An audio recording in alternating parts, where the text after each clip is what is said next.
to go do my workout. You gotta fucking put that shit down, bro. Fuck the Lakers too.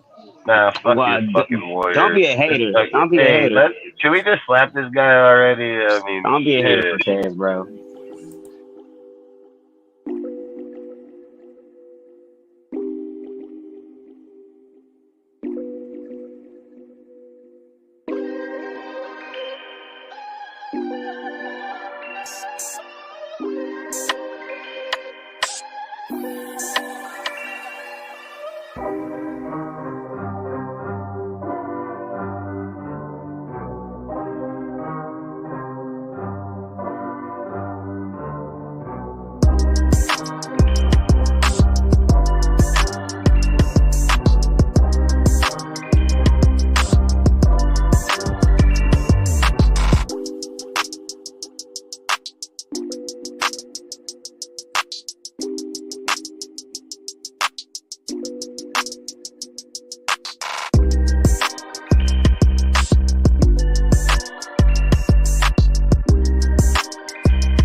king and his men stole the queen from her bed. He's got it! Touchdown! Bound her in her bone. Jones takes it The seas be ours, and by the powers where we will roam.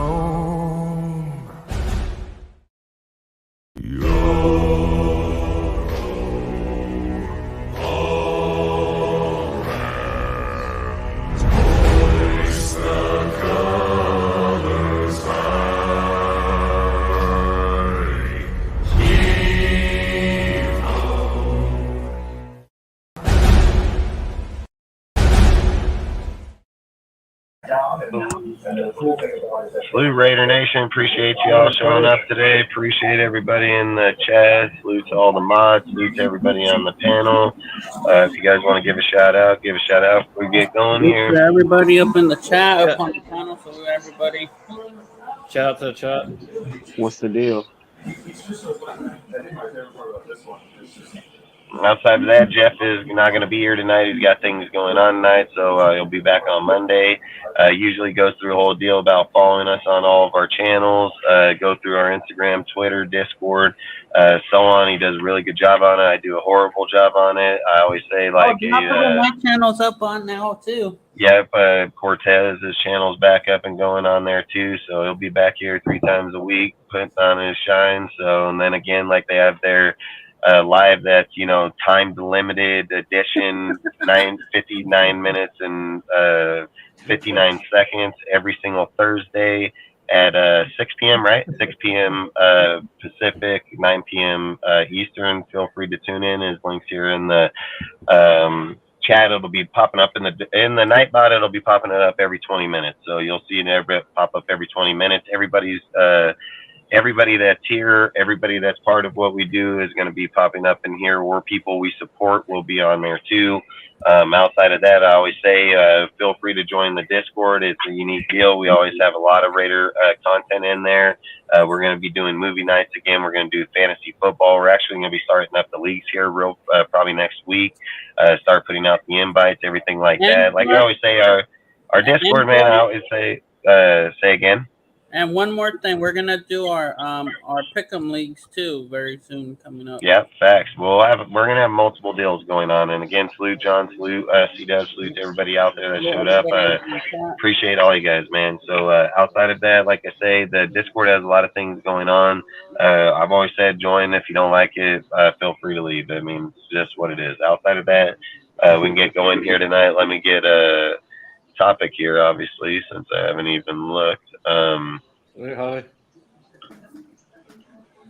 Do you guys have a specific topic that you guys would like to start out with? Holly. It don't matter. I don't know if you can pick that. All right. What does it mean? Competition.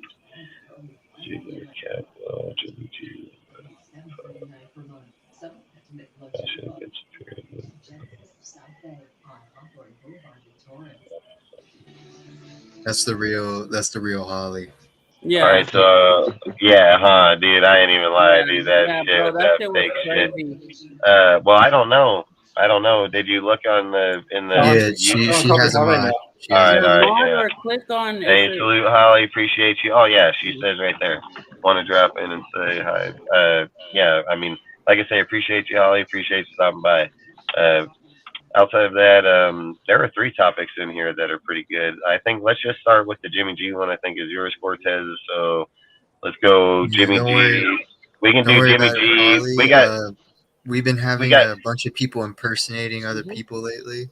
Hey, there's one more that Dark told me too. I think there's somebody that using Raider Benz too. I'm not for sure though. Jimmy G, McDaniels. I got a good guess who would be doing that, but. All right, so we'll start with Cortez's on this one. The Jimmy G comment going to the pub list. So there's been some rumors out there that he's heading to the pub list, but we all should know, like, the pub list is, you could still pass a physical, but they don't want to rush you back onto the field. Give me 1 second.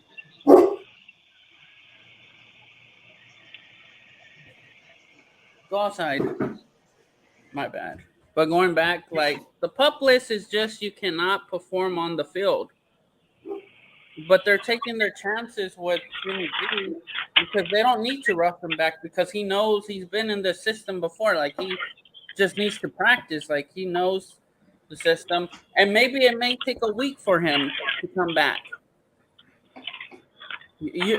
Once training camp begins, there's not no you got to be on the pup list for 4 weeks. It's only once the season starts, you got to be on there for 4 weeks. Doesn't matter during training camp. So, do you guys think that he will be on the pup list?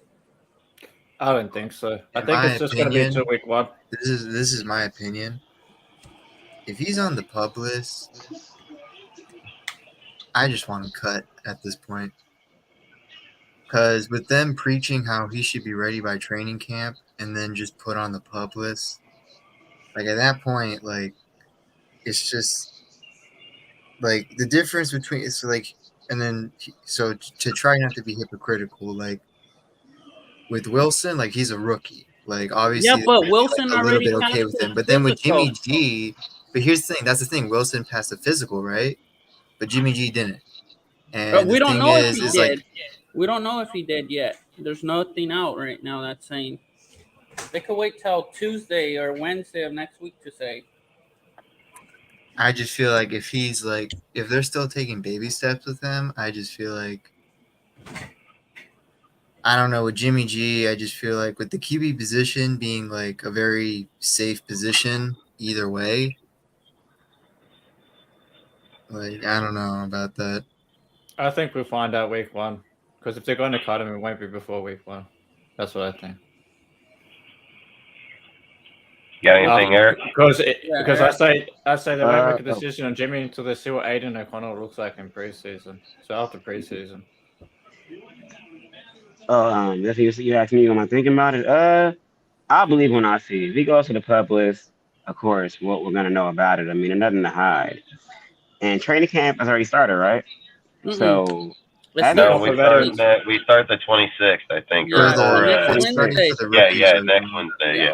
So Yeah, next but the Wednesday. rookies ain't doing shit. They're just going through meetings and stuff. Right So if he ain't there by Wednesday, I'm not gonna bat an eye or freak out. I mean, if he's not there consistently, yeah, but going to the public, that's a little bit extreme. That's a little bit of a red flag. But public, no. I believe it when I hear the report, bro. Yeah, Until then, if he ain't there, Aiden O'Connell to the moon, bro. Straight Yeah, up. Aiden O'Connell and then Bo Nix. Facts. Bo Not Nix. don't Says I think we're keeping Wilson out to give another. Bro, Taylor Eric, Williams? Oh, yeah. we're telling you No. our next Bro, no. I do not like. No. I do not like. So Noah, you got anything you want to add to it or what? Yeah, I agree with John. Commenter. Yeah, I guess, like you guys are just saying, Jimmy Garoppolo, obviously he had the injury stipulation if he couldn't pass the physical where we could release him outright without having to pay him the entire guaranteed salary. That was something that was adding the contract, if y'all remember. So, if he's on the PUP list to start training camp, I wouldn't say go cut him straight off the bat. But I would definitely be looking at other options like O'Connell, or maybe even starting Brian O'Hoyer if we don't pick up somebody from free agency, if we do not think Garoppolo will be ready and healthy to at least get to the preseason. Because, forget regular season, if you can't even get through a drive or two in the preseason, never mind training camp, because, you're actually in an in-game situation at that point, then you might as well be looking for other options. So, yeah, maybe he does go on the PUP list. We're looking at other options, definitely. But, if he doesn't, then game plan will probably be what McDaniels and Ziegler had from the beginning when they brought him in, which is let him play out the year. Yeah, I agree with that. I mean, I don't think anything's going to happen with Jimmy G at least till after preseason, because they've got to see how O'Connell looks in preseason first. So I just want to make sure I hit on my marks, because I know I hit my marks, so I'm just going to speak on it.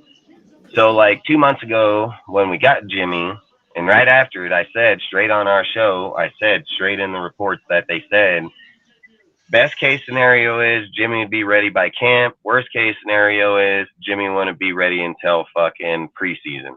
So it's already been spoke on. They already knew that he Yep. probably wouldn't even be ready right now. Yep. So Yep. it's not a shocking fact. And the only way that he can get in there to be able to be healthy and be able to do what they need to do is to put him on the pub list. So this has been planned the whole entire time. It's not unshocking. It's not unforgotten unless people forgot the conversation that happened.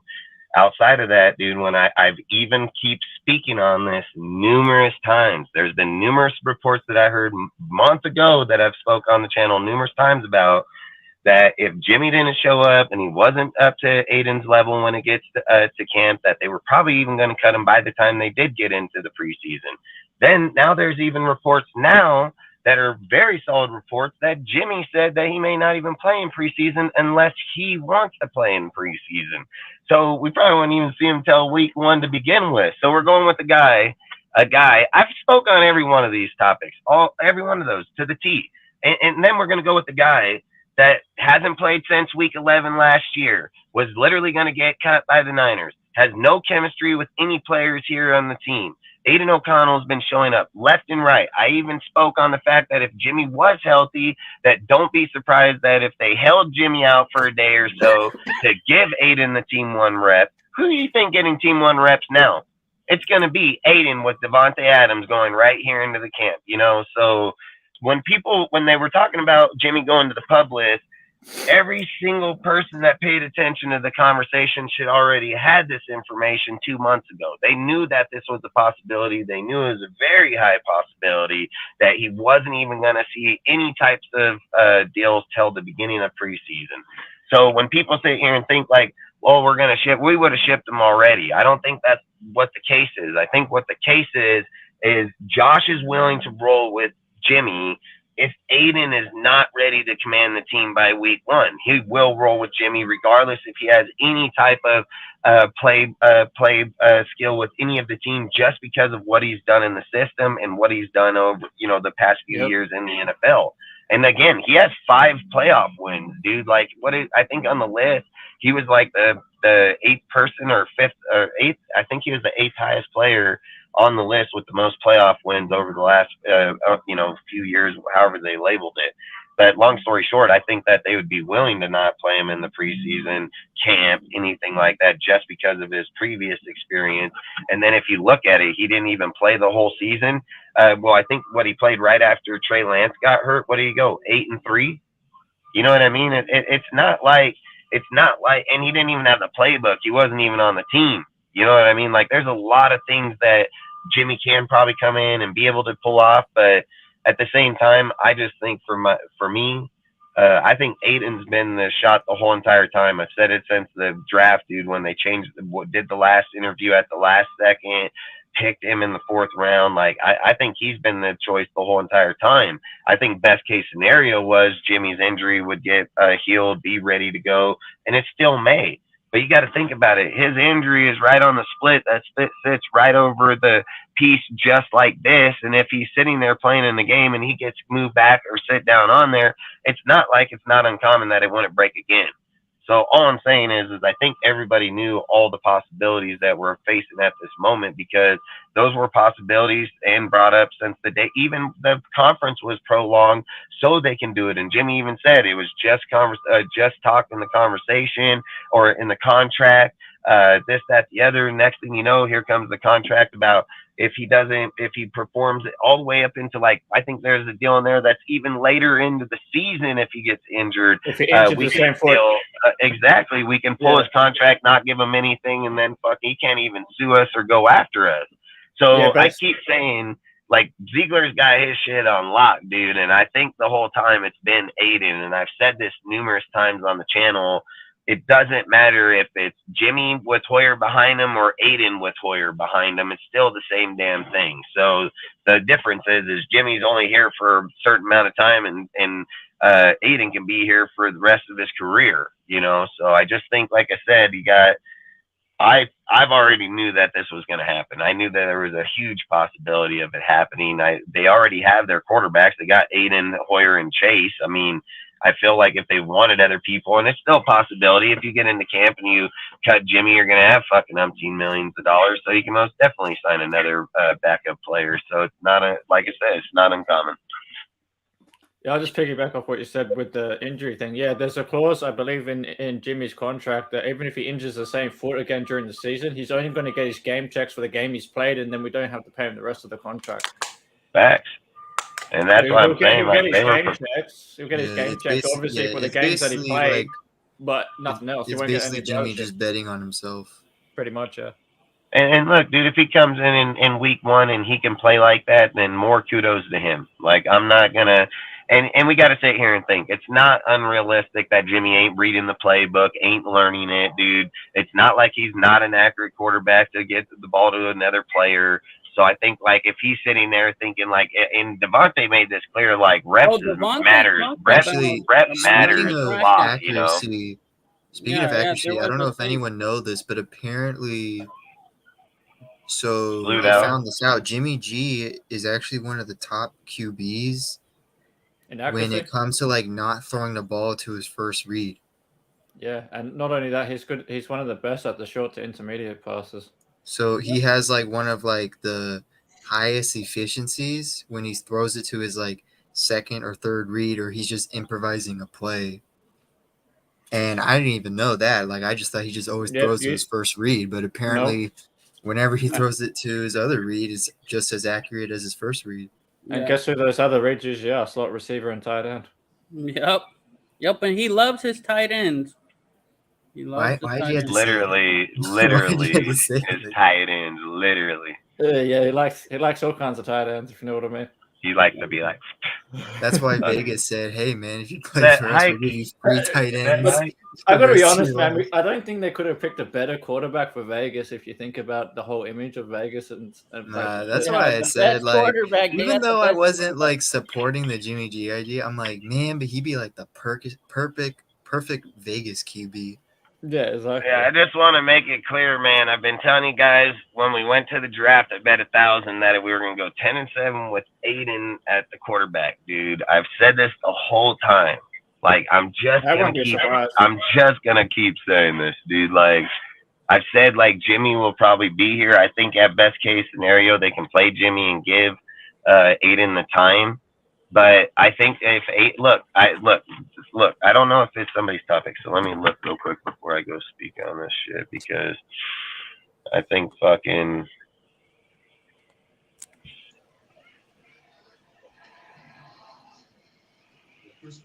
I mean, nobody brought up fucking Devontae.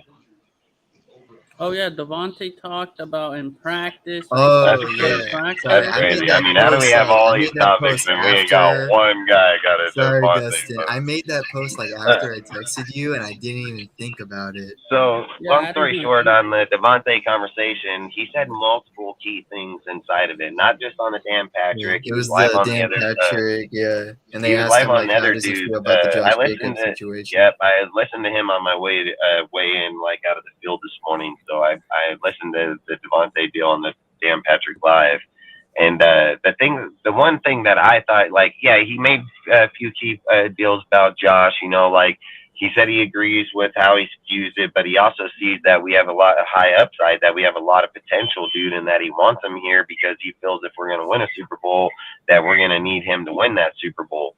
So I think, like, when you're looking at Devontae, he can probably get Josh here and to sign on week 1, even on the tag, because when you hear, like, how he's talking about, like, how he feels for him, how he understands it, but at the same time, he's iterating that he wants them to fucking be here because he feels that they can go win even with salute, Jesse, appreciate you, bro. And like I said, I don't know if people know, but Ben's live with Wi-Fi, I think, right now. So, like I say, anybody want to go watch and listen, I just say, but I like I say, I get it and everything like that, so it'd be a good deal, and I appreciate all you guys stopping by and listening and everything. I appreciate it, man. Salute Jesse, salute Dark, you know. Devontae Adams deal. What was very interesting to me in body language and emotion is when Dan Patrick asked him about the Josh Jacobs deal, Adams kind of like looked the same way when someone asks him how does he feel about Ziegler and McDaniels. Like, he's very exhausted about the situation when it's not even his situation. Yeah, but the thing that he did say is that at the end of the day, when you listen to Adams on that conversation, he made it clear as fucking day that he is here to be a Raider, dude. Like, he is not going nowhere. He's not getting traded. He ain't looking to be traded. He said that he was here for the ride. Like, he already knows it. So that's all I'm trying to say is like, hella people were sitting there saying like, oh, Devontae's gonna want out. He's gonna want this. He's gonna want that. Devontae's sitting there saying like, hey, it is what it is, but I already knew that's what it was gonna be. So Yeah, Devontae technically said that he did technically say it's business no matter what. This is the key point that I took in that conversation is he said that if you don't have somebody on the field practicing with that chemistry, it's really hard to be able to connect in the season, be able to play like that. Look at Aiden over here snapping balls to this fool like no one's business. And he's been talking about it openly. So it's not like he's going to sit here and say, like, I get Jimmy's who he is, but Jimmy is yet to take any type of snap whatsoever with Devontae. Aiden out there every day, all day, dude. Like, they're going to give Hoyer and them, but they're giving the most going to be going to Aiden, dude. I mean, there's no doubt about it. So that's all I'm saying. And now we're going to go into camp. Now you're going to get suited up. Now you're in pads. Like, you're going to have a lot here, dude, real quick, dude, that, like I said, you're just going to have a lot going on. Salute out. You're going to have a lot going on.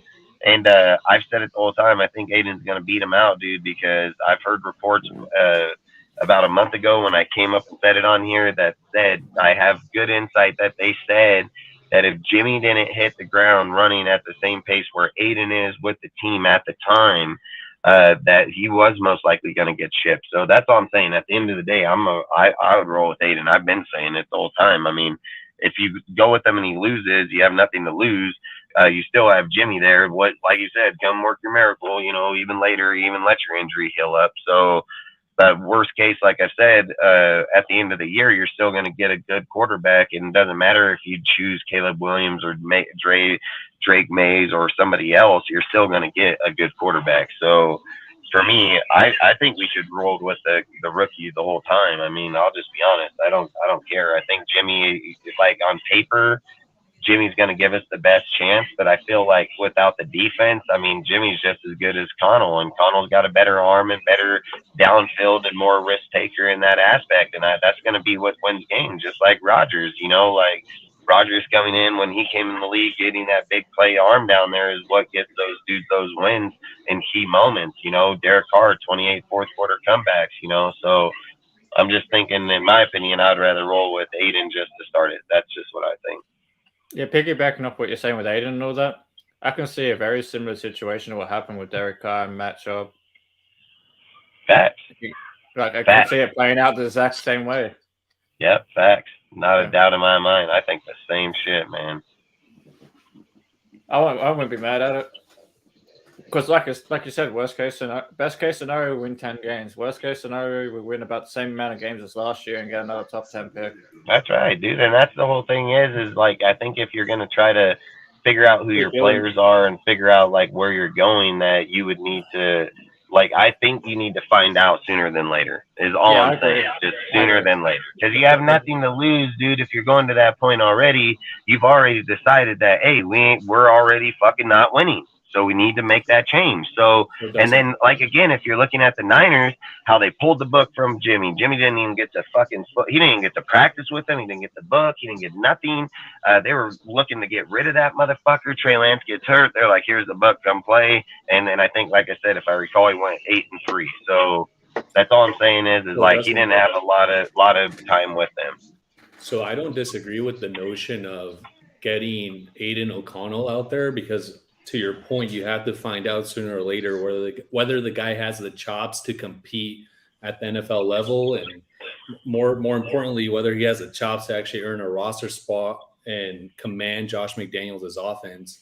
I think the potential risk is getting a guy like Aiden O'Connell, and he's just good enough to kind of fake us out like year after year, and you're like in perpetual, almost like quarterback purgatory, where the guys may be good enough to get us like 8-9, for instance, or 9-8, and like around that neighborhood. And you're not, because he's not bad and terrible, you're not necessarily looking for the next great quarterback, if that makes sense. So there's a potential risk there where he's just good enough to kind of, psych us out like, hey, maybe next year's better. Maybe next year's better. And all of a sudden you're stuck with the guy for 4 or 5 years and you haven't made a bold move at quarterback. Are you talking about Carr? I'm not talking about Carr. I'm talking about Aiden O'Connell. I think you're talking about Carr. It sounds like you're talking about Carr. I was gonna say the same thing, man. I think you're just disguising it. I think you're disguising it. I think you're disguising it with Aiden. Carr broke all the franchise records. Come on, Dustin. Hey, straight up. But I mean, hey, I don't think Ziegler and them are going to take that time, because I think the one thing shows is that, one, they got rid of Carr to be able to get their quarterback, or even try to start looking for their quarterback. Most of the time that they have picked quarterbacks just through New England in general, they've hit on most of their people, even as backups. Dude traded them, went on to do successful things in the NFL, not just one of them, 3 or 4 of them, so it's not like they're poor in that aspect. So for me, even Zeppi, dude, is got to be even deal. And I don't think Josh was there for that, because he came last year. But long story short, inside the deal, they don't have, they're not just having failures in those spots. So I think if they don't see him in the first year or two, like you said, if they go 8 and 9 and then say the following year is a 7 and something, they'll probably move off him. I couldn't see him saying, no, let's just keep going, because this is why I keep saying, you want to start him early. I know we're going to be playing a division game right away, and we're going to be playing the Buffalo Bills. That's a pretty tough team right away.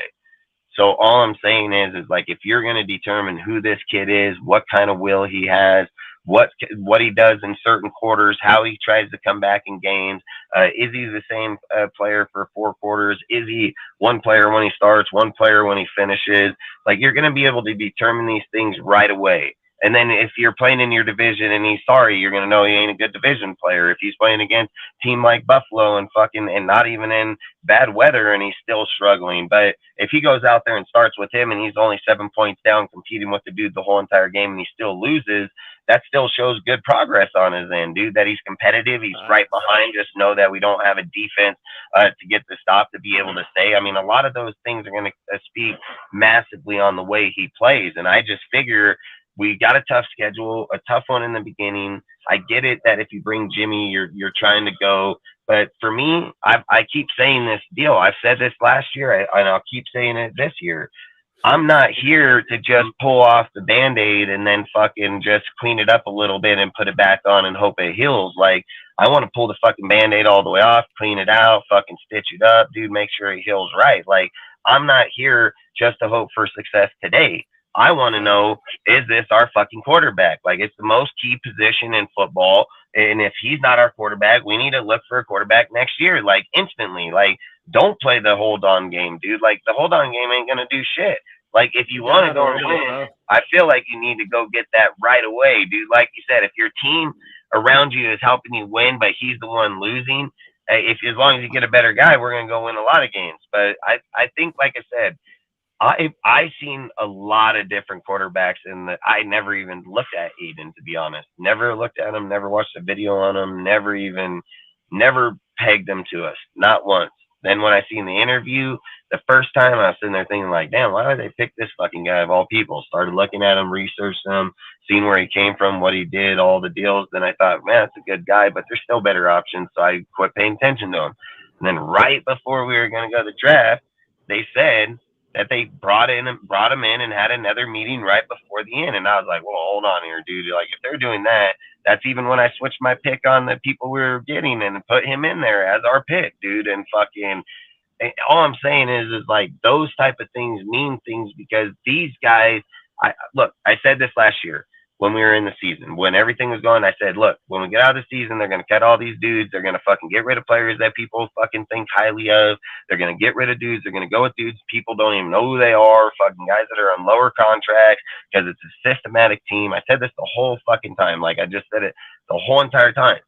And all I'm saying is nothing that I spoke then ain't coming true, nor is it coming true now. Aiden has been seeked out by them, by the way that they scout, they draft, the determination. I keep saying that eighth on the quarterback ranking, and then popping up to the starters. That's big time, because I keep saying the way the transfer portal works these days, dudes are hopping in it in the being the backup quarterback. If they're a backup quarterback and have any chance to get somewhere and be competitive or be able to start, they're taking it right away. And he didn't. He stayed here, competed against every single one of them, and won the job.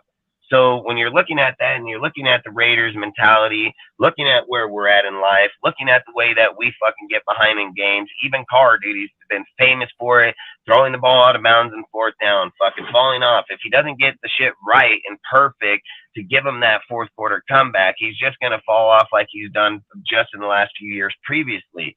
The thing about this kid is, man, is he's been through it all. He's been through the roughest part of it. He didn't even have the greatest receivers and tight ends, and still, and I think they did have a decent tight end there, but at the same time, he still made good out of what he had.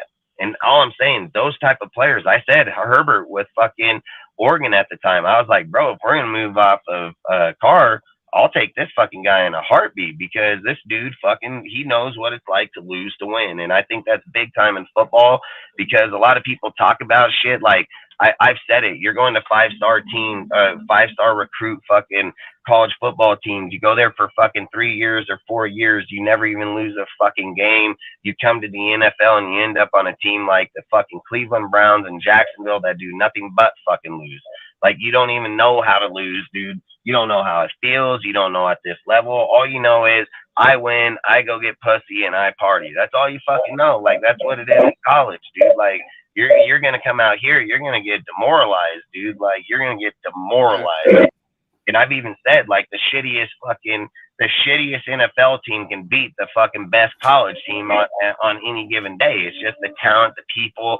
That's how stiff the talent is here in the NFL. It's not you can just walk over people. So that's all I'm saying is like, I don't know. I think at the end of the day, if Aiden can come in here and do the job and he's going to win it, I don't see any fucking reason with it. And if he had to go through camp and earn it, then I don't see a reason with it. And to sit here and say like, oh, Josh can't make quarterbacks is a dumb statement. It's delusional as hell. He made plenty of them. He's had very good success with plenty of them. So outside of that, I'll just give him the chance, because I'm just saying I don't want to wait 3 years to know that Aiden isn't our guy. I'd like to know by the end of the year he's not our guy. And I think that's why I can't wait to see him in preseason, because I think like those 3 preseason games is going to be very telling where Aiden O'Connell's development is at after training camp. Yeah, what do you guys think? Years old. But what do you guys think about the other theory that, like, hey, having a guy sit out the first year, like the Patrick Mahomes model, and then actually having him go out the second year, so having him basically be the understudy the first year, study the playbook, learn the offense, more of a classroom type of education, and then sending him out to the Wolves the following year, because it's happened historically, right? Several times where you throw these guys out to the Lions. Only 2 teams that it's happened to currently, and we're talking about Aaron Rodgers behind Brett Favre and Patrick Mahomes behind Smith. But this is the key factor you're leaving out of this conversation instantly is both of those teams were constructed offensively and defensively. They were already good teams when they made that transition. So, and we can even go as far as Brady with fucking Bledsoe. You know what I mean? Like that. You know what I mean? Like that transition in there. Brady sat behind him for a year. He didn't even start the first year. He sat behind him for a whole year. Then he came in the next year when he got injured. So that's all I'm saying is you can go 3 of those quarterbacks that's been through that. Aiden doesn't have that luxury here. He doesn't have an offense that's already been together. It's the first time they've even been together. You know what I mean? Like the defense has been historically shitty for over 20 years. Like for me, I get the whole year deal, but are we implying that Jimmy's obviously healthy? Like that would have to make that like we would have to imply Jimmy's healthy, because why who are we sitting him behind then? Like, are we sitting him behind Hoyer? I mean, fuck that. So the only way that if we can even imply that conversation would have to be that Jimmy G is the quarterback.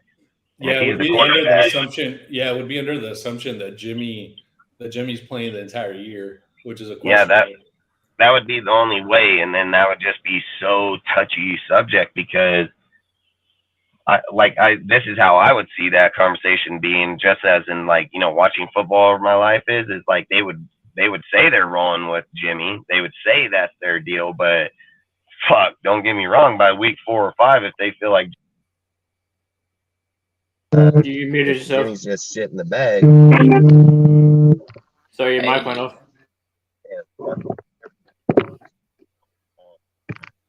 Hey, I can't. Your mic. We can't hear you, Dustin. I think he must be fixing his mic or his network. What do you think, Ozzy? You sit him for a year, or you feed him to the wolves? Well, usually I am kind of sit him for a year just because we threw Derek Carr into the fire. I think that could have possibly fucked him up a little bit, but with his first 2 years. But no, I think it just depends on the situation. I think both ways can work.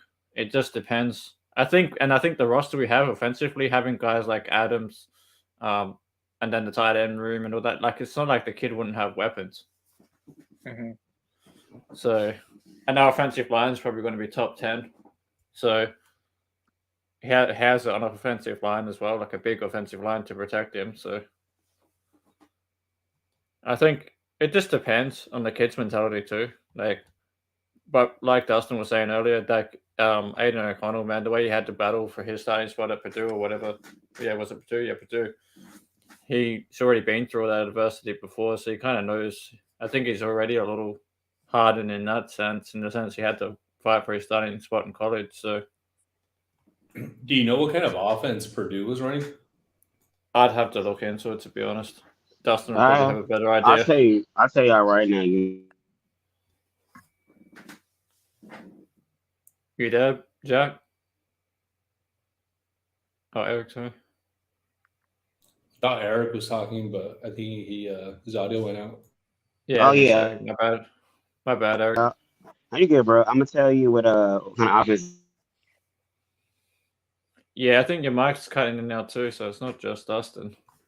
My bad, man. Fucking, I ended up getting called on like fucking right at my bad. Yeah, good. I was talking to Eric as well because I think Eric's mic is cutting out too. Man, I can't remember what I was saying at the moment. But I think we were talking about whether to start Aiden O'Connell year one or sit him like Patrick Mahomes. Yeah, I mean, well, that's right. That's what I was saying on the Brett Favre deal.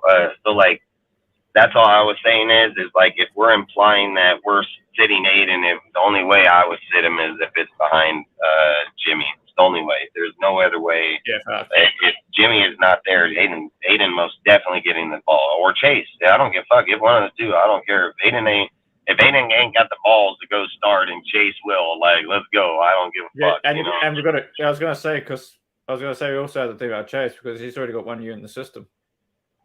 Fact. So yeah, exactly. That's another thing I'm curious to see is where's Chase's development at this preseason. All right, let's move on. You guys good on this subject, or you guys got anything else you want to add to it or say about it? Or I'm pretty good. All right, so let's go. Let's go to the one everybody's probably wanting to talk about. This one, I'm gonna be honest. So let's just say what's happening now. So I'll go last on this one. The Raiders announced that Monday they're gonna bring in Peters. They're gonna test him for a physical. If he passes, there's a 90% chance they're gonna give him, like, offer him a contract. But I'm gonna be honest with you, this is really happening. This is probably the only move where I 100% disagree should not happen. Like, I don't want this as much as I, like, maybe if you want to be nostalgic, love the idea. In reality, I don't like the idea.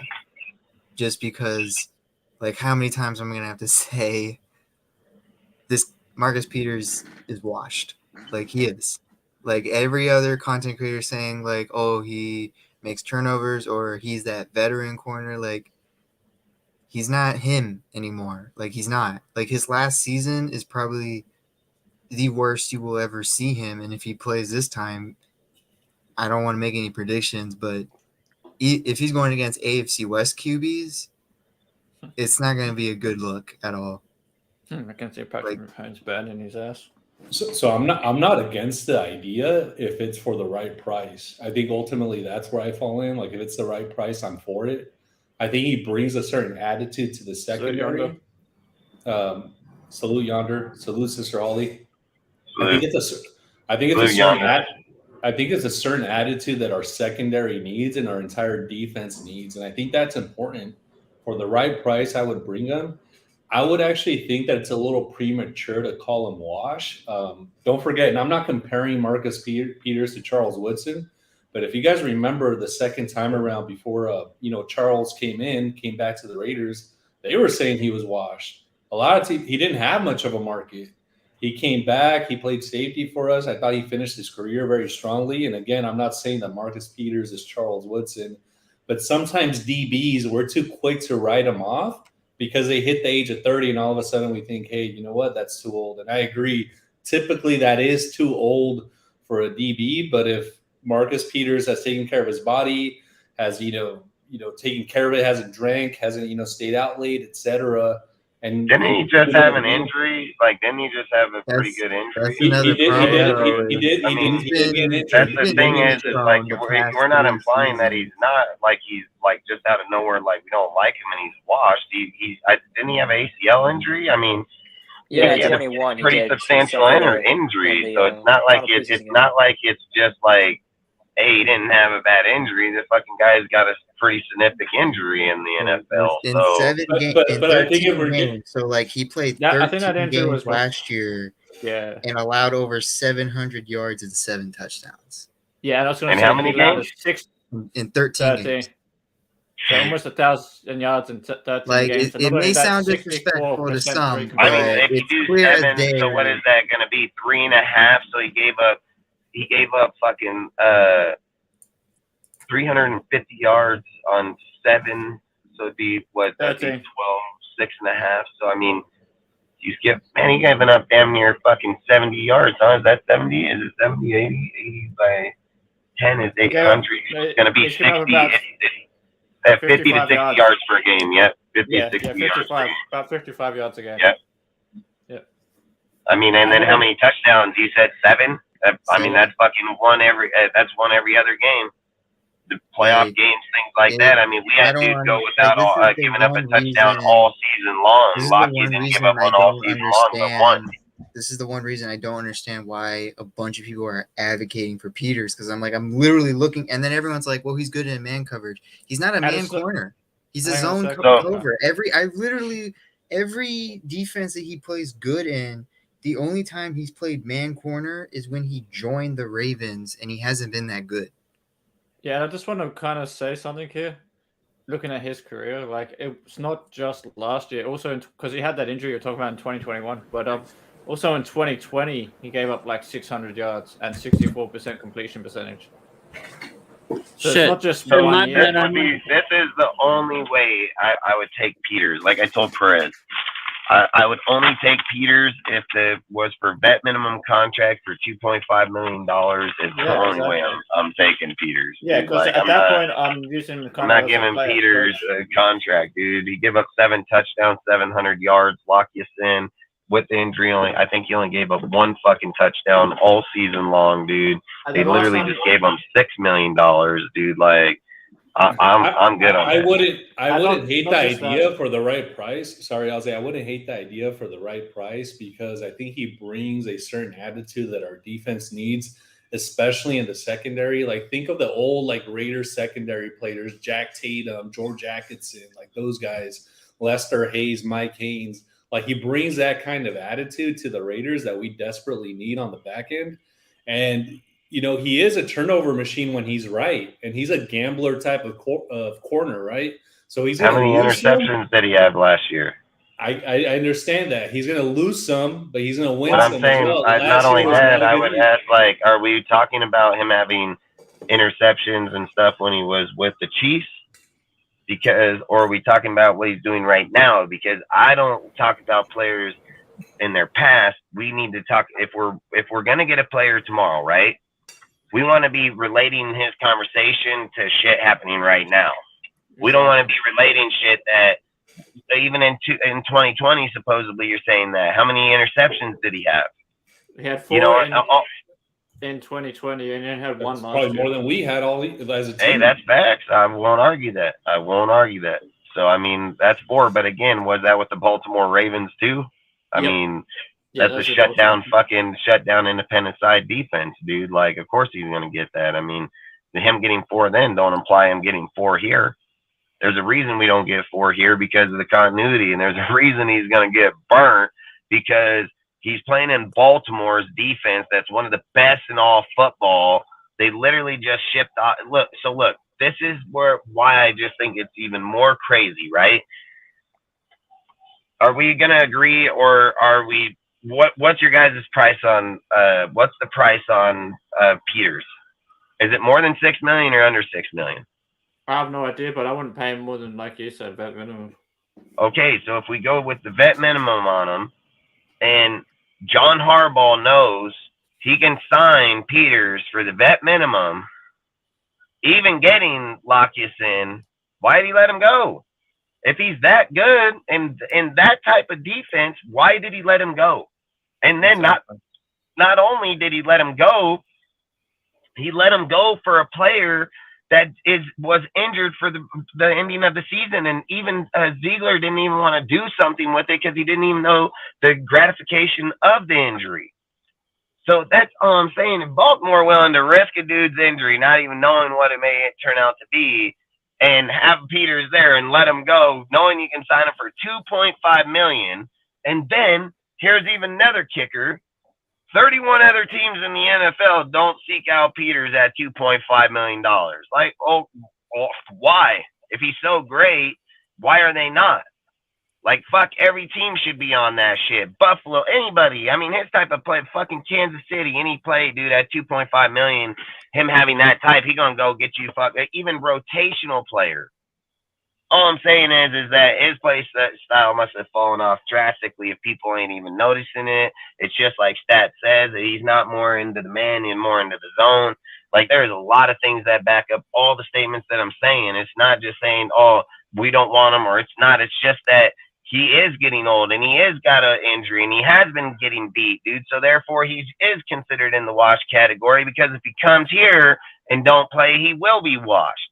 So last ride, just like everybody been doing since even out time and been doing it a lot since the 2000s.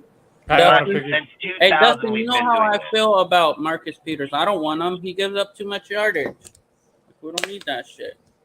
Yeah, just to But I piggyback agree, off if that. we can get him at 2.5, And make him a rotational player, not a starter. Hell no. Yeah, I mean, I wouldn't be against it. That's all I'm saying. Like, if we get him in the right circumstance for the right reasons, I would get him. But when people are sitting here saying, like, oh, this is going to be a great song, why are you not trying to trade for Fuller or somebody else in the NFL? Like, why in the fuck are we settling on this fucking guy that's fucking, and he is old, and it does show fall off. Casey Hayward showed the same exact fucking type of deal, dude. He fucking started out good, fell off in the end, and still been falling off. So it shows more times than not, the players, when they do hit these points, do have fall offs. Even fucking Patrick Peterson and people of those, you know, like, all I'm saying is, and he's still playing, and is he 30? Is he 30? I don't know if Peters is 30. He's probably pretty close to it, if not over, and he still plays at a pretty good level. Like, I'd sign that motherfucker right this second, you know, but Marcus, I said it the whole time. Like, I wouldn't, like I said, Peterson's 33. Yeah. How old is he? 33? Yeah, and still playing good. Like, I'd still take that motherfucker. Just to piggyback off what you guys are saying, like, yeah, in 2022, he gave up 711 yards and a 64.3% completion and to quarterbacks. And then in 2020, when he played before that, because he had an injury in 21, he gave up 627 yards and a 64% completion. So, out of 51 games that's 3 seasons. Out of 51 games, he only played 27. Yeah. And the only thing that I'm implying, like, when I bring up him in our context is, we're talking about Peters with good teams. We are not a good fucking defensive team. So implying like him coming in here and he's just filling this one spot of the, you know, right or left side fucking corner that we just can't shut down is a fucking delusional pipe dream, dude. Like, it's not even close. And that's another And thing what you guys were saying about Graham. If correct me if I'm wrong, but Graham plays he plays a mixture, but I'm pretty sure he plays more man than zone. So well, he's set the players up for more man than zone by yeah, far. I mean that's why we saw everyone was going crazy when I think was it Sam Webb got put 1-on-1 in that Rams game. But I think like the thing where I think about Peters is he's going to be like a man zone player because they're going to always keep a safety over the top of him to protect him, dude. Like that's what they're going to do all year long. So they call that a even if matchup he's zone. going, yeah, exactly. Even if he's going with him and Peters is getting with them, they're going to know after X amount of yards, there's going to be create separation. So there's always going to be a safety over the top of Peters to protect him, which can make us vulnerable if you're playing good quarterbacks that can see that and then dissect that, dude, because it means a certain part of the field is always going to be fucking open. Yeah, exactly. And that's all I'm saying. You protecting a guy that's not shouldn't. And look, I'm not going to say with a young corner at that point. Fuck, that's what I'm saying. It's not like getting Peters wins us games, but don't get me wrong. I do agree with the veteran talk. I do agree with all that because you do need to have people that are going to bring experience through the NFL. So I do not disagree with that. So again, I would not I mean, let's be real. Even if he's on the team and we got him at the vet minimum, he would still be one of our best corners. I mean, outside of it, I mean, I don't know. Think about it. You I'm got Hobbs. I mean, David Long too. You got Hobbs. That's how it is. is. So, I mean, Hobbs and then Peters. So I mean, I like David Long. David Long's pretty good. David Long, he's got 2 minimal reps, and he's not a starter, and he's only been rotational backup. That's the only problem. Someone else. Might be thinking that's the only problem I have with David Long is that he's no different than Shelley, where Shelley come in 7 games to the what they say he played 7 total games as a starter. Yeah. Hey, Dustin, you like this dumb picture right here? There's the dumb bitch corner. I can't see it really. I've just seen him at a podium. Yeah, David Long, if I recall, and I could be wrong. I mean, I researched him a while back, but if I remember right, if it's the right guy, that's the guy that came from the Rams. Yeah, the Rams. Yeah, I think so. And if I recall right, he hasn't been a starter, but he has played. That's what I'm saying. He's a rotational backup player. Yeah, he's a rotational guy, but I did like what I saw with him with the Rams, especially in the Super Bowl. He just has good length to him, good size to him, and I think that's what Ziegler's trying to go after is prototypical corner. That's what I think he's setting up for them is what I see, because when I look at those players, like I said right away, Shelley doesn't have a lot of game experience. Dude, he's a backup. He did play almost 400 snaps. I mean, I'm not going to say, but he's still a backup type player. Faceham, same type of player. Isaac Brown, I don't even think he's ever even seen the fucking field. Webb's only had to play from last year. Robertson's only had play since he's been here. Long's been a backup rotational player. Hobbs been a starter since day one. Tyler Hall just came in last year, started. Bennett ain't even taking a snap, and Cosby's only been trying to fight for a spot since last year. So there's nobody on this fucking team outside of Hobbs, Roberts, and Webb that's had literally Shelley. So and Faceham but that's the problem with Faceham is he didn't even have it last year that much at all. So he did start, but it's the snaps. It doesn't matter if he's in a game or not. If he's not playing in the game, you're just standing there. You know what I mean? So that's all I'm saying. And when you're looking at Hall, I think he's just got the size. He comes from a defensive scheme that is a good scheme. I think it's the same thing with our safety Johnson. That Ziegler spoke on that, emphasized on it, that he really likes the fact of where Johnson comes from, the team, how they teach their people, their learning purposes. Like Johnson's probably making the team just on those statements alone. I mean, that's all I'm saying is for me, I'm not going to disagree against him, but everybody's going to have to earn it. And then none of them have played against any type of caliber starting wide receivers in the NFL. I mean, Shelley has. Shelley, Faceham, Webb. Just to piggyback, sorry to interrupt you. With David Long, the only time I'd say where he had like a good season or because he played 47% of the snaps was 2021, and that's when he had like 40 40 combo tackles, 35 of those were solo. And then he also had an INT. How many total snaps did he have? Did he have 300 snaps? About 500, I think. Well, that's good. That's backup. Yeah, 516 snaps. So that's not too bad. Like, that's reasonable amount of snaps. Like, it's not, it's not starter, but he has like that potential, but he's never actually started. So it just depends how he works in Graham's system. And that's all I'm saying. Like, we're just putting our faith into a lot of dudes that haven't really done anything yet. And like, if we get the Peters signing, like, I understand it. I get the veteran. I get that he would probably be one of the best instantly on our team as his name. But there are dudes right here. There are dudes like fucking Webb. Webb can fucking pan out, dude, and become a really good fucking corner and ball the fuck out. Are we forgetting and Devontae Adams? Shelley could most definitely. Yeah. And Isaac Brown, dude, people have been talking on him a lot, dude, and he's been there and he's already been in it. So he could probably pop up. Bennett, fucking Hall. I mean, there's numerous dudes here that have good potential. That even though there's no pads on, Devontae Adams has been taking Webb under his wing because he likes what he's been seeing out of Webb. Yep. I remember him saying it. So it's like that's why and I remember even Dustin saying this, why is it that we will preach youth movement, just let the young let's see what we can get out of the young guys, and then we get some guy in his 30s just because he likes the Raiders at some point we're as a childhood fan and we're just nostalgic fan base and we're like, oh, let's get him, even though he's obviously not who he is anymore. Right. But for the right price, I think it makes sense. And if you guys follow boxing at all great fighters, all good fighters, they have one last fight left in them. They might have lost 3 in a row, 4 in a row, gone knocked out 2-3 times, but all the great ones have one last one. And if we could get 10 good games out of Peters, let's just say 10, not even 17, for the right price, I'm willing to roll the dice.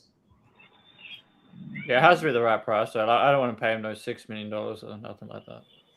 Who wants this guy that fucking goes after a player's fucking face mask like a little bitch? Fuck Peters. You like Draymond, who knocks out his own teammates. Nah, but fuck you, Al. Fuck, dude. Fuck Marcus Peters. Fuck. All right, so who's all for him? Who wants him? Who cares if we get him? Do you think he helps? Yay or nay? Fuck no. Never. He's never going to help. Per usual. Yeah, I'm on my own on this one, per usual. So I'm for it for the right price. I'm not. For it. What do you think, Noah? You got any take on this conversation, or and what's your opinion when you're done? Yeah, I think even if we don't have Peters play a primary role, because I think if Peters were to play a primary role, and it's hypothetical, he would be a starter going into the season if we were to sign him, even as a league minimum. And eventually, if he plays terrible, he fades out into more depth piece. But you still have value in bringing in a veteran, especially one that was so good at the game for a good chunk of what you can call a decade. Because from his rookie season up until he tore his ACL a few years ago, he was one of the best corners in the league, top 10 nearly every year, whether you want to think about it or not. And we look at cornerbacks on the roster right now, like Nate Hobbs. He came into the league in 21. Obviously, he never played the slot before. And luckily for us, we also brought in some old guys that were familiar with the system from Gus Bradley, guys like, Faison, Casey Hayward. And then, later in the year, we brought in Desmond Trufant, who also had some time playing in a slot. And over this time, Hobbs got much better and better and better at, playing in this position. To the point where he was put on the all-rookie team by PFF. So, if you think about it, there is the help of bringing in the veteran experience, even if they're not going to be around, to contribute, in a way that would affect the team more than a replacement player. Because we saw how Trufant played throughout the remainder of that year, and he was terrible. And, Casey Hayward, Obviously, he was more of a scheme fit, but all these things, you know, we look at Hobbs, and he's one of the more well-rounded cornerbacks we have on our team. You know, despite the injury he had last year, I don't really see a negative to bringing in Marcus Peters on a deal anything less than 4.5 million at the max. That's what I think his average value would be worth, considering the market value for cornerbacks right now, and considering that we might still need another cornerback right now, especially a veteran. So, you know, I do see a reason for us to bring him in. Production, whether that would be something that would affect your decision in signing him, I can understand that. But I see a mentor role, more importantly, for Peters here to, you know, guide some of these new people. You know, guys like Webb and Jacorian Bennett, you know, the corners that weren't here when Hayward was around, or, you know, when the previous regime was around either.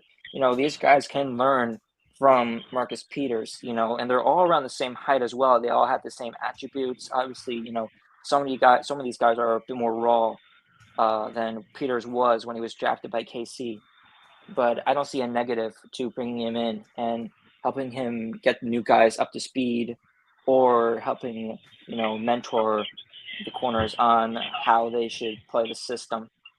So, you know, All right. anything helps So- this defense, really. Facts. Yeah, you're 100% facts on that one. Not watching currently, but may check. Yeah, I don't know why it went twice. Oh. I think I'm lagged. I was replying to Holly. Oh, what happened? I was replying to what Holly was talking because the Women's FIFA World Cup is on. Oh shit! Didn't see that. U.S. Yeah. sucks in soccer, so I don't know soccer. My team. So here, before we move on from this subject, let's do this then. Is Cortez the only one that is not in favor of having him on the team at all for any job?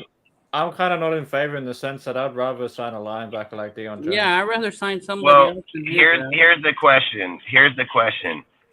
Did he not just say a few minutes ago that you would sign him at a cheap enough price? Did he not?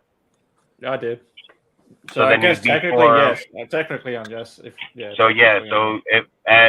So what the question I'm asking is Where's there the money is coming for from? 5 of us here. Well, vet minimum you can get by it easily. That's why they have those contracts, even with people with no money. That's why those contracts are there. He's gonna want a bigger contract. He can take a vet minimum, and Mark can give him fucking $5 million or $2 million off the side. That's what I Mark just don't like him in coverage, Dustin. He's old. But this is what I would ask that for everybody, including you, because unless somebody else doesn't want him on the team whatsoever. Anybody else? He doesn't make Yeah, it I don't better. want him on the team at all. It's not that he doesn't make the team better. It's that at any cost, right? he At may any not cost. be- Like, He I've gets already us made garbage. my points. I think from statistically standpoint and scheme fit, I just think it's not worth it. Yeah, why would All you right. always have to Now, have a for the rest safety? of us and the people and for you guys that don't, let's do this. What would be our roster if Peters was on it? Who's your starting people? And I'd look, say what would you say? Let's first agree how many are we going to go with? 5 or 6? Do you think we're going to have 5 corners or 6 corners? 5. We should I'd have say 6. 5. 6. 5. I'm saying 5. I think yeah. I think 5 too. So we'll just go majority 5. So let's just go 5. Let's go 5. Because you got to think you're gonna have. I bet you're gonna have 4 safeties. That'd be 9 just between them. Because you would have that's what I Epps, Morris, And then 5 Johnson, edge. Smith, Rucker. maybe Paulo too. So that'd be 5. That's almost 10. So long story short, I think 5's a good number, right? We'll just say 5 is a good number. All right. Yeah, I'm fine Yeah, with I 5. agree. All right. All right. So now with the 5 being a good number, do we agree that Hobbs is automatically on the team? Yes. Yeah. Yes. Yeah. Okay, so we would agree that Hobbs would be 1. He's automatic. Hobbs. Jacorian Bennett's automatic with just after. Well, Yeah. hold on. We didn't even get to him yet. If Peters is on this team, is he automatic lock on the team? Is he one of the 5 for the season? Yeah, Not I think in he my- would, considering his not in my repertoire and his book, ability if to you- mentor. He would just Yeah, like because I of was mentioned before. status. So this is what I should ask. Do you agree if we sign him right now before camp that he would be on the 53-man roster going through the rest of the season? Yes or no? No, because I say we I have wouldn't the guarantee preseason it, to no. determine. No. Okay, Yeah, so probably not. I don't know. so you can see there's a possibility that he would not make the 53-man roster. hmm Okay, I'm interested in this one. Perryman, do you think he'd go to the practice squad or he's gonna get cut? Long story Practice short, he ain't squad. gonna be on the team regardless, right? Practice squad. Yeah, he'll probably be a practice squad player. Wait, which All right. player? Jordan Perryman. Practice squad. Perriman, the one Uh, from wasn't he from Washington? Oh, yeah. Jordan Perryman. Yeah, he's practice Yeah, squad. Jordan Yeah. Hernan, is he making the team? Is Hernan Who? making the team? Who? Azizi, no. Oh, No, you don't is he- even know him, so probably not. Is he No. cut or Probably is he not. practice Probably. squad? It's Practice. probably Practice squad, practice PS. squad. Yeah. Isaac Brown, cut or No. practice squad or the team? Cut. Him. I'm not sold. I'm not sure on Ike him until I Brown? see him in preseason. Ike Brown, yes. Yeah. Ike Brown Probably- showed me a probably little bit at cuts. the end of last season, so I've got to see more though in preseason to really say whether I keep him or cut him or practice squad him. He was the What's the only practice one of the Squad, corners practice that was squad, that's showcased. 3 corners for me. Anyone else you say, I'm probably gonna say cut. Yeah, because Brown was showcased in the film shooting, and dudes Yeah, are saying that he's not even make the team. Yeah, that's what I'm Fucking saying. Perryman and Hearn fucking wasn't even thought of. They weren't even in the Not pictures. just that. Do you guys remember? I think it was the last. Was it a Chase game before? He So, was in one of the we Chiefs got- of the so far, 49ers we game, got- made some plays. So far, we got Hobbs as 1. We haven't even locked Peters at any spot in the 5, but we got him. So we've already said that Perryman, Hearn, and Isaac would probably all be practice squad, right? Is that what we're all going to say go with? Yep.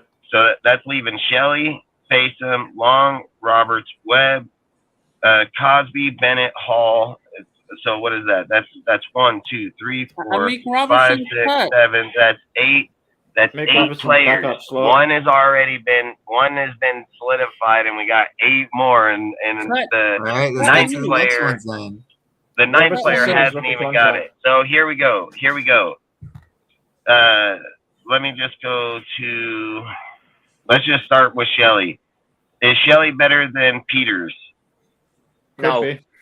Could Yeah, be. not now, but he Could could be. But he could be. Could be. Do you think Shelley is gonna gain the spot for sure? Yeah, I Yeah. think at least as Yeah. a third Yeah, or I fourth think he's a corner. safe- I I think he's a safe Shelley's gonna be on the bet. team. All right, so you That's for guys sure. are saying that he's barely better than him, but he could be, right? That's what you guys are debating. He's barely Yeah, he could better. be. I've got to see more, but he's younger. With more time, he might be better. All right, so there's 2 out of 5. So here goes 2. Well, what are you Faisum. right now, anyway? Is Faisum better than Peters? No. Right now, I would. This sounds crazy. I would say yeah. I would say Really? yeah, he's better as a man corner. Bring Yeah, as a up man corner, yes. Faisum's stats right now. What did he have last year? Hang on, I'll bring him up right Faison now, in just the a minute. limited stats he had last year had. He had like allowed- 42 snaps, if I recall. It was like so minimal, it wasn't even funny. Like he didn't have much at all. No, actually, I think it says right here on Pro Football Reference that he had 455 snaps on defense in Indianapolis last year. That he played? Yeah, He allowed 455. only Yeah, he one started 4, but touchdown it was actually last for year. 16. He allowed what? One He allowed touchdown. one touchdown. No shit. How many yardage did Marcus Peters give up last Yeah. year? 300. 700 something.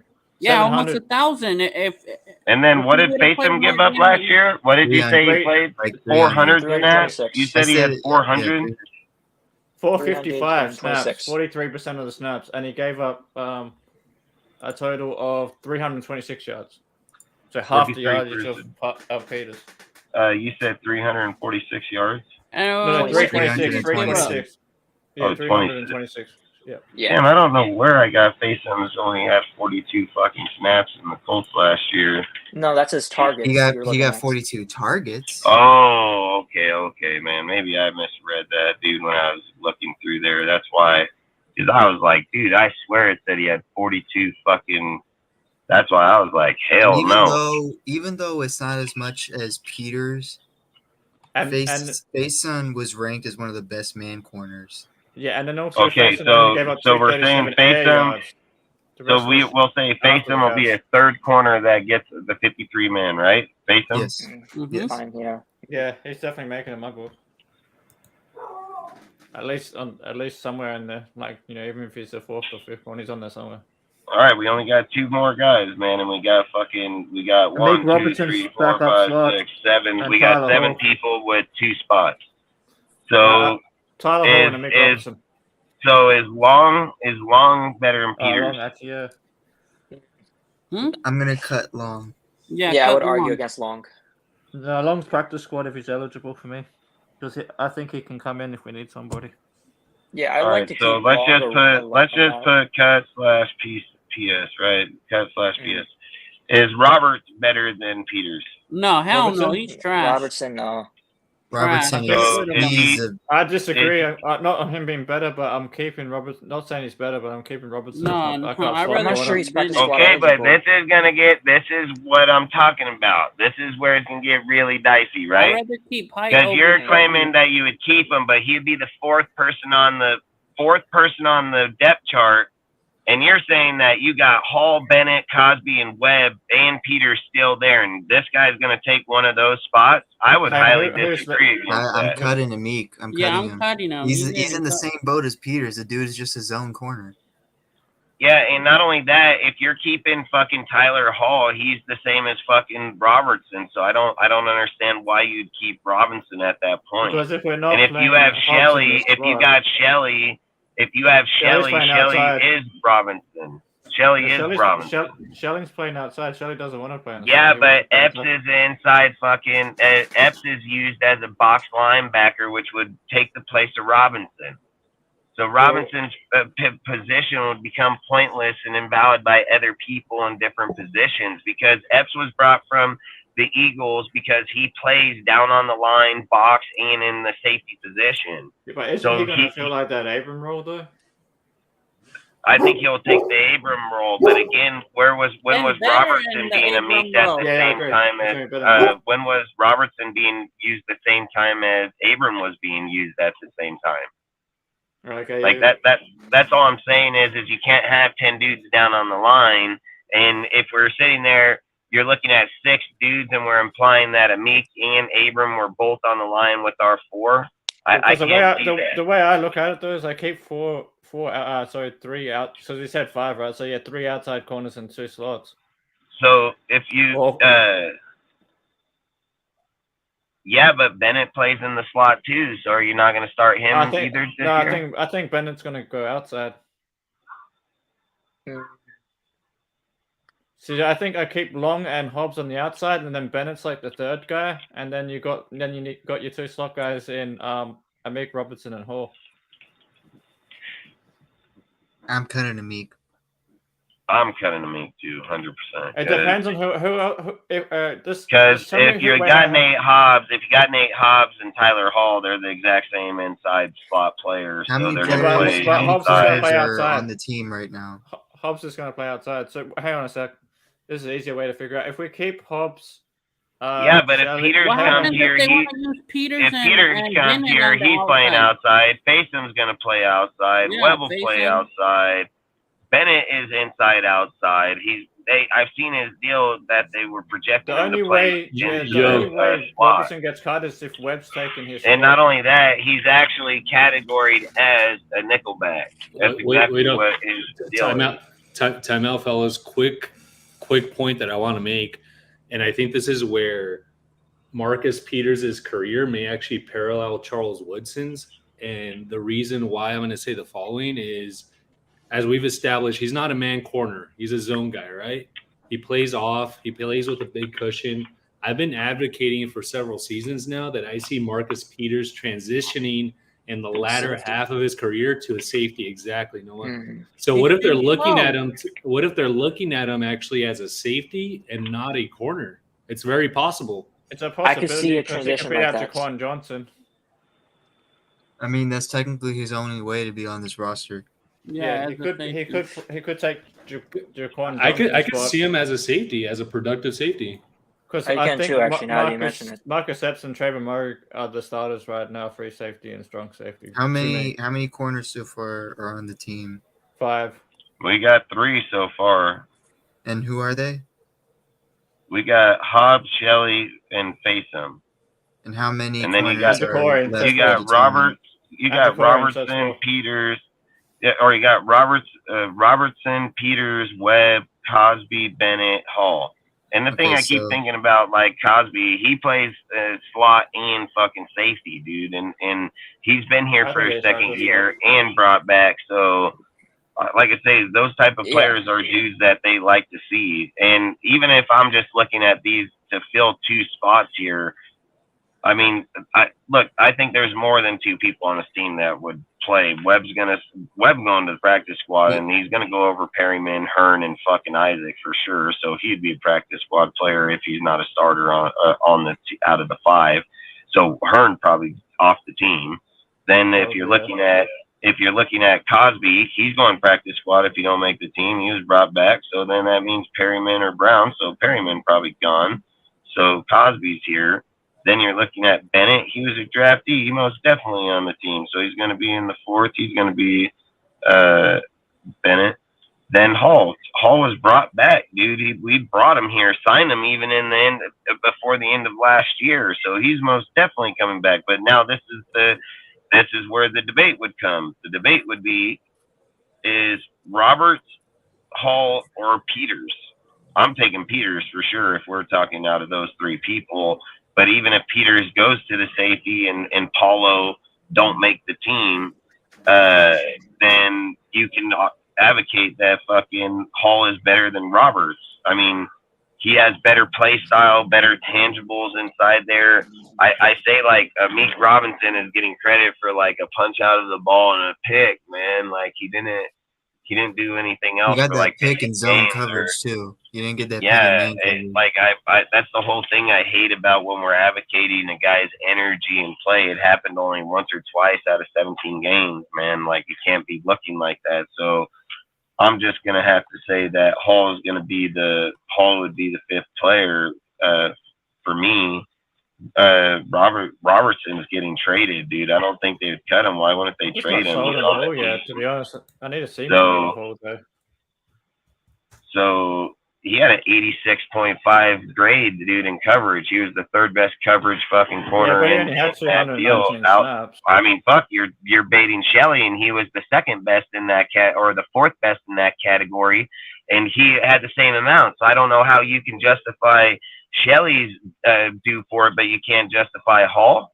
How is that not justifiable? It's the same. Hall had just a little under Shelley.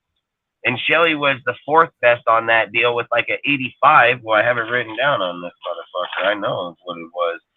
He was 85 and fucking. I have it written down here. Hall, Shelley had like about 400 snaps. Yeah, he's 388, I think, if I remember, or something like that. 397. 397. Yeah. That's And what I was then- saying, because I've seen a bit more out of Shelley than what I have seen Hall, because Hall only had like 220 snaps. I mean, I hope you're right. I mean, I can see the potential for sure with Hall, but I'm just not sold on Hall, so I don't know if you just cut a Mick just like that. Just because you don't, if Hall doesn't pan out, then you still got a Mick kind of thing. So I think at the very least, a Yeah, makes Duke practice Shelley squad. and Tyler Hall, it said, can be breakout players of this year. Shelley came in a coverage grade at 84.9. 84.9. Hall's coverage grade was at 86.3, which was the 3rd and 4th best last year. It says Shelley is not good in stopping the run. Oh yeah, I'm definitely keeping Hall. I've said that all along, but I'm just saying I think a Meek, you don't just cut him out. But that's all I'm saying. Like a Meek, if he's on that deal, I think he's. I say practice squad. I think at least he makes a practice squad as a. I think you would trade him because what isn't he in his 4th year right now? Where's the Meek in his? I don't think he's practice Yeah, squad. he's in his 4th year. I would trade him. I think he's still practice squad. I would trade him. So I put it for me for T, but you guys can go. It depends there, if you can get value, then yeah. But if not, so basically we would say Hobbs, Shelley, Faceum, Bennett, and either Hall or Robinson, right? That's what. And I say I mean, are you saying? But then are you saying Webb because you're saying Webb Webb doesn't make the team because Bennett and Hobbs are both slot corners. So if they're both in there, Webb doesn't make the team. And then we're gonna go with one. I go Hobbs, face on, Shelley. That's my outside guys, and then you got Hall and Webb. I'd probably say are my 2 slot guys. No, sorry, Hall and Jacorian are my 2 slot guys. That's my 5. I mean, then you stick. No, I'm saying Hall and Jacorian are my 2 slot guys, and you got Shelley, Faison, and Hobbs for the outside. So that's 5. And then it's a toss up between the rest and who makes a practice squad and who doesn't. So you guys think that Peters can go to safety? Is that what you guys were implying, that he can go to safety? Yeah, he'd have to play safety. He'd have to play safety. Otherwise, it's not really worth bringing him in. So Epps is the number 1. So we can say that. Then you'd go 2 would be Morick. He'd be third safety. With the potential to take over if Morick fucks up. Probably Chris Smith, no? Yeah, Chris Smith is the 4th. That's what I was thinking, Smith. Yeah, he's number 4. So that's your 4 safeties. It would be Peters, Smith, Morick, and Epps. We probably carry another safety as well, because we did that last year. Possibly 5 safeties. Because you got Jaquan Johnson. Well, if you have 5, Jaden, then it's gonna be Johnson 100%. It's gonna be Johnson 100%. Yeah, Johnson's not bad. But I think if we get Peters, Johnson might be gone or practice squad if he's eligible. I think Polamalu goes to the practice squad. I think Grant probably goes to the practice squad, and Teamer gets cut. Teamer's gone. Mr. Wasatch. I think it's also fair to mention that last year we carried 6 defensive tackles, nose tackles on the roster in the final few weeks. And, of course, you had the 5 running backs.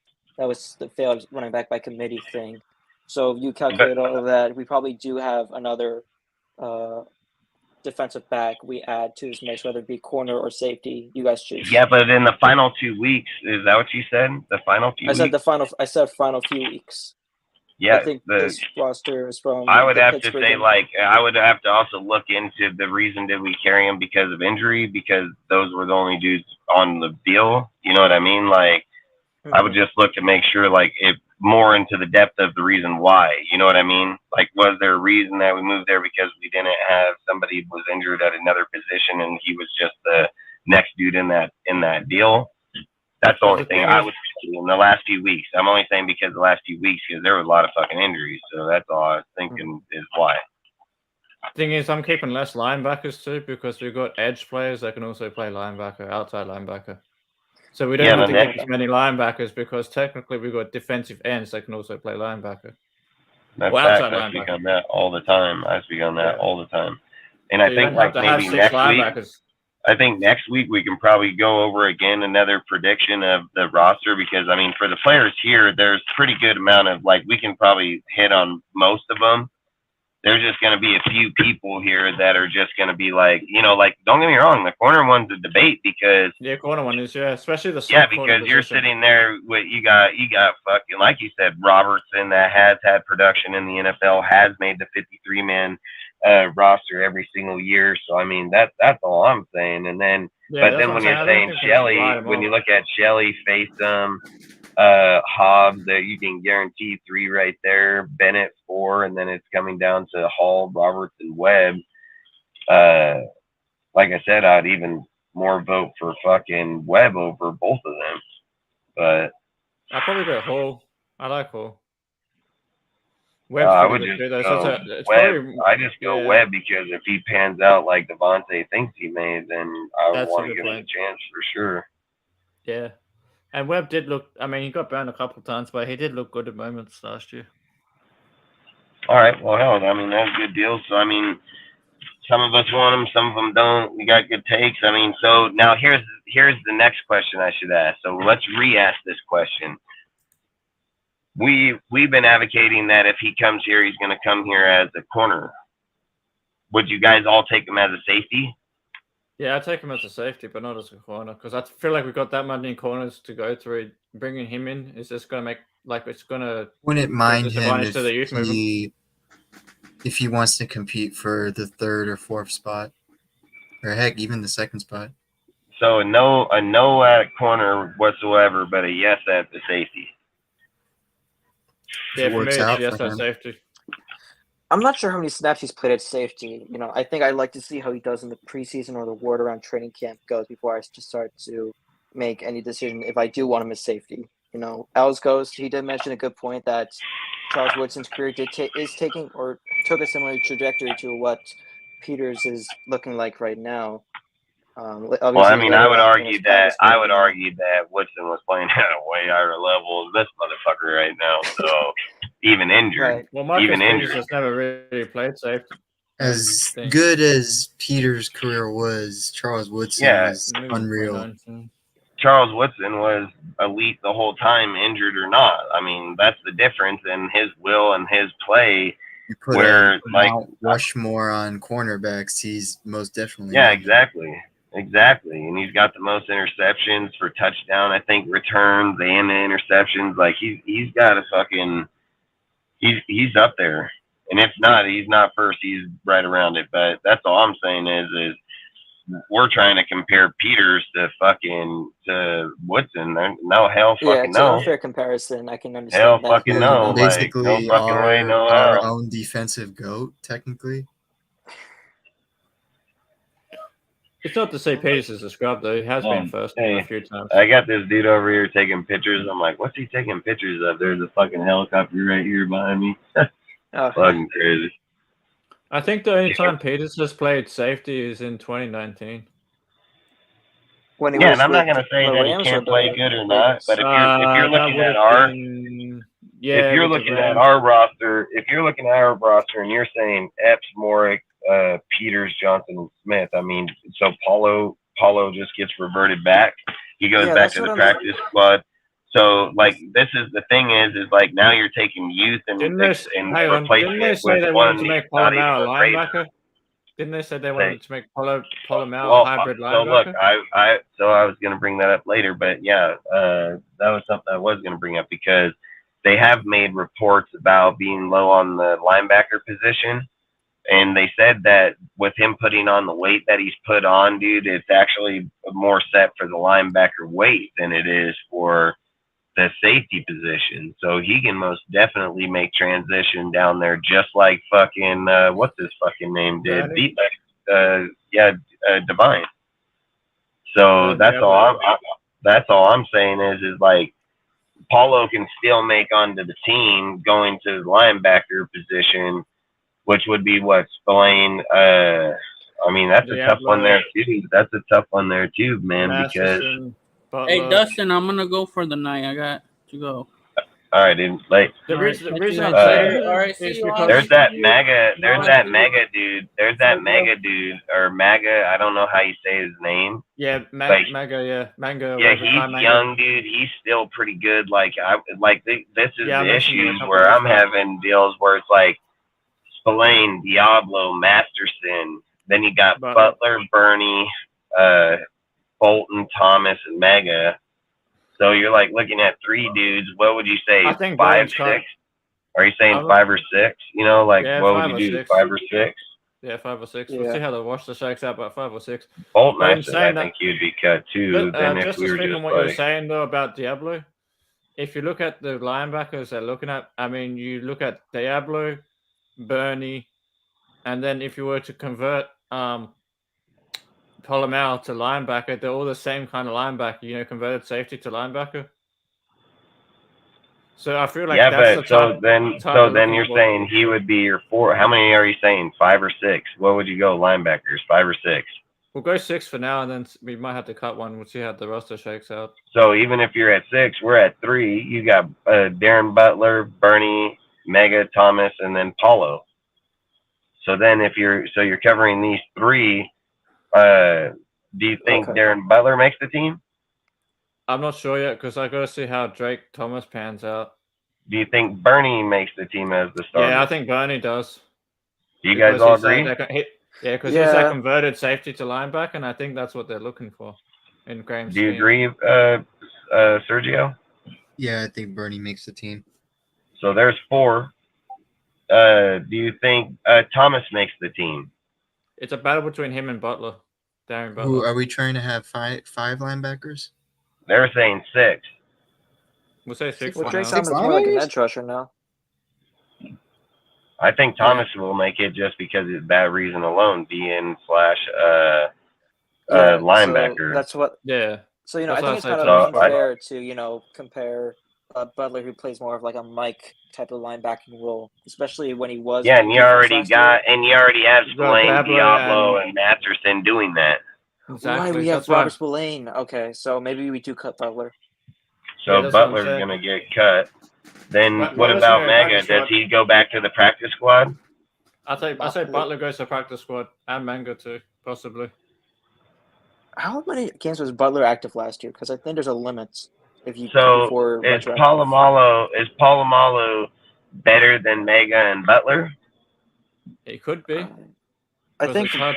Palomar will have a bigger impact. I'd have to see in than- preseason though. That's what I mean. This preseason is going to be big for a lot of I positions. think that Mega dude, man, I'm telling you, that guy's Yeah. gonna be something, man. That dude's I gonna be said something. that like a few months ago about that Mega. He's pretty young, but I just saw some things in him. I think it was in the preseason. No, it wasn't. Because I would roll with him over.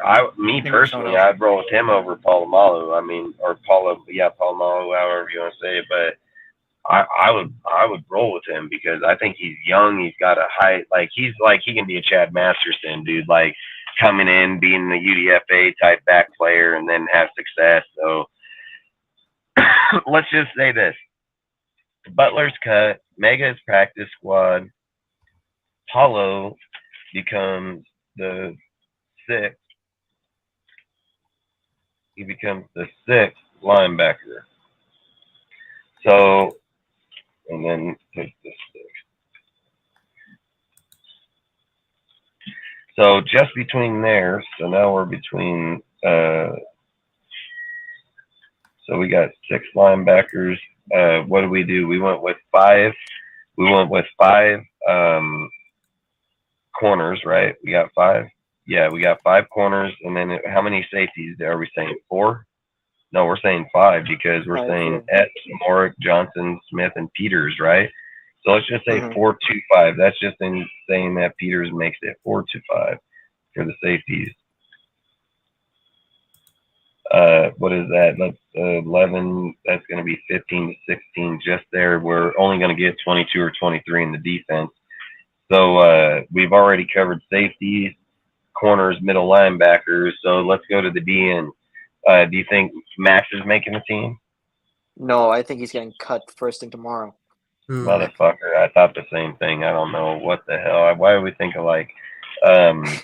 Is Jones making the team? I think you have to keep him around for at least another year. Jones is. You can't cut Jones until 24. Yeah. All right, so Jones is on the team, right? So 2. Yeah. Wilson on the team. He's going to Yeah. be on the team, but they might not. They're going to bring him in very slowly. How many DNs are we keeping? Probably at this stage 4.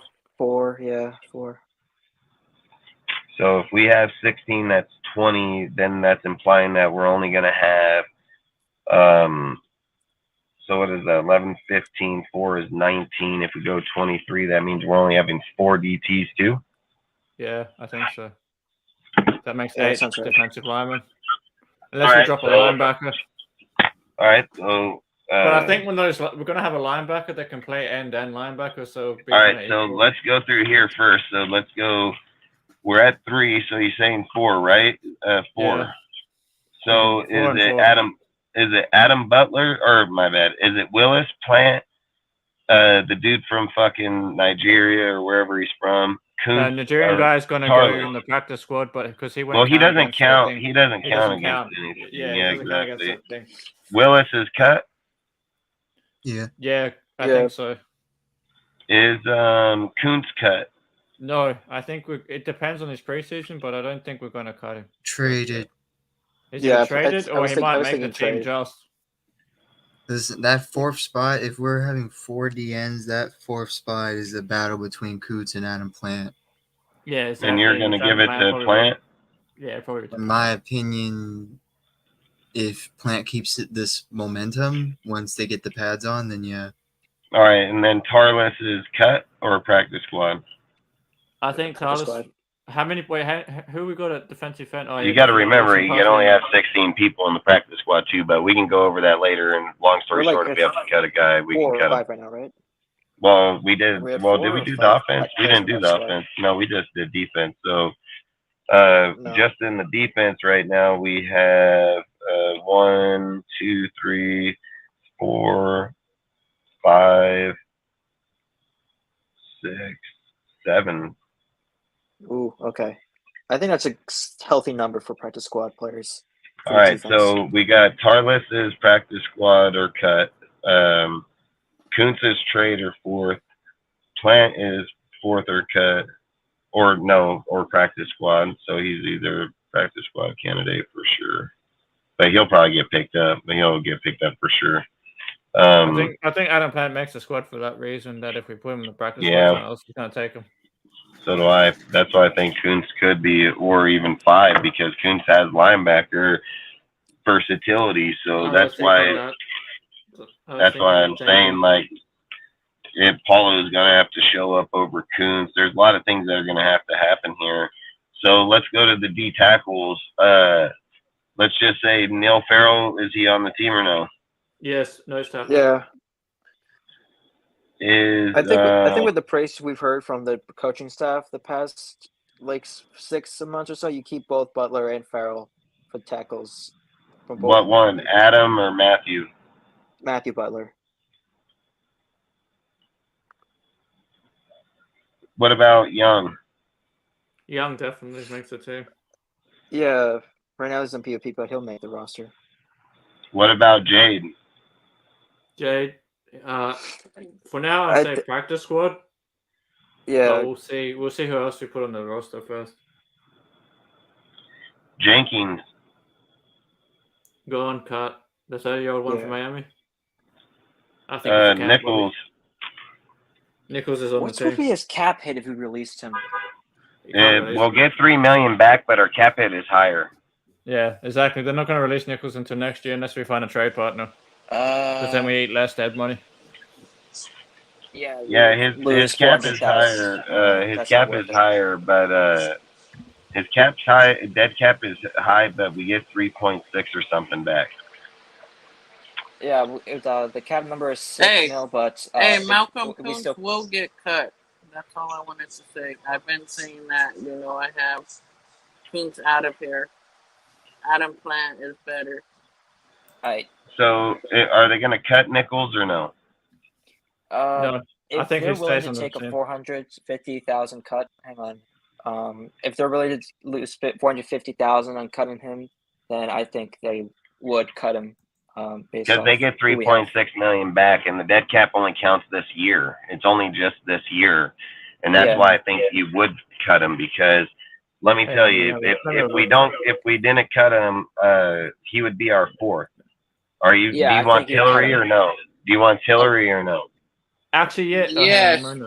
Yes, Tillery, yes. But hang on. We can cut Nichols. We can cut Nichols post June and save 6.5 million. Hang on. I just had a look at it now. If we cut Nichols post June this year, we can save 6.5 million and only eat 500,000. So yeah, they could cut Nichols actually. I just looked it over the cap right now.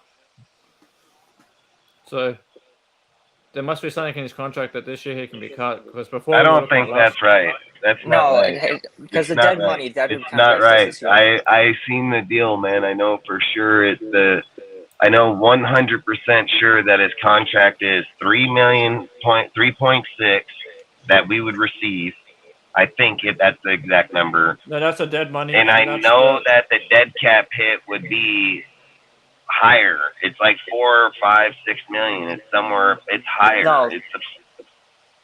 It's The 3.5. dead money cap saving is the combined total. Those two added up would be the cap number. So you're partially right there. The dead money Yeah. is still greater by 450,000. That's what I was saying earlier. So Yeah. So what is it? 4 million. It's a $4 million dead cap hit. It's It's 3.5. Yeah, that's pre-June. If you go to post-June, it's only a No, I'm looking at- $500,000 cap hit and a $6.5 million saving. I'm looking at post June right now. That's what I was saying. It's the same But thing. yeah, but listen, people keep advocating that for Renfro, and those are wrong numbers. You got to look in their contract year now. What's underneath their deal now? Because Renfro, people said it would be 11 million. It's not 11 million. It's only 6.9 because they're only giving them this year. That's only for yeah. trading That's this year. only that's my point because they're giving back the incentives in the contract, and then what his contract is this year. You can't cut Renfro, but you can trade him this year. If we were to trade him, we'd save 11.2. All right, so at the end of the day, we're only going to save $3 million with Nichols. We're going to eat fucking 3.5. Hang on. We would lose more money. Hang This on, is hang what on. I think you can. We should consider. Let We me show lose you more what mo- All right. Wait, you guys. You're looking at pre-June. Hang on, let me show you. It'll be easier than just a minute. Where is it? Over the cap. Yeah, here it is. Well, what I don't know that makes sense, right? Because if it's you're different getting between $6 post and million pre-June. back and only eating $5 million or $500K on Bly, why isn't he cut already? Because maybe they still look, say something. because I don't know if those are right because I got his deal written down right here that I literally wrote down. It's different. Yeah, because it's different between pre-June and post-June. It's different if you cut him pre-June to post-June. So anyway, I don't know if you can just bring up the share screen thing for a minute. Yeah, I wrote it down right here. Three players won't be on the roster after camp. 1, Bly Nichols, 84th best 84th best D tackle, mediocre at pass rushing.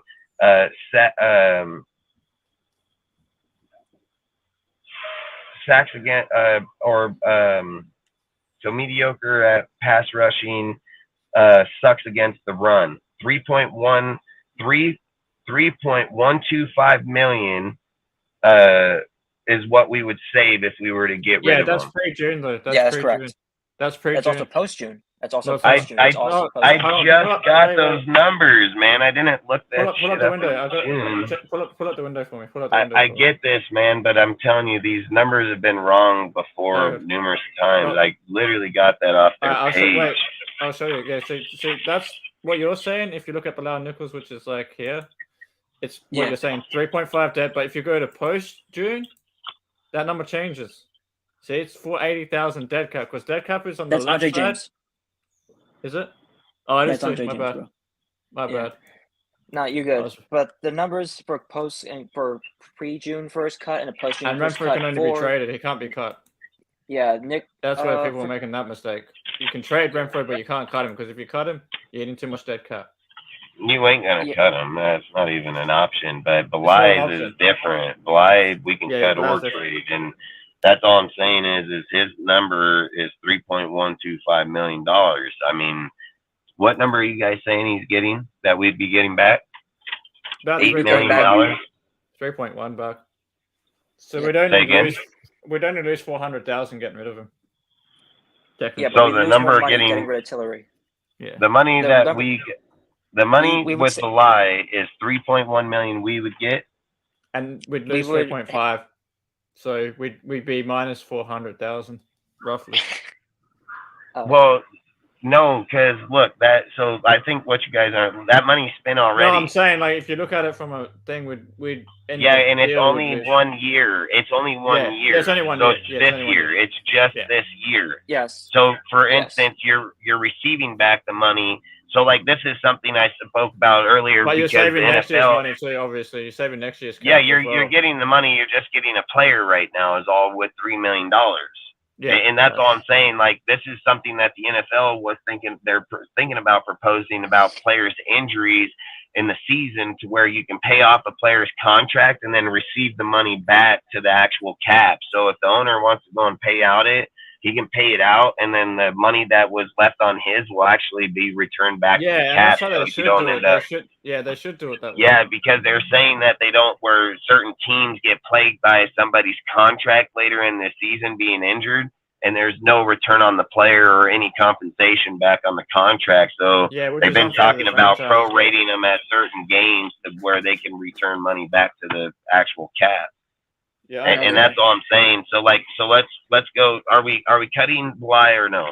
I'd say we could cut him in that case because we're saving as much. We're pretty much just about breaking even if we get rid of him, and then we open up a spot for another player. Plus, we're saving money for 24. So, Do you guys cut him or keep him? Because I'd look, say we cut still him. haven't. I cut him. So Yeah, we I'd got cut him. 4 players, right? Are you saying Tillery is better than Nichols? Yes. I'd rather have Tillery on my roster than Nichols. Yeah. Yes. And then Tillery's better than Adam Butler. Yes. Yeah. All right, so we're gonna go 4 cut with Butler. So basically, our starting D tackles is Tillery, Farrell, Young, and Jade, and Butler. Oh no, my bad. Tillery, Farrell, Young, and Butler. Matthew Butler. Yeah, and Jay goes to the practice squad. Mhm. But he might be protected if he goes there. So what is that? That's 4. That's 4. Defensive tackles. Yeah. What did we go with the D ends? The 4. D ends we went with 4. Yep. So that's 8 defensive linemen, and then you also have a linebacker that can switch between D end and linebacker. So you technically have. So that's 10, 14, 19, 23, 24 off or defensively. So 23. I'd say 2 more players on defense because you can have 24 on offense, and because it's 53. Then you're only going 20. You can at these numbers. I had to do the offense first. You can only have 19 offensive players with these numbers. Because it's 53, so or 30. Or my bad. It's 53. It'd be 25, 26, 27. yeah. So I'd advocate more defensive players. That's than what I'm offensive saying. We can probably players. add 2 more defensive players and still have enough on offense. Yeah, because like Zayd would make sense to make the team, especially if Yeah. he's pushing Because as much as he not is. just He that, would I make feel sense like to make we the need team. the extra numbers on defense. And more than we Kuntz need on getting offense. cut or traded just doesn't make sense. They put the weight on him, dude. They got him to where I they say we want keep- him. Like the with- Kuntz, with I can't those- see getting. With those 2 spots, you can probably keep Kuntz as 1 spot.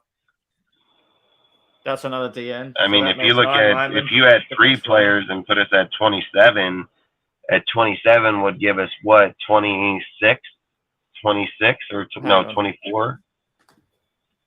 Yeah. What did I What's say? it, 25 and 27. 25 is 50. 50 needs 3. So how many were you saying? It's 23. We'll have 23. 20. Yeah, that'd be 22 or something, wouldn't it? Hang on. 23. If it's 27 or 53 27, minus 30. Yeah, No, we 'cause can do that's- 27. no, We can 26. do 27 on 26. defense. Because if you do 27 on defense, you can do 26 It'd be on offense. 26 because it'd be 26. Yeah, on 26 on offense. Yeah. Yeah. Because 26 and 27 is 53. Yep. Yeah.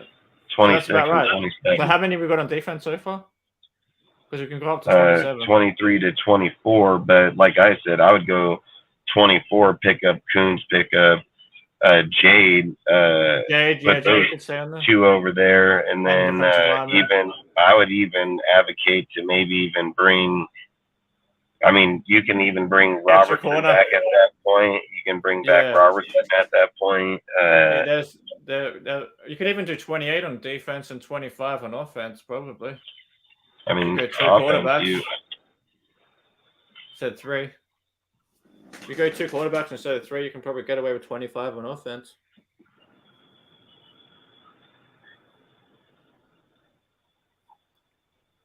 How many players we have now? Because if we had 20 on defense, we could still have 25 on offense. yeah. So let's do the offense real quick. Jimmy making it. We'll say Jimmy Probably, just say Jimmy and O'Connell are the 2 quarterbacks for now. And then Hoyer's on third, but he doesn't count, right? Because he's Yeah, all right. and then- Is Josh then- making it or no? Is Josh Jacobs making it or no? We'll say he is for now. Say you sign him, Yeah. just hypothetically. All right, Plays in the Sincere, side. Yeah, I say Sincere makes it. Yeah. Brown. No. Oh, yes, sorry. Yes, Brown. Mm. Thinking. the other one. Yeah. Austin, No, practice squad. No. Zamir. Yes, that's your Yeah, full backs. probably. Then you got That's yeah, four you got backs right there. Is Bolden and Amir getting cut?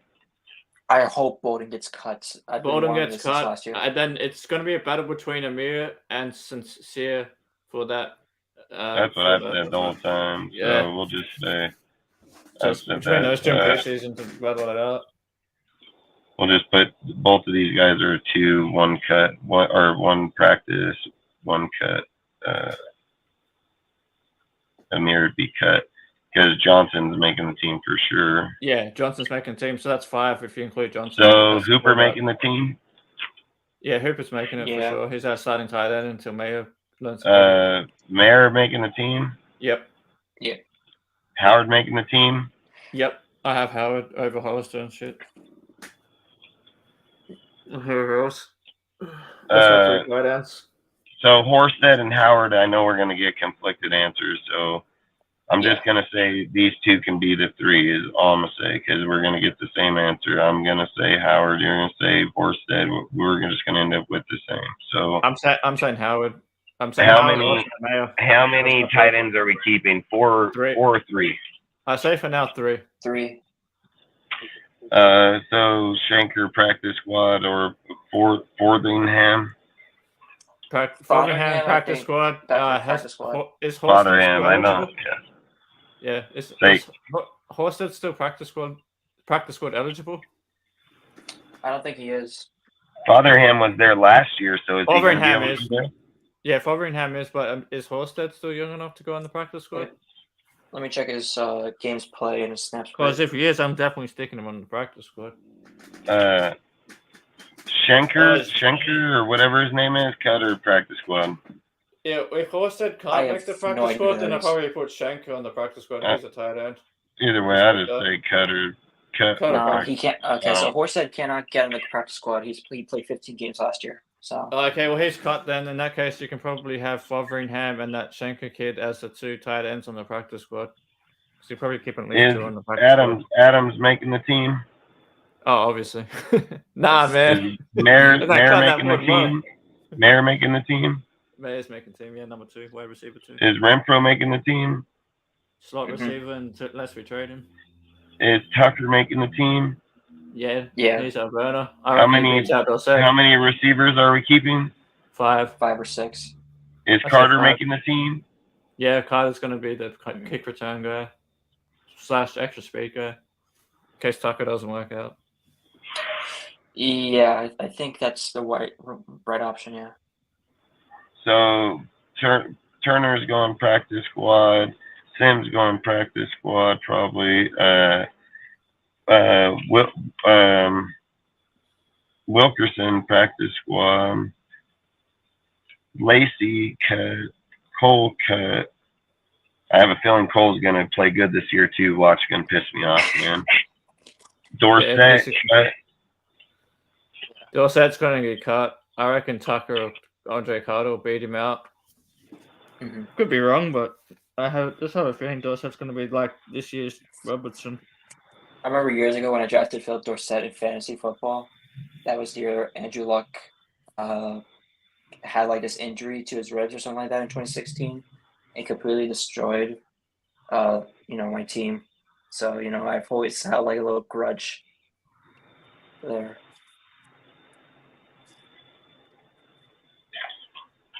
We're gonna end up right with the 23. We'll end up right with 23 exact. Then that means you can probably keep because you'll go with Miller. You'll go with Miller, Parham, James, Moody, Illuminor, and then you can play Munford and Curtis and as the backups. And then fucking Wagner. I mean, Wagner's gonna make it, so I don't know how they're planning on doing this. Like that's why I keep saying, like, I feel like Illuminor is gonna get fucking traded. Once we did the O-line and the backups, are we at 23? We're at 23 with the starters with the backups, but the problem that I'm saying, like Wagner, the other 2 players, is Wagner on there yet? No, Wagner. So if you went with Miller, Parham, James, Moody, and then I'd say 8 Illuminor, offensive linemen. Do we have 8 offensive linemen on there? Or how many we got on there? I don't think they'll do that. They've only ran 7 in the past. Oh, well, at least 7. It has to be at least. Yeah. Oh, yeah, 7. They 'Cause you run have they Curtis run and they run the Wagner. 5 on the line and 2 And then 2 rotational players that can play any position. Yeah, so that would probably And be then Curtis and that's Wagner. like with Parham would rotate down to James, so that's why Yeah. that's where the corner or the center would be. Yeah. And then when you're looking at your rotational with Curtis would take over Parham's position if that makes sense. that's makes assuming that that's the center that got injured. Yeah, that And makes then sense. anything outside of that, Curtis Because your would rotations rotate. would be the rooks. Your rotations Yeah, would be Curtis would and rotate Wagner. with Moody or Parham at the outside of that. Yeah, so Parham moves to center, you just put Curtis in. And then Yeah, if Parham Munford would rotate with Illuminor or Colton Miller. But Yeah. the fact is if worst case would happen, this is the worst case that would happen. If Miller got hurt, Illuminor would move to the left tackle and Munford would take over the right tackle. So, like I said, they would just rotate certain players. That's what I mean, because if you have Munford, how many got? Because you got starting 5, right? Which is if you put Wagner on there, you'd have 8. You'd have 8 if Wagner's on there. And you got to think they're gonna play him or protect. They gave him fucking $200,000, bro. That's why I have a feeling we're gonna keep 8 offensive linemen for that reason that you just said. So we can keep Munford and you gave $200,000 to a young kid, not a fucking old guy. You know what I mean? Like 2 backup tackles and a backup swing guard. That's what I reckon. Like the other 3 on top of the. I mean, before camps even started, we've already pretty much determined the 53-man roster, unless somebody just shows up. And like I said, unless it's like Sincere, unless it's dude like Plant, or unless it's somebody like Jade or somebody like Maga or Thomas. I mean, the number of people that can be Apollo Johnson, like you can already call out your who you think would be, what's the word that they would use? The people that are on the outside looking in. You know what I mean? Yeah. And then the other thing I was going to say, with adding the 8 offensive linemen, does that put the offense in total at 23 or 24? It'd be 24, so you just bias one player on the defense. So one player, that one player, it would be what you said, and that's put Cam Sims at tight end / wide receiver. So you have that's what I'm saying. Yep, 6/ you would have 6/4 tight ends, because he'd fill both right. roles. So that means you could have 4 tight ends or 6 receivers, depending how you use them. I said Cam Sims is a lethal weapon here because of his versatility with inside there. I had a feeling that's what it was going to work out to, but I just wanted to see first, once you wrote it all down, if Sims would still be have that spot left at the end for Sims. Because I reckon Sims takes that last spot as that versatile player between tight end and receiver. And Sims is eligible for the practice squad too, right? I think he is. I'm not sure. Can you see, Noah? What? Is Sims eligible for the practice squad? Cam Sims? No, he's been in the league for too long. This would be his 6th year. Yeah, in that case, I'd definitely keep him as the last spot as a swing between tight end and receiver. Because if Adams goes down, I feel like Sims is even though he's not Devontae Adams, his body size though is he's that big receiver. He's got the height. Yeah, he's got the height, exactly. He's got the height, the stature. He's got good movement. Because if you look at the other guys, even Jacoby, if I'm not mistaken, isn't Adams taller than Jacoby? Hey, this is what I would say. If Ziegler and them start hyping up Sims, Dorsett. No, I wouldn't even say Dorsett. It's going to be Cole, Sims. If he starts hyping them up, he's trading them, bro. Like Marcus, it's the Brian Edwards all over again. Yep. He got to put out a highlight fucking reel on these motherfuckers. Like, look at what he can do. Look at that. Look at that beautiful catch off the corner right there. Trade, motherfuckers. Yes, and this is what I heard why Horsted. So I heard Horsted would win the job over Howard, And the reason that they're claiming is because of his versatility in the catch game, but his blocking game. They said his blocking game would be better than Howard. That's He was a tough. good blocker in Chicago. He's okay, Yeah, they said though. they said Horsted's blocking was better. I had to say that is shit. better than I had to say that better. shit to believe it. Because I didn't think so, I think I man. remember saying that he was the. Howard in the Texans was pretty good, man. I wrote it down here. Healthy. I know I wrote it down here. A conversation. I said. Let me have a look at something for a minute. You mean you could be right, but I just find that surprising. There's different kinds of tight ends. Like Howard's bigger than Horsted. Horsted's more of a receiving tight I end. was on a subject with Horsted, and I was reading his deal, and then I seen where it said the cut, and then when it said the cut, and then I was reading the reasons why. They said his blocking is better than Howard's, and then with his versatility in the passing game.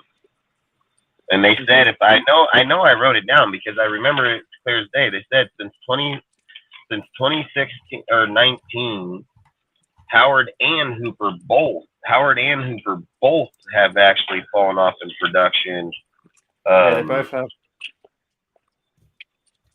I mean, yeah, that's what happens when Matt Ryan gets washed up and he gets traded from the Falcons for Hooper. Rob Gronkowski existed. So, his production. Oh yeah, it says right here. I got it right here. It said.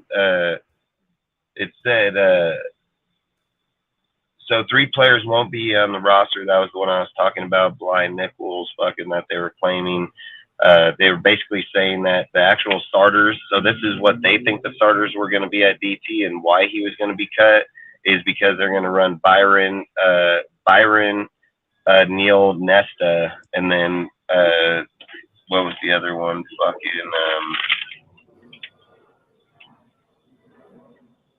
And Young. So it was Young, Neil, Nesta, and Byron. And then it says 2, Howard for Jesper, or Jesper for Howard, better blocker and catcher is exactly what it says. And then 3, it says Josh Jacobs for Zeus. Says Josh Jacobs won't make it out of camp. That Ziegler will pull the tag on him, that they think Ziegler is going to pull the tag on him so they can get the money, and they think that they're going to let Josh leave if they have any indication that he's not going to sign.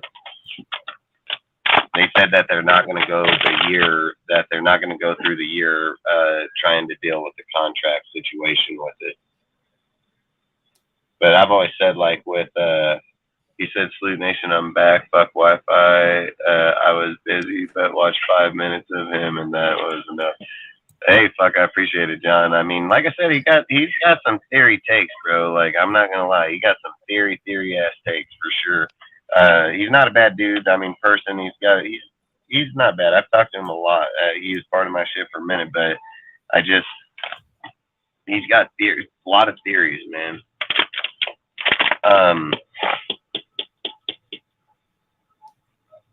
I don't know. I don't know why. I mean, I know who fucking Horsted is, but like every time I think about it, right? Like every time I think about it, I cannot put Horsted in front of Howard in any way. Yeah, man. Like, I can't even. I'm sitting here thinking like, I don't give a fuck if this guy ain't played good over the last 2 years, fucking. In football, I mean, Hooper only had 400 yards, if I remember right. I wrote that shit down too. He only had like 450 yards over the last Hooper 450, and they're actually saying. So this was another topic where it said 3 Raider players fighting for their job at camp. Number 3 was Chandler for Tyree Wilson. Number 2 was Austin Hooper for Mayer. And it said 450 yards since 2019 is basically where he's been averaged at. And then the first one was Aiden for Hoyer, and then Apparently, But that's all I'm saying. Like Hooper and Howard have both had actual falling off production. The only thing that grants Hooper more validation is that he picked it up towards the end of the year last year. So that's why he's getting a little bit more credit than Howard is. But yeah, I think wasn't the Howard only on reason- the fucking? Wasn't Howard in Tampa when they won the Super Bowl? Yeah, he was. And not just that, I'm just looking at their PFF grades right now. And I think the only reason that Horsted has such a high pass blocking grade in 2022 is because of Josh McDaniels. Right? Because if you look at 2021, he has nothing for his pass blocking grade because he didn't really pass block in 2021. And in 2019, it was 67, but it went up to 73 under McDaniels because McDaniels can teach his tight ends how to block. Well, that's facts, and let's just look at it like this: with Priscilla and him, Yeah, with exactly. Priscilla and Josh. Are you telling me that Horsted is better? That Priscilla and Josh are not going to get better production from two proven players in the NFL at their position for a minute, and a guy that's never been there?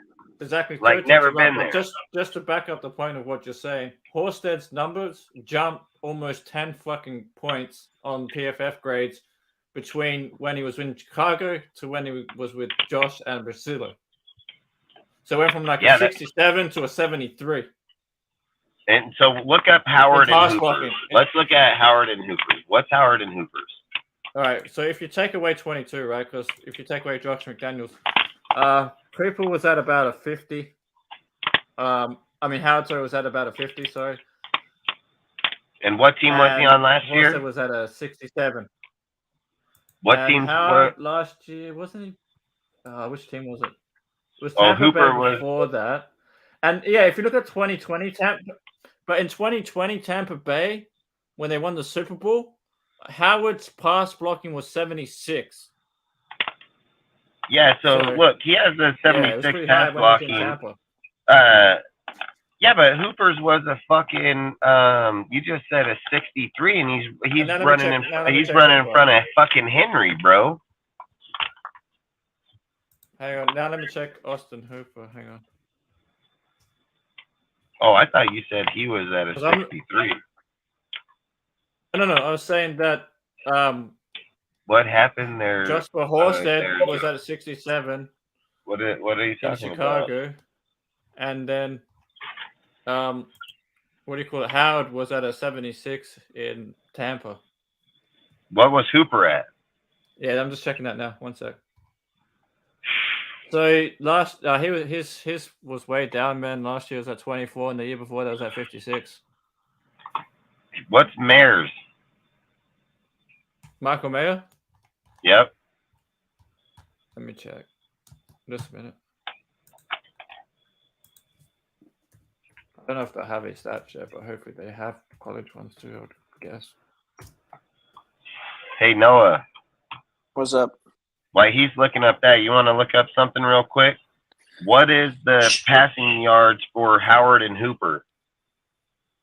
Passing yards passing yards? He's gonna look up the passing yards for Hooper and Howard. He's gonna look up Mayer's blocking, because basically right now it's actually indicating just in the blocking alone it's gonna go Mayer, Howard, and Horsted, not Hooper.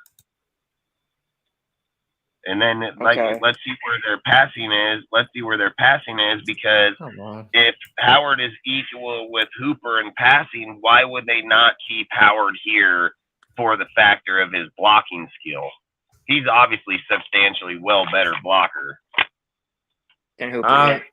I'm trying to find fucking Hooper got a 23 grade, bro.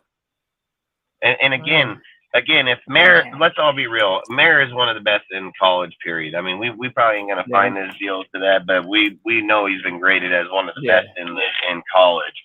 So just his passing and blocking is considered him in the category of even being the number one tight end this year. So either way, we know Mayer is good in his run and block. What is Hooper and Howard's passing? That's where I think we need to go. And then look at Horsted. What was Horsted's passing? Salute, James. Appreciate you, bro. All right, here we go. Because it doesn't. I can look at numbers too, then. I can look up. Yeah, PFF gave him as his draft profile for Mayer.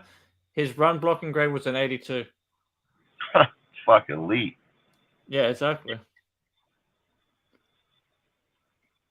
And then also he had Okay. 12 missed tackles, which was tied 8th in college. So he once he catches the ball, he can make guys miss him. And he had 210 deep yards, which was 3rd in the college football. Apparently, for tight ends. What team did Howard play on last year? The Falcons? Titans. Titans. They're lying. Howard? They're lying. Howard? Yeah. OJ Yeah, Howard no. was on the Titans? No, No. Yeah, he was on the Titans. Yeah. No, Hooper No, was that's on the Hooper. Titans. Hooper's on the OJ was on the Titans. Texans. My bad. Yeah, Texans, I think. OJ Howard Yeah, was. he was in Oh, Texas. yeah, he was. I think he was. You're right. Okay, so have you got the yards yet? Do you want me to pull it up from last season? Career per reception? Just bring up last year's passing for Hooper, Howard, and Horsted. Okay, so because I mean, you can say there, bring up the career. Just say the last 2 or 3 years. You know what I mean? Like we don't got to go their whole history, but basically, let's start with who do you have up first? Who do you have up first? I have OJ Howard up first. Oh, you go first. I'll do the other one. Go ahead. All right. So OJ Howard in the past 2 years with Tampa and Houston has had 24 receptions for 280 yards, 3 touchdowns, with a catch percentage of 54.5% on his targets, and an average of 11.7 yards total, or in 280 yards total from scrimmage over the past 2 years. Yeah. So let's see, and that's Howard's numbers. That was 23 receptions. 24 receptions over the past 2 years. Dang. Austin Hooper. He's been more involved in the offenses recently. So, in his previous 2 years, which were in Cleveland and in Tennessee, he had 79 receptions for 789 yards, 5 touchdowns with a catch percentage average of 65.3%, and he had the same amount of yards per scrimmage, 789.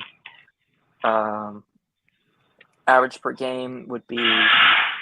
Hang on, let me pull up the per game averages if you need that.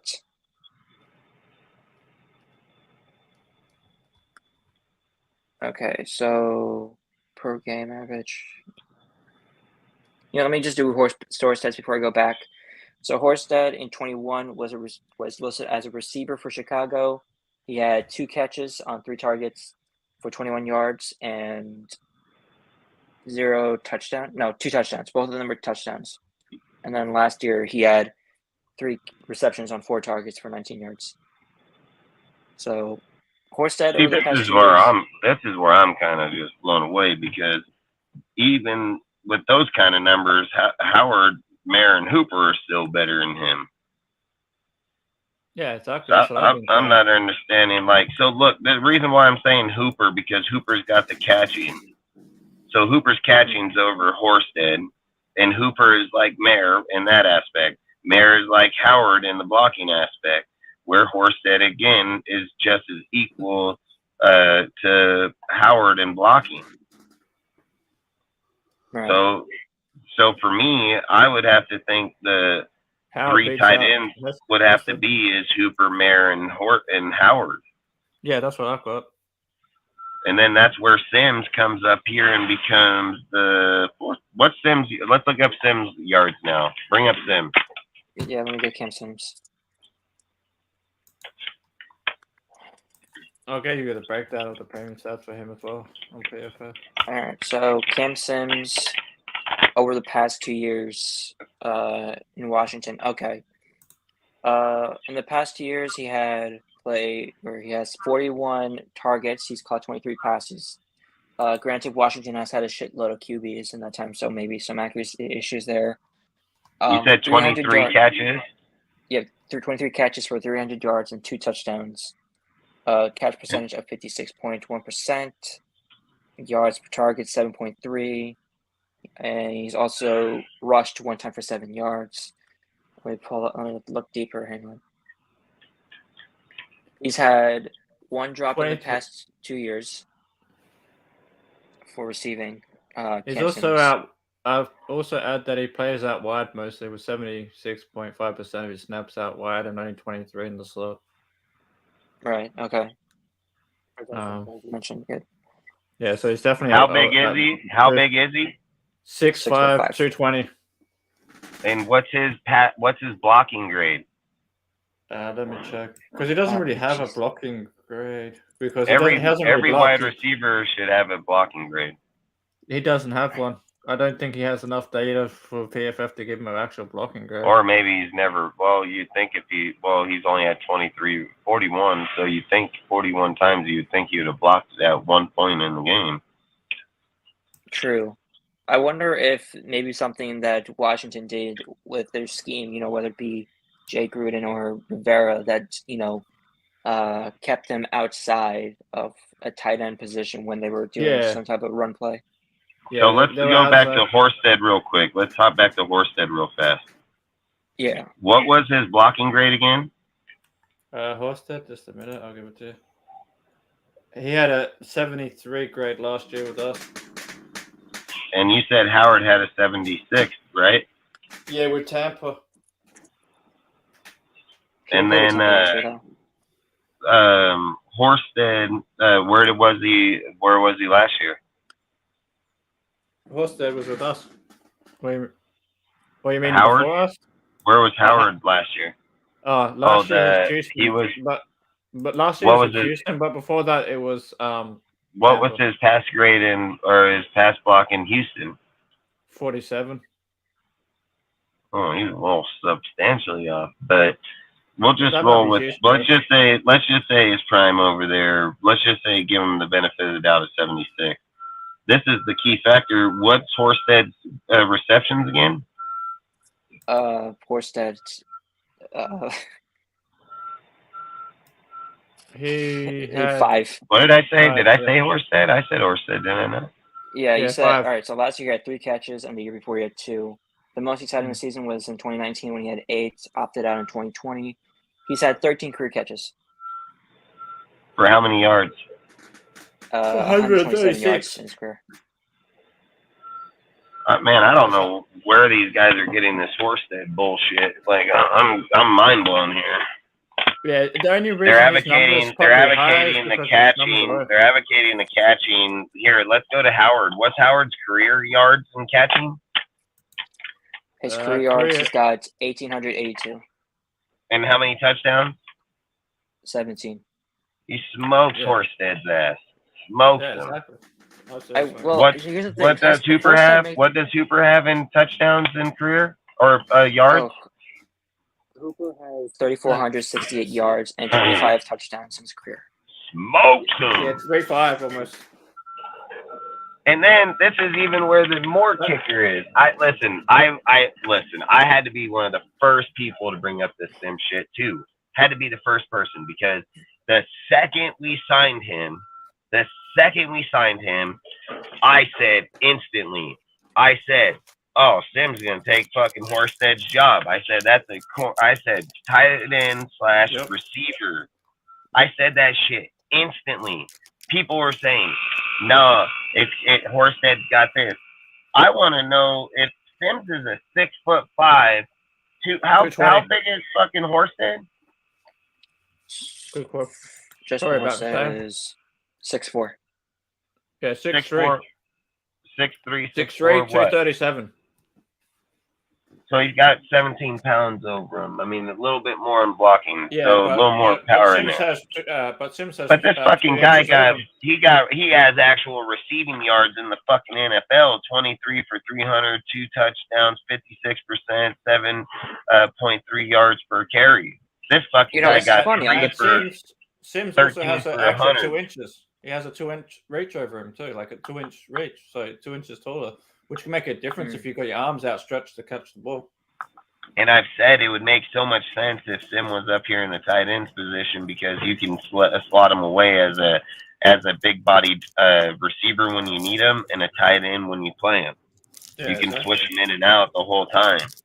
Exactly, and it's also going to keep defenses guessing where you're going to put him at. Oh, massively, dude. And then you're sitting there saying that you got your slot dudes down in there with Meyer and Renfro, dude. Adams in the outside. You're going to always be second guessing if Sims a receiver or tight end. You know what I think else? You know so what look, else I this did is the just to thing piss off why I Andy think Reid? I would advocate it, right? This is the reason why I'd advocate it, and I'll let you talk real quick.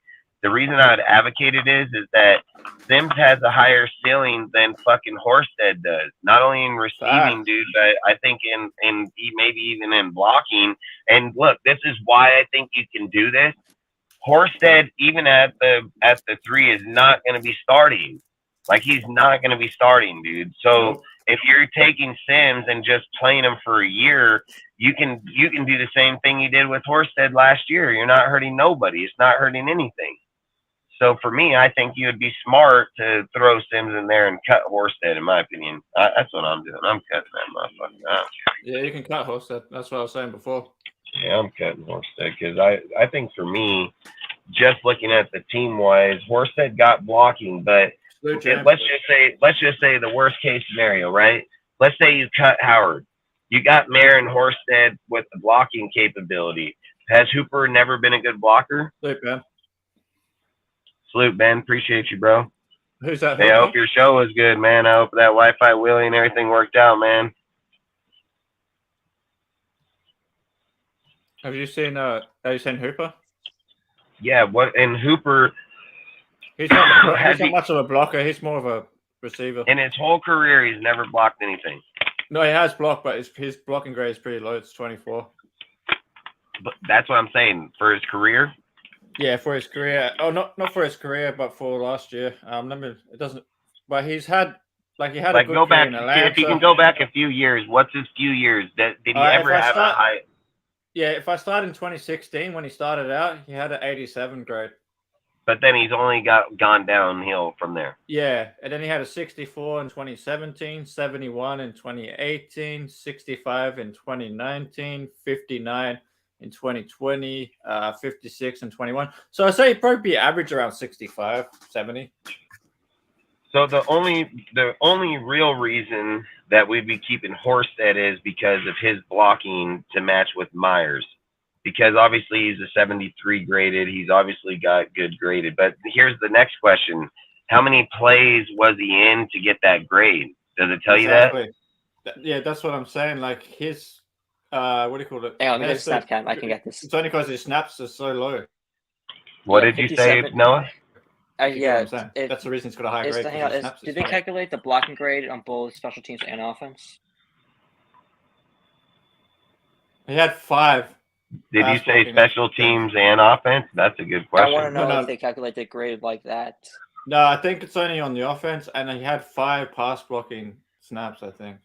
Okay, so of the 5 pass blocking snaps, yeah, that's less than a freaking 10% of his actual offensive snaps. So I don't know if that really should count. And then here's something we should ask ourselves. In Josh's system last year, how many times did we run dual tight ends blocking at the same time? And not just that. No, I don't think so. I'm gonna tell you the answer to this, because this is why I brought up that his number had to be inflated, because did he not recall that Josh runs a fucking jumbo tight end set, and when you run a jumbo tight end set, it's an offensive tackle, not a tight end. Yep. So that's why I'm trying to say, like, the numbers got to be inflated there, because it's inflated. So if we're looking at Myers is going to be the more dominant run blocker, and if we're keeping in Howard if he stayed.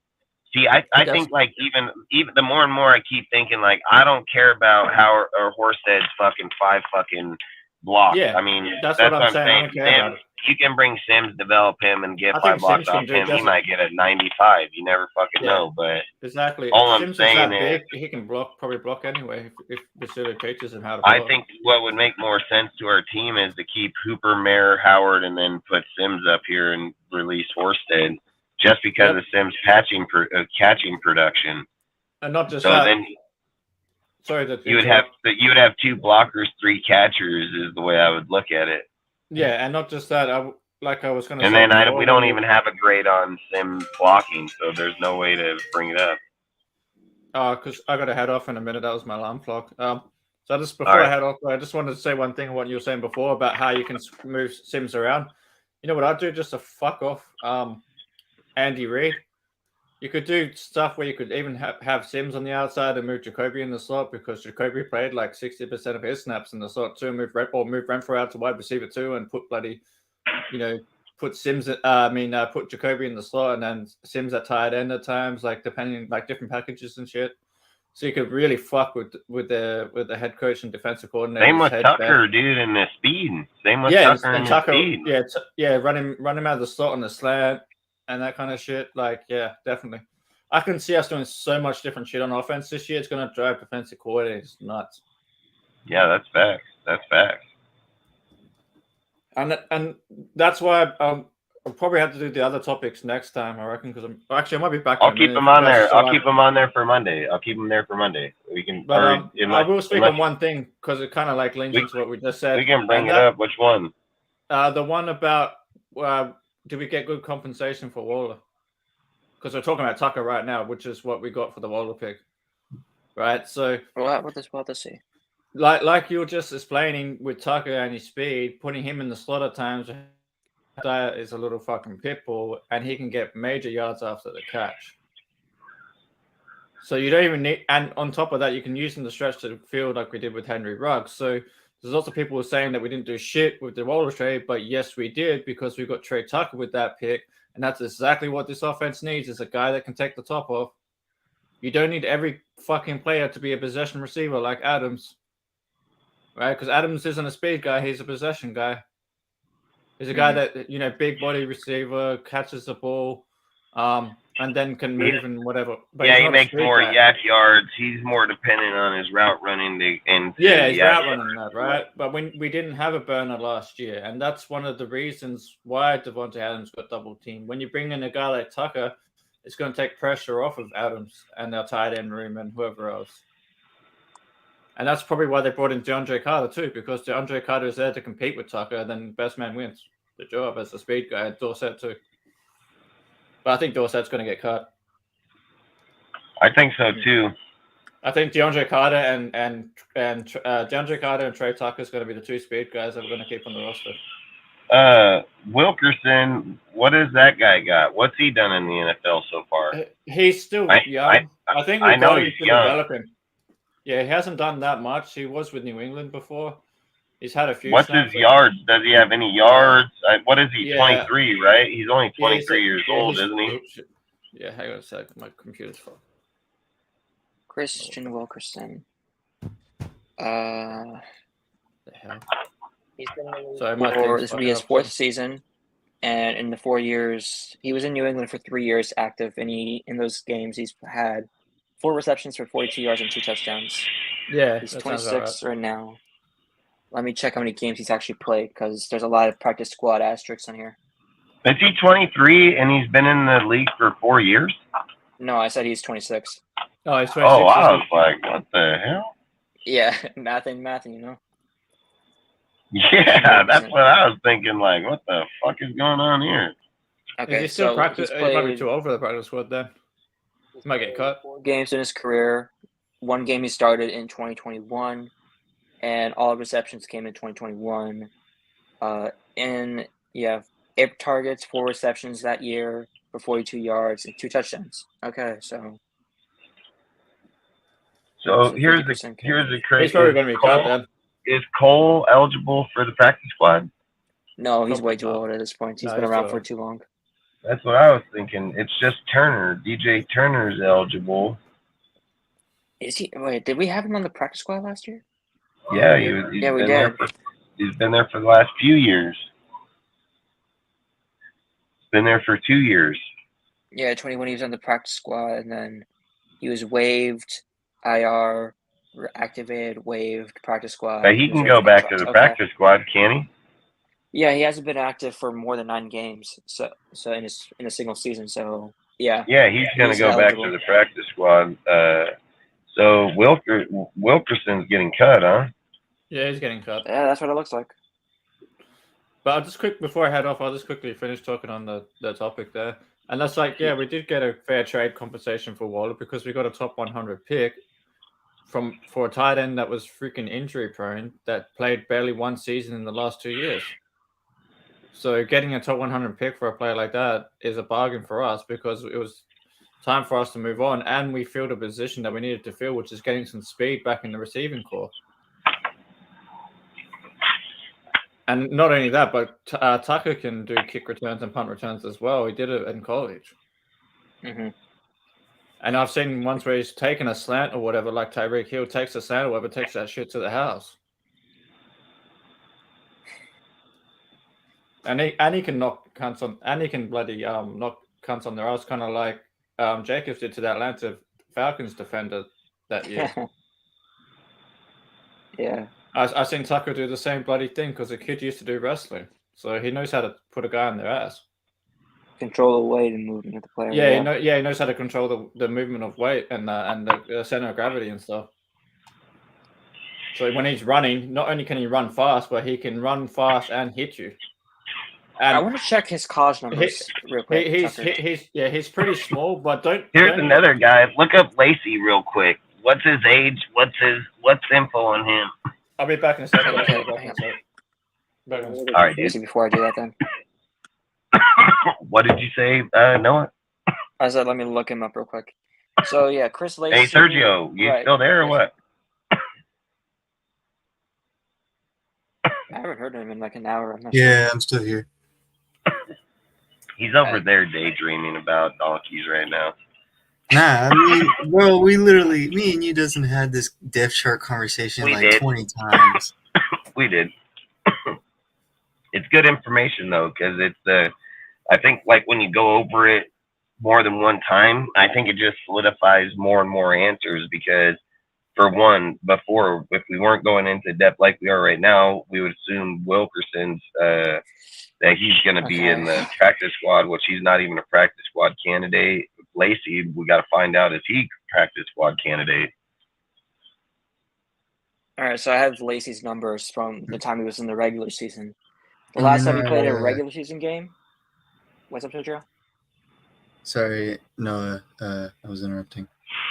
Okay. You can talk in a sec. Chris Lacey, the last time he played a regular season game was in 2019 for Matt Patricia's Lions.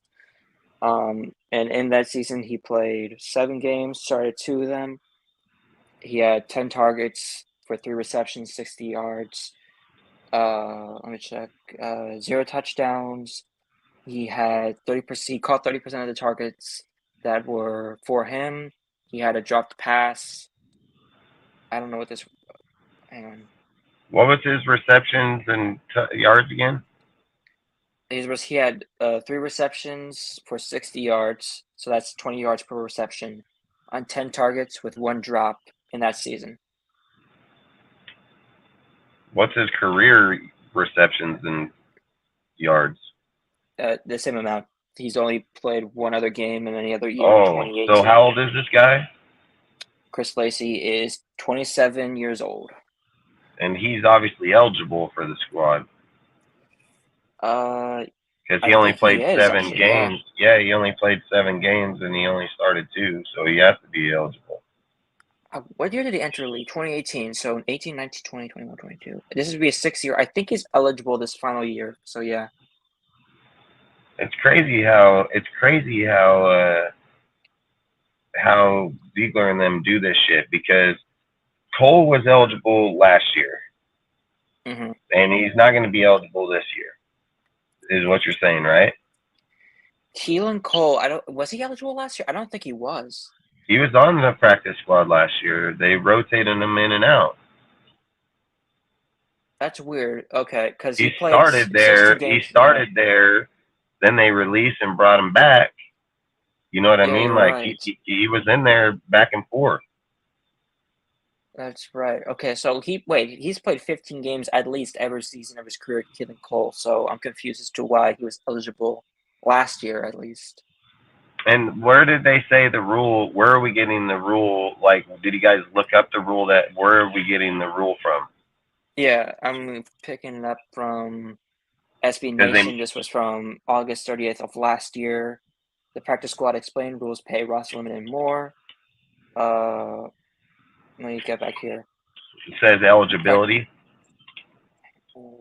Look at the any restrictions. Because it's once again based out of an experience. Out of the 16 players in the practice squad, a team can have any number of players who have not accrued at least 9 games in an NFL season, up to 4 players who accrued no more than 2 seasons, and up to 6 players with no limitations on experience. Oh, okay. So so that's where you can get Cole, man. This is why I think Keelan Cole makes the squad, practice squad. I don't think Cole gets cut. I think Keelan Cole gets practice squad because he knows the system. Yeah, that would make sense there. All right, so then that would actually allow for other players on the roster.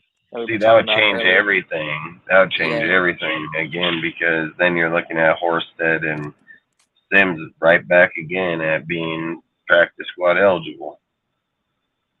And then what was the second term? You said the second term was 2 years?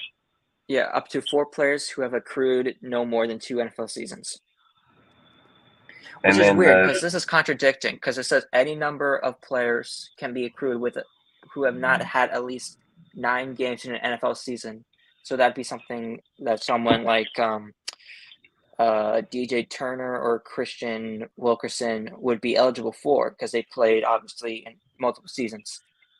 So they would be eligible via this. And then obviously I just mentioned the 4 players who've accrued no more than 2 NFL seasons. And then it says up to 6 players with no limitations on experience. So I'm guessing what this means is that there can be 6 players on the roster, or 6 players on this practice squad, no matter how long they've been in the league or how long they've played for. And then once those 6 spots are up, then you can't have any more players that played more than 2 seasons in the NFL. And then after those 4, any other players. I wonder if Dorsett would go to the practice squad. He probably would, dude. So this is changing all. Yeah. This is all kind of shit, because this is going to change all kind of shit, because if you're putting Keelan Cole and Dorsett to the practice squad, Turner to the practice squad, because Turner qualifies under the 9 games. Yeah, he does. So he qualifies under the 9 games. Is why he'll make it. Dorsett and Cole is the experience. So that's only 2 of 6. So you still have four holes open. I wonder if we pick someone from the O-line, like a few guys from the O-line or the defense. But then Horsted would qualify too, would he not? He didn't start more than 9 games. No, it's played in more than 9 games, it says. Is it played or started at more than 9 games in a season? It says any number of players who have not accrued, which means played in this context. So played in, not starts. So then how many years he's been here for more than 2 years? Jesper Horsted, he played in 15 games last year. So he would not qualify under the first, but he would still qualify under the 2 other categories. So he would be part of 10 players that could be put on the practice squad that have played more than the 9-game maximum for the first. Okay. How many games has Sims played? In how many years? Sims. Oh gosh, Cam Sims, 6 years. He's played. Okay, his Wikipedia page doesn't have it. Let me look at the PFR. Cam Sims has played. Let's see, 1, 7, 16, 14, 17. Okay, so he would only fit under the last option. No limitations. That can get dicey, because you're going to need it for defensive players too. Oh, okay. So hang on. I'm looking at this right now. So 6 players, no matter what experience they have, and then 4 players who have not been in the NFL for more than 2 seasons, and it's not even played. They cannot have been in the NFL for more than 2 seasons. So that'd be applicable to guys basically like rookies, Butler. Basically like rookie and first year or second year players. Basically, exactly. Yeah, exactly. Exactly. Yeah. Okay. Man, my motherfucking hat just literally flew off there like a biatch. Yeah, and then it says the four players can be protected each week, so they can't be signed by another team at any time. And then okay. Yeah, because then you're looking at like Sincere can be eligible for practice squad. Britton Brown, Austin, Zamir, all of those guys can be practice squad eligible. So then that would make picking out a running back easier, I think, or picking up between guys like Sincere McCormick and Amir Abdullah easier.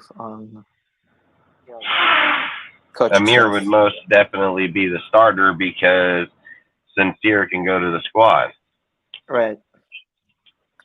So you'd roll with Amir. Well, you'd roll with Amir until otherwise, like literally, because there's no reason to jeopardize a player that still had good production last year when he got in there, and then go with someone that hasn't done nothing versus you can put Sincere to the practice squad and then still run with Amir. And if Amir runs out, then you can go with Sincere. But if you go the opposite way around, you basically what I'm trying to say is you don't have the double option. You know what I mean? Like you can't play the double option. So I think Sincere will go to the practice squad. And I kept saying it unless he can physically just beat Amir. Right. Okay. Because I like Britton Brown, dude. I think Britton Brown's gonna shock some motherfuckers, man. I think people keep saying Sincere or Zamir, but I like Britton Brown, man. I think Britton Brown. I remember how he played last year in the preseason. Dude, he sucker motherfuckered people in last year, dude. Literally, just sucker motherfucker, dude. Literally, just be running down the line. The thing I like about him is there was shit I seen in him that I seen in Le'Veon Bell, where he was fucking pre-looking on fucking people literally as he's running to him. Le'Veon Bell, what made him so great is that his patience is slow down, how he can run behind a player and then see the hole and then just take off, dude. Like, that's what made him so great. That's why he didn't work out when he left there, dude, because they didn't have that type of shit. But when you're sitting over here and you're looking at Britton, there are parts in him, dude, that I watched him physically seek out, dude, and then not only sucker step that motherfucker, cut back out underneath him and then back across him to go back another 8 to 10 yards. Like, Britton ain't no slouch, bro. That dude got fucking straight vision looks, dude. And not only that, he can get you to commit with him, dude, and then just literally stop and be like, oh, see you later, bitch. Like, that's the thing. That's hard. That's really hard. And then there was one play where he's running behind the line, dude, literally just running behind them, dude. And then they were pushing the line hella hard to the right, and he's running behind. And then all of a sudden, he just sees this deal. He stops and cuts right back up through the pile, dude, for 5 yards. And I'm just like, yeah, that's usually a fucking tackle, or like a tackle behind the line. You know what I mean? Most dudes don't have that type of sight. He has that sight, dude. Like, I would love to see him do it again here in the preseason, but from what I seen last year, he most definitely got that vision, man. Like, I liked him a lot. Walters was another one. Walters had really good fucking games too, man. Like, that's what I'm saying. Between Walters, Brown, Samir, dude, in my opinion, that motherfucker, all he did was just run into motherfuckers. So, and then like 17 yards, like they say he had 17 carries for 70 yards. Like, I'm willing to bet some of those yards didn't go anywhere. And then he got one for 15 or 20. You know what I mean? Like, so like I said, I think it's way too inconsistent for him, for me. But I would take him over Bolden. Like, I would even take Amir running in the back of motherfuckers over Bolden. And it's not like people can't improve either. You know what I mean? It's not like he can't improve. So I've always said, like, I'll eat crow if he goes out and does it, you know. But that's what it's about, is being able to adapt and be able to get better. And if he does that, there's no reason to falter him. You know what I mean? So that's why I just keep thinking, like, man, Josh can just be a fucking afterthought here after a little bit, dude. Like, if you're telling me Sincere, Brown, Austin, and Amir all show up, and you get rid of Josh fucking Bolden and Amir, like, that's a pretty good young tandem of halfbacks, dude. 4 of them for $3.6 million. Not a bad deal. Oh. All right, so then yeah, But who we can else? I guess think about what were you gonna say? We I can was talk just about thinking something about else what if other you guys players. want. Oh, you were thinking about what? I was thinking about what other players not could be on the roster we could fit on there. Because there's players as you guys were mentioning before, Kanai, Malga, who you're praising a bit earlier when we were talking about the linebackers. Because personally, I haven't watched any, tape or anything from him in college, Who was nor it? have I really heard any Kanai Malga. What guy are you talking about? Kanai Malga, the Yeah, linebacker. MAGA. Yeah, dude, that's what I'm saying. Like that guy, he's got good potential in him, man. He's got good grades. I mean, like I said, I think he's got good potential. It's just, is he gonna put it out there? You know what I mean? Because when you look at the linebackers, you can pretty much tell Bolton's probably getting cut. Bernie is here. Darren Butler, I don't know. I don't think he's eligible for the linebacker or practice squad unless it's veteran, right? Because why am I saying veteran? He's only been there for fucking last year, right? He's a UDFA fucking. So he's most definitely under the 2 year too. So he probably won't get cut either. He'd probably be another one that would go to the squad under the 2 year deal.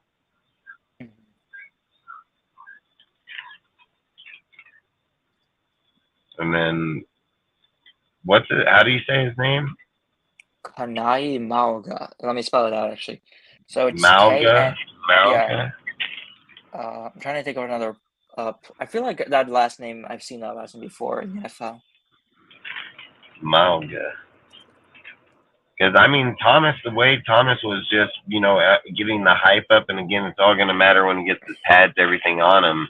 But from the hype that everybody was talking about to begin with, man, he was already like doing pretty decent. You know what I mean? I mean, he was getting praise from Max, dude. I mean, he was getting praise from numerous people. So all I would say is because, man, he would be nice if he made it. If Bernie, Masterson, Diablo, Lane, and Thomas. I just wish we can trade for fucking McQueen, dude. Like, I want McQueen, man. Yeah. Go get me some Patrick McQueen. Like, let's go.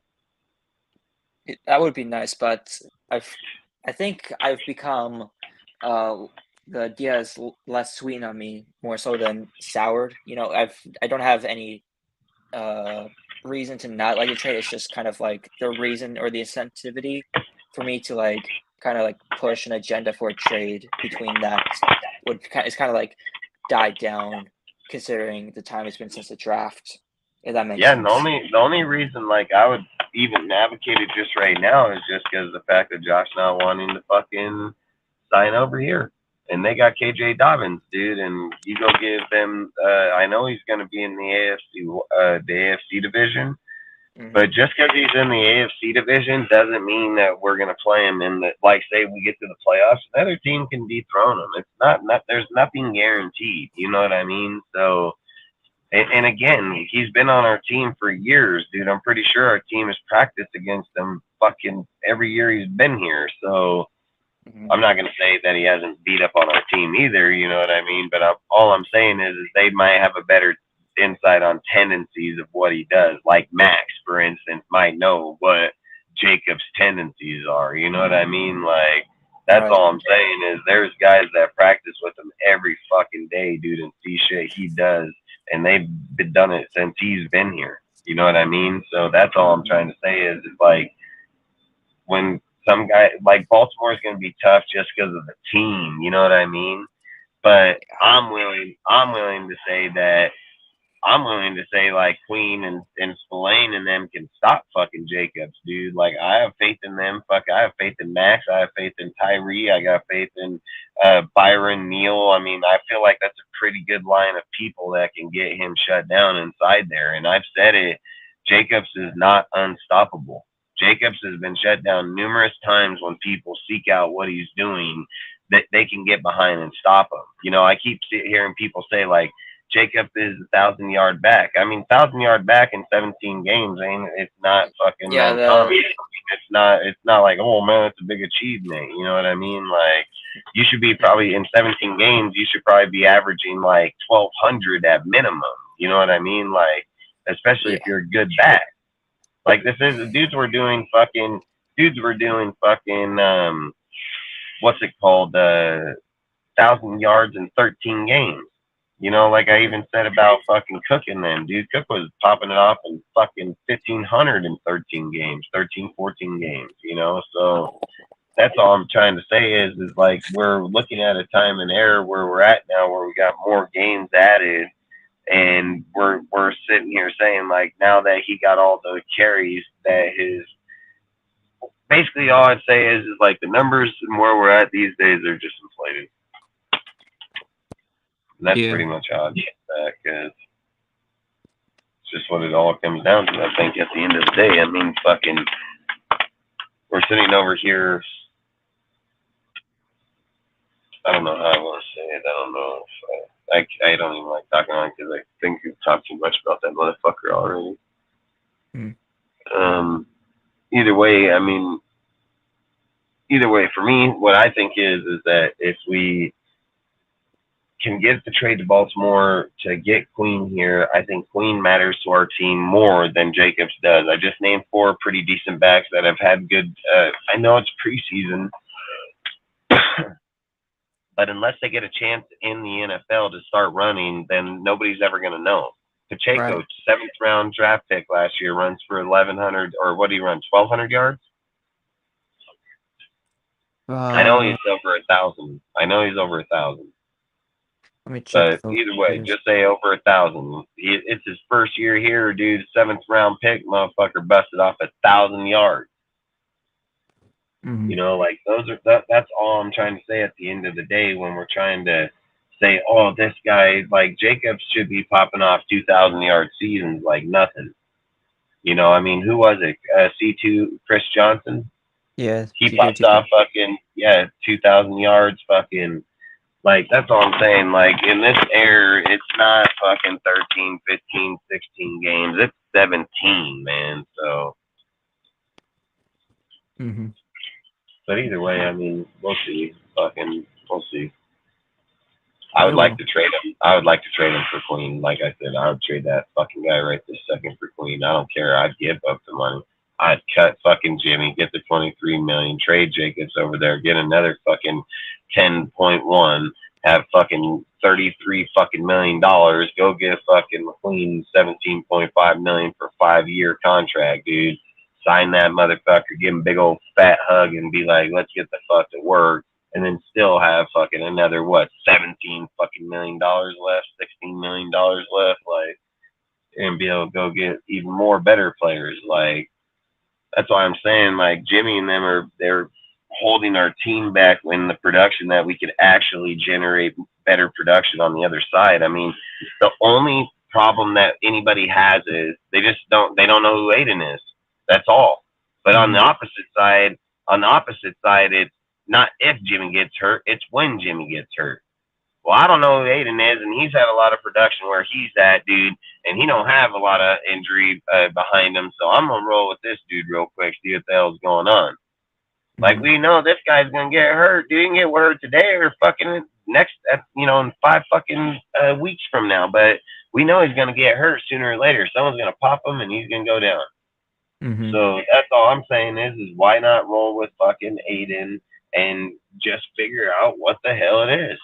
And then invest the money into the players that can make us better.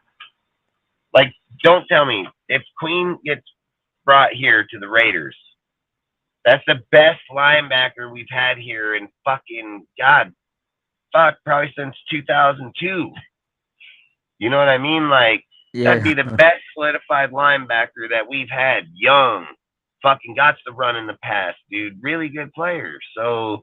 For me, I mean, I feel like if you're trying to make your statement, dude, like the Patriots always had good linebackers, man. Always had like their captain of the linebacker spot. So, for me, I want Queen, man. I don't give a fuck. I want Queen. I don't care. I'd do whatever it took to get him. I don't care. Jacobs should be plenty enough to get him. Like, Jacobs should be plenty enough. Like, we should not have to give up more than Jacobs. Like, and we should probably get something back. But long story short, at the end of the day, if it was just player for player, I would fucking do it. And I know Jacobs is going to bitch. I know he's going to bitch. But I would be like, look, bro, one, we got 4 young dudes that are halfbacks. We got one halfback that's got 2 1,400 yard seasons back to back. So he ain't no fucking slouch. Britton ain't no slouch, dude. Like, Walters is showing that he can play well. And again, when you're playing halfback by committee, I've said this so many times. If you have 3 halfbacks and one gets 200, one gets fucking 3, one gets 4, at 450, 350, 250, what is that? That's 7, 8, 9. It's still over 1,000 yards. You see what I'm saying? Like, I don't see what the issue is when you're sitting here saying that I got the production from 3 dudes or 1. It's the yards are the yards. It doesn't matter if it's from 3 or 1. It's the same number. It's the same fucking number. And that's all I'm saying. There's no argument besides the fact that you just want to see the same guy run over and over when you're playing the game. That's all. That's the only argument you can say. When all I'm saying is at the end of the day, 2 halfbacks have been proven to be way more successful because they're way harder to read when they're out on the field. You don't know you don't know if they're running, passing. You don't know if they bring out both, if one's blocking, both running for pat. Like, you don't know. You know what I mean? Like, you become way more dangerous. I preached this on our show about Waller for so many times. That Waller is so predictable. All linebackers got to do is come down to the line and say, well, 80% pass, 20% run, so I'm going to set up and pass. Like, that's what they do. Like, they can read on that floor instantly, dude. So that's all I say is I hate when you're predictable, dude. And people would say, oh, they're not. Yeah, they are. Josh has been stopped and shut down behind the line in numerous games last year. People keep sitting here saying, like, he's so elite. And that he plays when he's injured. Okay, here's something I'd love for somebody to do. How about you go and look how many games he played under 50 yards last year? How many games did he have under 50 yards? He probably had fucking 3, 4, 5. You know what I mean? And then if you're playing injured and you're not even good enough to produce 50 yards, dude, when you're averaging 125, like I don't know. But like I said, he might as well not have played that day. So what would it matter if we put 2 other dudes back in there and they both got 50 and got the 100 yards? You see what I'm saying? It's just sometimes I feel like you're jeopardizing yourself, and in the comment of the fact that it's like he plays injured and then it's going to hurt our team in reps or what's up, Protect the Shield podcast. Appreciate you, bro. But all I'm saying is like at the end of the day, in my opinion, it doesn't matter if you come and play injured. If your production is only 30 and 50 yards, you might as well not played that day. Like, we need you healthy where you're busting your 100, 125, getting touchdown or 2. Like, that's the production that you need from you at all times. Like, to come out here and have a 35-yard game, if we played 2 backs back here, there's no way they would have 35 yards. There's no way.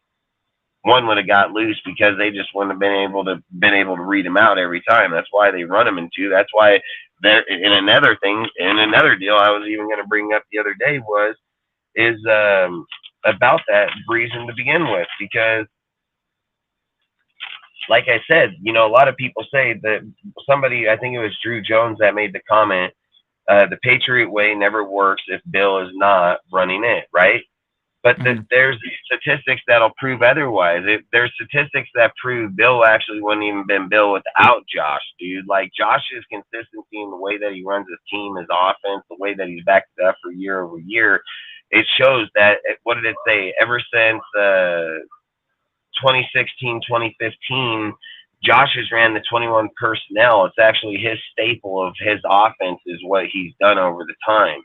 And then it basically says that when he runs the 21 personnel, 25%, which is the second most in the NFL over that time length, is ran with dual backs and tight ends.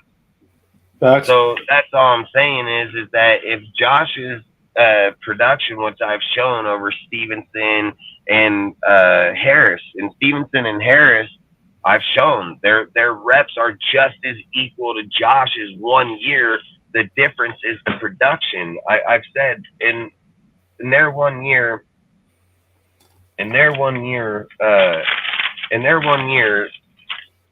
Stevenson and Harris had 202 in carries and 133 in carries, which equal 335. Josh Jacobs had 340. Then you go over to yards per carry. They averaged 4.6 on two halfbacks. Two halfbacks averaged 4.6 yards. Josh alone averaged 4.9, which was one of his best of his whole career. Then you sit here and add up their yards. On 202 carries, he had 929 yards, and on 133 carries, he had 606 yards. That's combined for 1,535 yards. Josh Jacobs had 1,653 yards on 340 carries. So he's over them by pretty much right around 127, 127, 122. And this is where I think it matters. Josh only had 12 touchdowns on that production. These guys were less yardage, under 100 yards less, and they had 20 touchdowns combined between the both. And this is why I keep saying Josh's system is a systematic system. It's not about fucking like individual deals. These numbers are not coincidence by just some fluke. Josh's system backs up his playing, and this is the other thing where people are saying like, oh, Josh is just getting not getting enough credit because he made the offensive line. Well, bull fucking shit. I've said this so many times. Josh and Priscilla's always had good offensive lines, and they took this one from 29th to 10th. And I've always said it's not hard for a guy like Josh to be getting 4 yards or 5 per carry when the offensive line is advancing 3 yards instantly when they're getting up the field. They weren't just getting beat on and getting behind. They were beating on dudes for a lot of times pushing downfield. They were giving them wide open fucking looks. And go look up the tape. There were times where Josh Jacobs had wide ass open looks, dude, and failed to get the fucking hole where they had the hole already open to go and he didn't even get to it. So all I'm saying is at the end of the day, when you're looking or evaluating, we got to be it at least fairly for one. And you got to be sitting here saying that it's not coincidence that Josh's numbers ended up the exact same numbers as Josh this year. That's system shit. That's when a guy goes home, he says, hey, I'm going to run X amount of plays per fucking year at this position, and then that's the reps they're going to get. This is usually about the yardage we come up with. And guess what? To everybody this year, it's phenomenal. Josh Jacobs had 1,653 yards. Yeah, but fucking in Josh's system with two backs, it's not uncommon to go that many yards just between the two all the time. So everybody's sitting here jocking a dude because he did it one by himself versus when everybody's injured, running behind the line or not, going with even 5 more carries than them, even with over 100 more yards with 8 less touchdowns. And that's all I'm saying is like at the end of the day, I think at the end of the day when we're sitting here saying like, for instance, you got, like I said, you got Brown, you got fucking Sincere, you got Austin, you got Zamir. Like I hate Zamir, but still. Dustin, did you have how many broken tackles they had between the two of them? By any chance? Between who? Between Stevenson and Harris? I don't. I'll quickly look it up. It's all right. Is this what Chris was saying? I'll just because broken tackles or not, the yardage is still the same. He can have fucking 500 broken tackles. It didn't change anything in the way that went out. You know what I mean? Like, especially the way he could have had 35 broken tackles. The production is the exact same production. and it would kind of probably say like if Jacobs got tackled when they did tackle him without that, would have meant he would have less production. So I mean, in one aspect, it favors him because he ended up with the yardage, but the other aspect would say that if he got hit down at the initial contact, he would have way less yards. Yeah, exactly. Did you send him? Did you send him the link? Does he want to join up over here? No, yeah, I was just asking if you wanted to first. You said sure. Yeah. Okay, yeah. Do you want to drop him the link for me? I'll just quickly check. Yeah, freaking Sergio.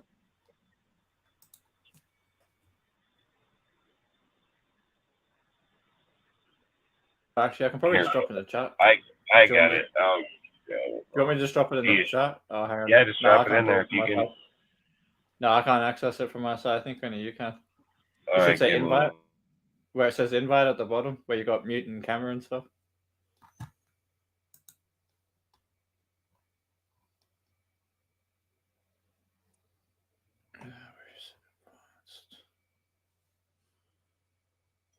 Okay, now here we go. 24.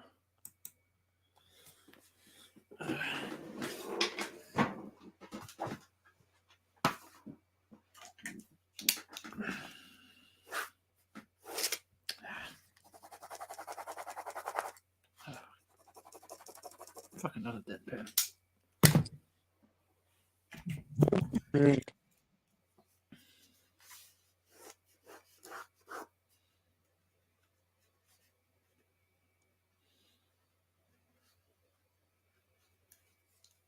So it was Damien Harris.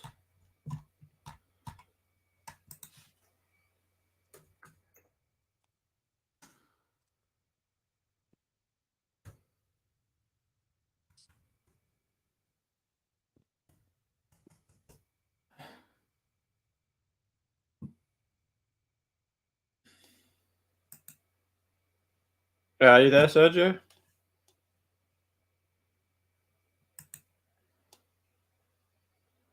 Ah, shit, I think Dustin got disconnected and I can't bring anyone in. Sorry, guys, just to the wait with us for a minute. We had some technical difficulties. I think Dustin's lost network for a minute or something. He should be back momentarily. I don't have access to let people in. So if you can hear me, Chris, just hold on a minute. We're just waiting for Dustin to come back. Hopefully it won't take him long to log back in.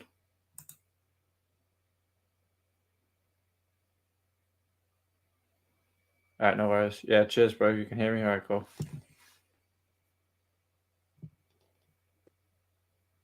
I think Cortez is backstage as well. Sorry, guys. I just had a momentary break here.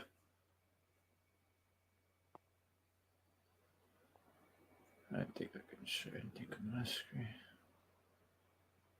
Oh, damn. I need some administration tools here. Sorry, guys. Just had to bear with us for a minute. You go, man. I just go away because I can't access anything without Dustin. So, yeah. Because I think Chris is waiting in the back and Cortez is waiting backstage. But I don't have access to let them in. I was going to play something momentarily for you guys, but I can't do that either because it's on my channel. But going back to what Chris was asking as far as broken tackles, I've got Ramonde Stevenson's broken tackles. They are 24. I'm just about to look up Harris. It's pretty close. Harris didn't have it anywhere near as many. Only had 5. But Stevenson had 24. Oh, yeah, Stevenson. So 20. Yeah, so that's 29 because we're looking at combined, right? So 29 combined between 2 backs to JJ's 35. So it's only a 6th broken tackle difference. Right. Yeah. So it's basically the same between 2 backs, like Dustin was saying. So even the broken tackles is pretty much the same. And the point, though, what Dustin was saying, which I kind of also agree with, is it doesn't matter how you get the yardage it's still the same number in the end. I know it sucks to say that, but that's just how it is in the NFL. I mean, from a coaching standpoint. From a coaching standpoint, it doesn't matter how you get, like, if you look at total offense, right? It doesn't matter how you get your passing yards, how you get your rushing yards, how you get your touchdowns. It's the numbers that you get at the end that really matter. And if I can get an extra 10 touchdowns more by using 2 backs instead of 1 with roughly the same yardage, then obviously that's a better production, because points is always going to matter more than yardage. Because points at the end of the day is what wins your game. So more points you score, more chance you get to win. Right. And like Dustin's saying, with the 2-back system and why it's more successful in a lot of franchises, is because as a defensive player, it's a lot easier to prepare for one guy than 2. Because even though you've got 2 backs, they're not going to run exactly the same. They're going to have different tendencies and all of that. So it's just a lot more that a defense has to deal with. Because it doesn't matter what sport you play. If you're a defender, having to play like 2 different totally kind of players is totally different to just playing one kind of player that you can kind of like, their tendencies and whatever. Mm-hmm. And that's why there has been times where JJ's gotten shut down because people pick up on his tendencies.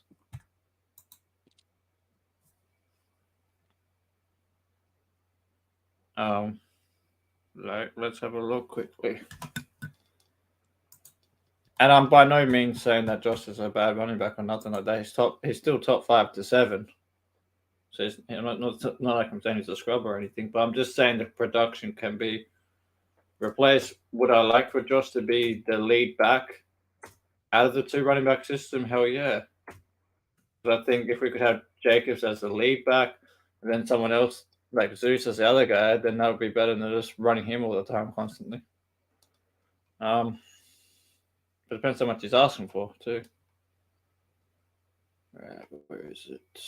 This should be a breakdown of games. I'm gonna have to look up on PFF just a minute. PFF will give me the breakdown of games.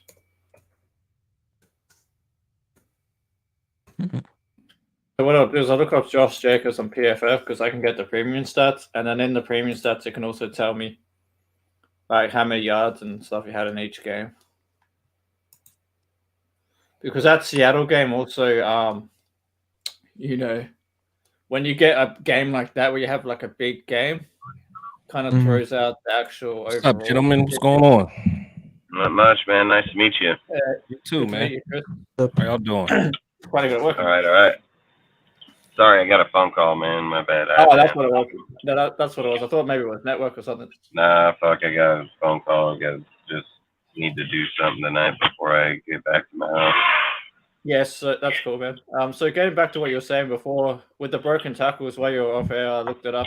Between the 2 backs, it had 29, and by himself, Jacobs had 35, so pretty much the same. About 6 broken.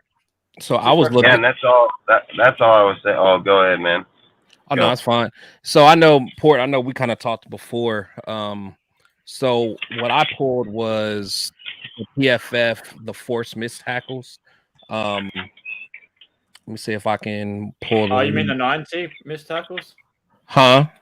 You talking about the 90 missed tackles? Yeah, it was like the 92 or something where he was. It's way over everyone else. Yeah, I get what. Yeah, but so, a lot of that.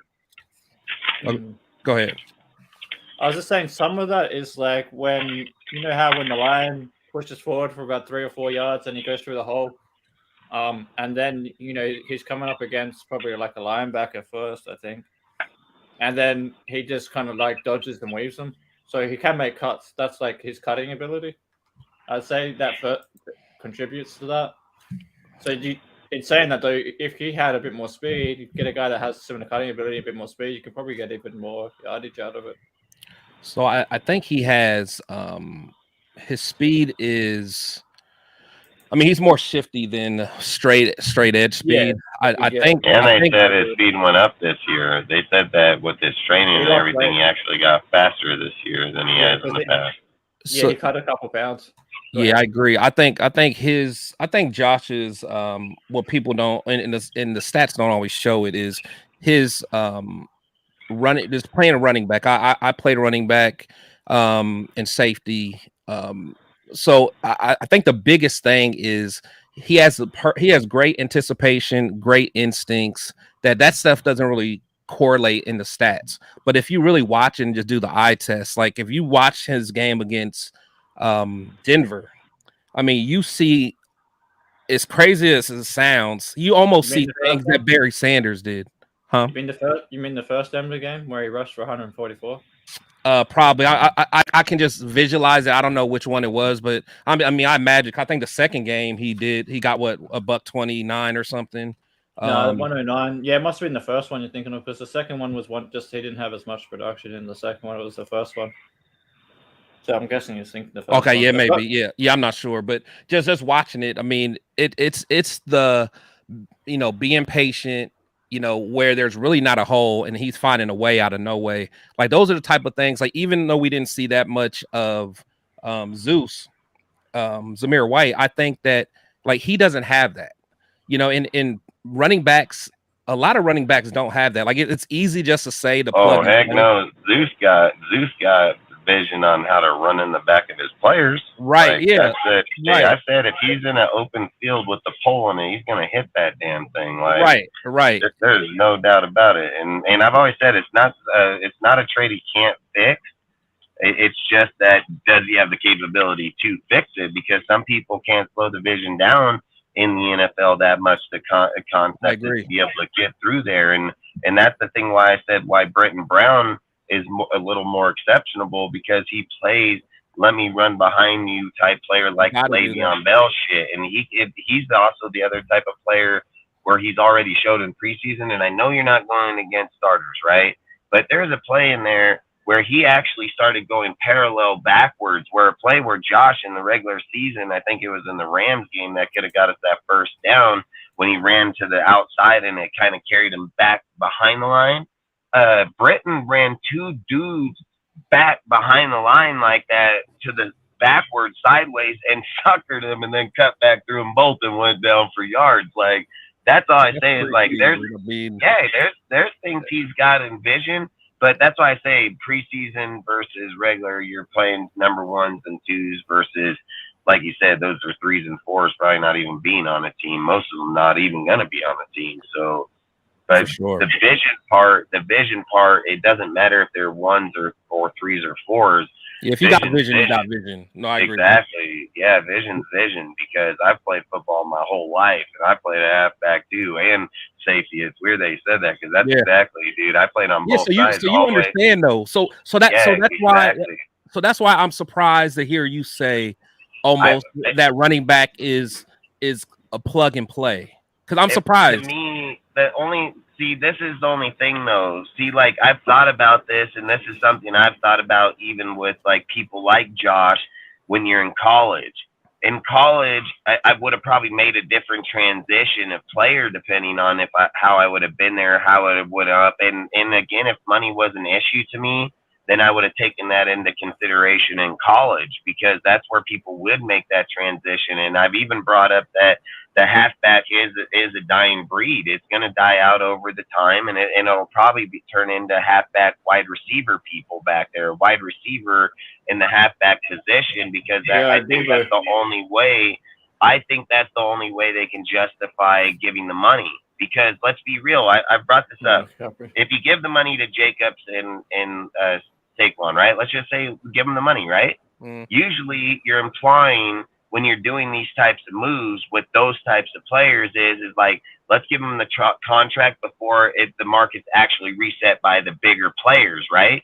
But what's your bigger player going to be? Alvin Kamara's gotten his Christian and Derrick Henry. Then the odds are Derrick Henry's getting older, so he's not going to probably get that type of a deal. So it's probably going to actually go downwards or stay where he's at 12.5. So all I'm saying is when you're putting that market there, and then you're implying what they're implying, who is going above them? Like, who's going above them? They're not in the wide receiver. Jonathan Taylor, Najee Harris. They're next. Yeah, but that's my point, though. That's my point. So look, this is the point I'm gonna get to. In the quarterback and wide receiver position, right? Mm-hmm. You're talking about like 100+ people.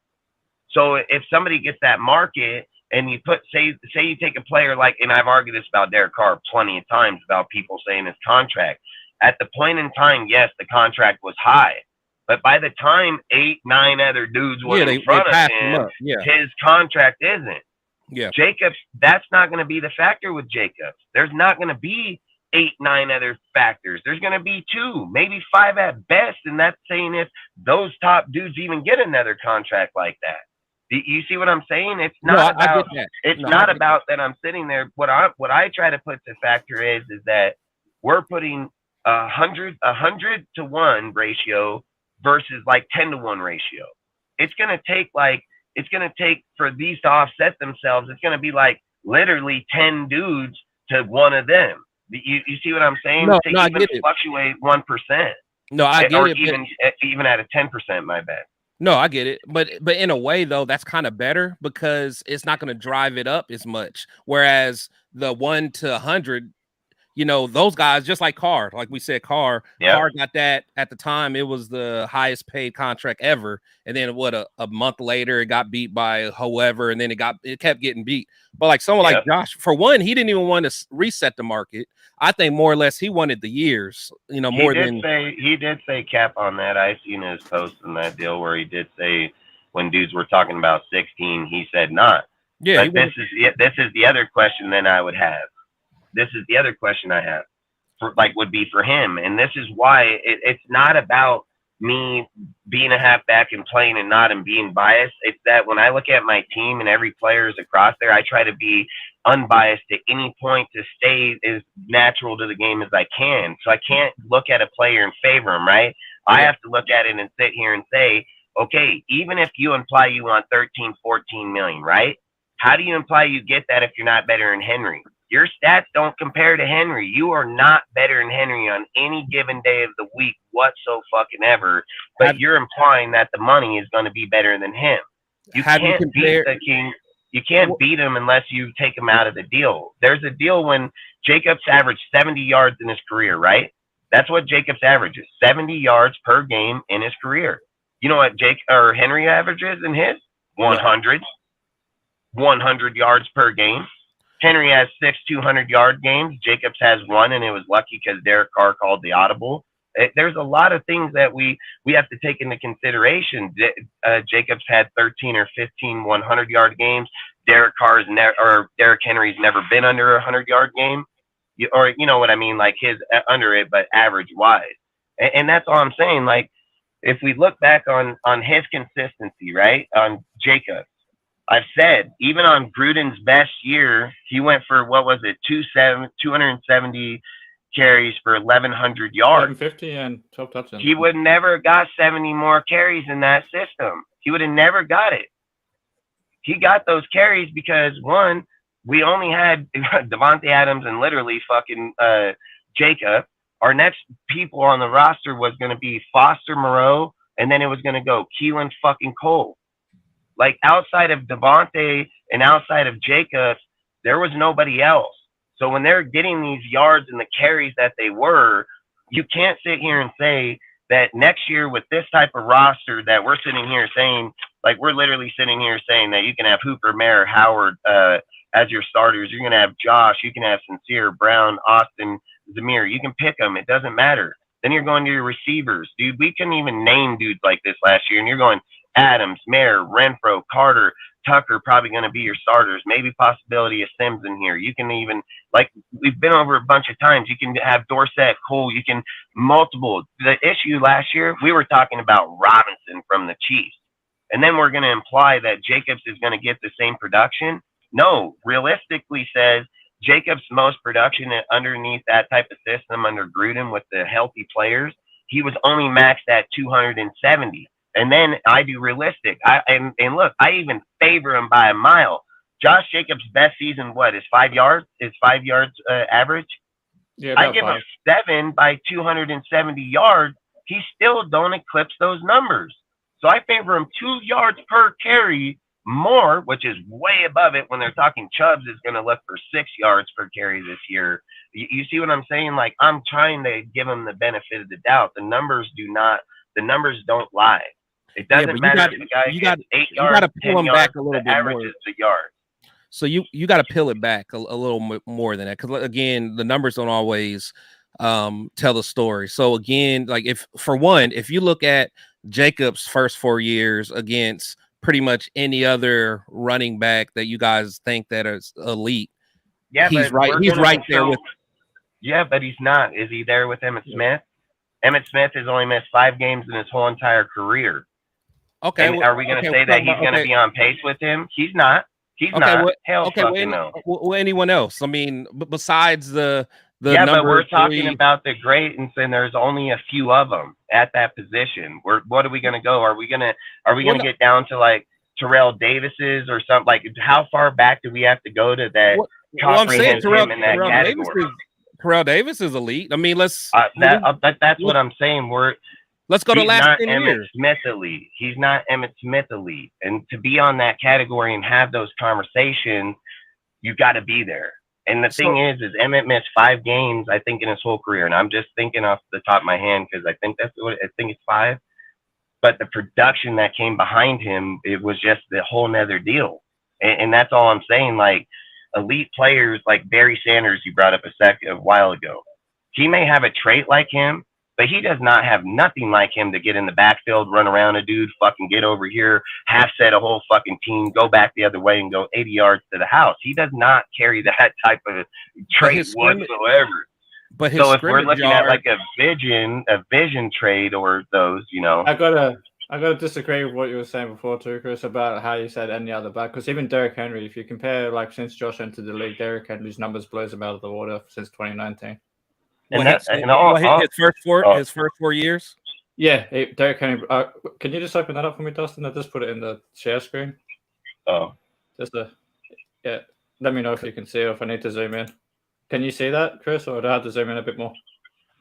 Well, you have to zoom in. I can't see it for whatsoever. All right, let me zoom in just a minute. Is that better? Yep. Yeah, it'll be fine. I'll listen. All right, so I'm on so my you got- phone, this is- man. I'm on my phone. I can't. okay, no worries. So rushing. His if you first start 4 from years, 29 first. Oh, not first 4, because the thing you have to remember with Derrick Henry, he didn't start. He was benched in the first year. He was redshirted. Yeah, he was redshirted. Damn right. He wasn't even. DeMarco Murray was the starter there, so he can't even. Okay. That's the thing, is how people talk about him. They don't know what he's even done in his career. Like, he wasn't even running it like Jacobs was coming out of college. So do you want to go from 2019, or do you want to start from 2018 when Derrick Henry became kind of the starter because he started 12 games? Well, either way, but let's do it by age then. I mean, so when he was 24, he got a little bit under 1,100. He had a big year on when he was 25. 12 touchdowns. Yeah. Yeah. Then he had 15, and then he had a huge year as a 26-year-old. So I'll tell you one thing that I'll tell you here. Hold on, I'll tell you one defining factor too that Jacobs never had that Derrick Henry's had his whole career. Derrick Henry's never been under 10 touchdowns, and if I'm right, did he not play 9 games here or something of the factor? He played less games, got 10. 8 games in 2021. 8 games, 10 touchdowns. Never been under it. And he's never been under it, and Jacobs never been over 12 in 2 years. He averaged 10 though. He averaged 10 for all 4 years. Yeah, but that's my point. This dude's been averaging 17 fucking, what was his? What? I can't even see him, man. Well, he went 16 and 17, 2019, 2020, and he won back-to-back rushing titles. That's why it's got the little asterisk there, because he. Yeah, I mean, we're talking about substantially more deals in those points, and then this is another thing that I brought up. So here's another thing I would ask people about his production, right? If Jacobs has 1,600 yards and he has 12 touchdowns, and you can go back to John Gruden where he had 1,100 yards with 12 touchdowns, and not just how are we not discrediting the production? Like, how are we not saying that under Josh he has 500 more yards with no touchdowns? That's a lot. Exactly. That's a fucking lot. That's like 2-3 games with no touchdowns. So again, you got to 2019. So again, you got to peel it back. You got to peel it back a little more. So Tom Cable is literally one of the worst offensive line coaches out there. Even his first time around with, back when he was there, because in fact I think Lane Kiffin was the one that hired him, if I remember correctly. You're saying the first time around? Yeah, well, no, even first time and the second time. He is the most overrated offensive line coach ever. Oh, I don't disagree with that. Yeah, like but I've also he's not said a good. when people say this, that when you're about to say what you're going to say, I've said go look up what the offensive line ranking was that year. Josh ran behind good offensive line, so I know what you're saying, and I agree 100 because I do believe in Tom Cable's production has only been worse. It's never been. He's never been better. Like he's never like people say, oh, he's a top 5. Bullshit. He's been top 5 this 14 to 24, 26, 28, 30, and he stayed in that end of the deal. But the offensive line that Jacobs ran behind was still an elite offensive line. That was with Hudson. That was with Gabe. That was with a lot of good players there. Incognito. I mean, you had a really good plethora of people. I mean, it wasn't like he was running behind slouch players, dude. And that's all I'm saying is like he ran behind good years. The one year that they had a bad year, he had 800 yards, but I know that was injury and so on. But that line was ranked worse. It wasn't ranked with the rest. And that's all I'm trying to say is like I played the game for a long time, and I studied as fair as physically possible to myself. That's the way I train. That's the way I do everything I do in life, because if I don't look at these things, how can I get better? If I don't notice those things, how can I be able to adapt to it or understand it or study it? And that's the only reason why I bring up tangibles or things of these factors, because to me, that's what matters. It's just like with Derek Carr and with John Gruden. I'll bring up another deal. People claim that Derek Carr had a great year with them with the 4,800 yards, right? 4,800 yards, 23 touchdowns, 14 interceptions. They claim that was a great year for him over there, fucking so on, right? Well, and people say with Josh McDaniels, Derek Carr's production was shit. He didn't do nothing. He was that they treated him unfairly, blah, blah, blah, blah, blah. I'm going to say bullshit. 15 games played, 3,500 yards, 24 touchdowns, 14 interceptions. He is fucking underneath them by 1,300 yards. That's massive. That's massive. That's not just, oh, well, that's not like, oh, that's just a few. That's 1,300 yards with the one less touchdown production. And I've even said it. If Josh McDaniels took Derek Carr to 4,800 yards, Derek Carr would have like 35 touchdowns. So to sit and say that his production under him was not productive, that's a fucking falsified fucking bullshit. Like, that's not even true. You can't look at Derek Carr's average is 225 and 2 touchdowns, right? Is that not his game average? I think is what it is. If you're looking at his game average at 225 at 1,300, what does that add up to? 6 games? You see, like that's massive. That's massive. Sometimes, like you said earlier, the numbers do lie, but they lie a lot in those ways massively. That's lost production with that much yards. That's lost production. And then this is the only way that it can be justified, right? The only way you can justify that type of numbers with that type of result is if Derek Carr has that number, right, without the touchdown, that means the receiver didn't get the touchdown. Josh Jacobs doesn't have the inflation of the touchdown, so that means nobody got shit. Do you see what I'm saying? Yeah, because they were bad in the red zone. Exactly. So with all those yards or not, it still showed massive lost production, and people will claim it was a good year. And people are sitting here saying in Josh's system with Derek, he faltered. It wasn't good. They were the 5th highest scoring average in the red zone this year. I just said his numbers and the way that he did. He outproduced Gruden in 15 games than 17. And he did it with lesser yards with a higher average. Like, that's all I'm trying to say is at the end of the day, touchdowns is what wins games. That's what wins games. Touchdowns is what wins games. And lack of turnovers. And not turning the ball over. Facts. You know, and there's no debating those type of subjects or topics because of the fact that without those deals, it's like I said about Westbrook, right? like, I love the Lakers, dude, but fuck, if Westbrook's over here giving up fucking 13 or 14 turnovers and he's only scoring fucking 15 points, well, Yeah, his it's not a negative you're in not turnover is getting a net. massively Yeah, you're above not his getting a fucking net points. gain. You're not getting a Hell net no. gain. Hell no. It don't matter what you do. Unless you're putting up 35 points, you've done giving the game up. So, Yeah. and that's all I'm trying to say is that once your numbers start beating you, you're just done. And in here, when we're trying to be fair, right? When we're trying to be fair and we're trying to give fair valuation and we're trying to say that a guy's life and his jeopardy and his family and his kids and his future, and we're not sitting here saying, well, he came from the Patriots and it's Bill and it's this. Their numbers don't lie. I've always said in math, numbers do not lie, man. The math will always be there. We can fluctuate it however we want, manipulate it however we want. Yeah, you can Base you can numbers make the come numbers say out. whatever you want. Yeah. Exactly. And that's why I said when you look at Josh's system, it's systematic. It's a systematic system because on certain amount of reps, he in his mind says, when you look at Josh, right? Josh had 4.9 with Harrison with Harrison Stevenson. They averaged 4.6, but they had way better production with less yards.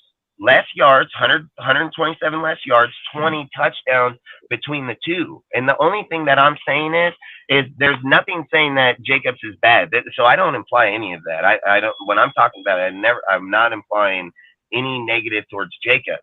There's a few negatives because one, he comes from Alabama, dude, that was only ran by halfback committee, dude, and he has an issue to do it right here, right now. So I think that's a big issue. Outside of that, it just shows that it's self-conceited. He wants to run the ball. Defenses are going to zone in on that. That's just facts. We're in a very smart fucking world these days. Dudes are very educated on this shit. They even fucking plan for this shit. Systematic shit. How many times he runs this? If we run this play, the odds are he's going to run that play a fifth of the time, you know, like, and if we hit it on one, and imagine if they hit it on one at the end of the game. You see, that's all I'm saying. When you put two backs in the backfield, you should know as well as I know, we're unpredictable. Where are you going? I can run this way. You can run that way. You can drag route. You can curl route. You can stay where the hell you are and grab it and just take off. You know, like there's 10 different routes that you can run just between me and you in that backfield.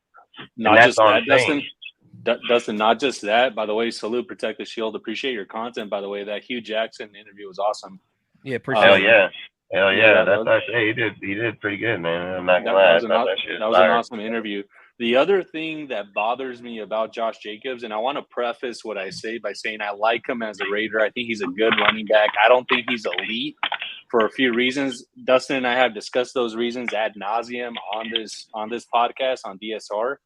The biggest sticking point for me is he's not a 3-down back. When he was under Gruden, he came out for Jalen Richard was in on third down. Last season it was what's his name? Amir Abdullah on third down. He can't pass block. Well, let me edit that. He's not a very good pass blocker. He can pass block where needed, but he's not an elite pass blocker. So defenses could scheme with that, right? Like they understand, hey, third down, Josh is off the field. They're putting in Abdullah. We know what kind of plays they're going to run. So that bothers me with having and depending so much on Josh Jacobs. I think to Dustin's point, having a running back by committee system is going to help us. It makes us more multiple, more unpredictable. Yeah, it is. And the thing I would say about the point about Josh's catching, right? I agree when he came into the NFL, that concept. But over the last year or two, he's obviously tried to get better at it. He's been productive at it. He went from 150 to 330 this year, so he did pick up his yardage in there. The only thing I would say is just adding the second back behind there to be able to not be so predictable, dude. It's like I've said with Waller. Like if a linebacker sets up and comes down, like say Roquan Smith comes to the line and he looks down there and he sees Waller there, all you got to do is bet 80% he's going to go for the pass, dude. Like that's all he's got to do, 80%, and he's only going to be wrong 20. So that's all I'm saying is the numbers start favoring against a guy just because of what they're doing and where they're at. It's when you're sitting here bringing in jumbo tight end protection so you can bring in your fucking offensive lineman because your fucking tight end can't block.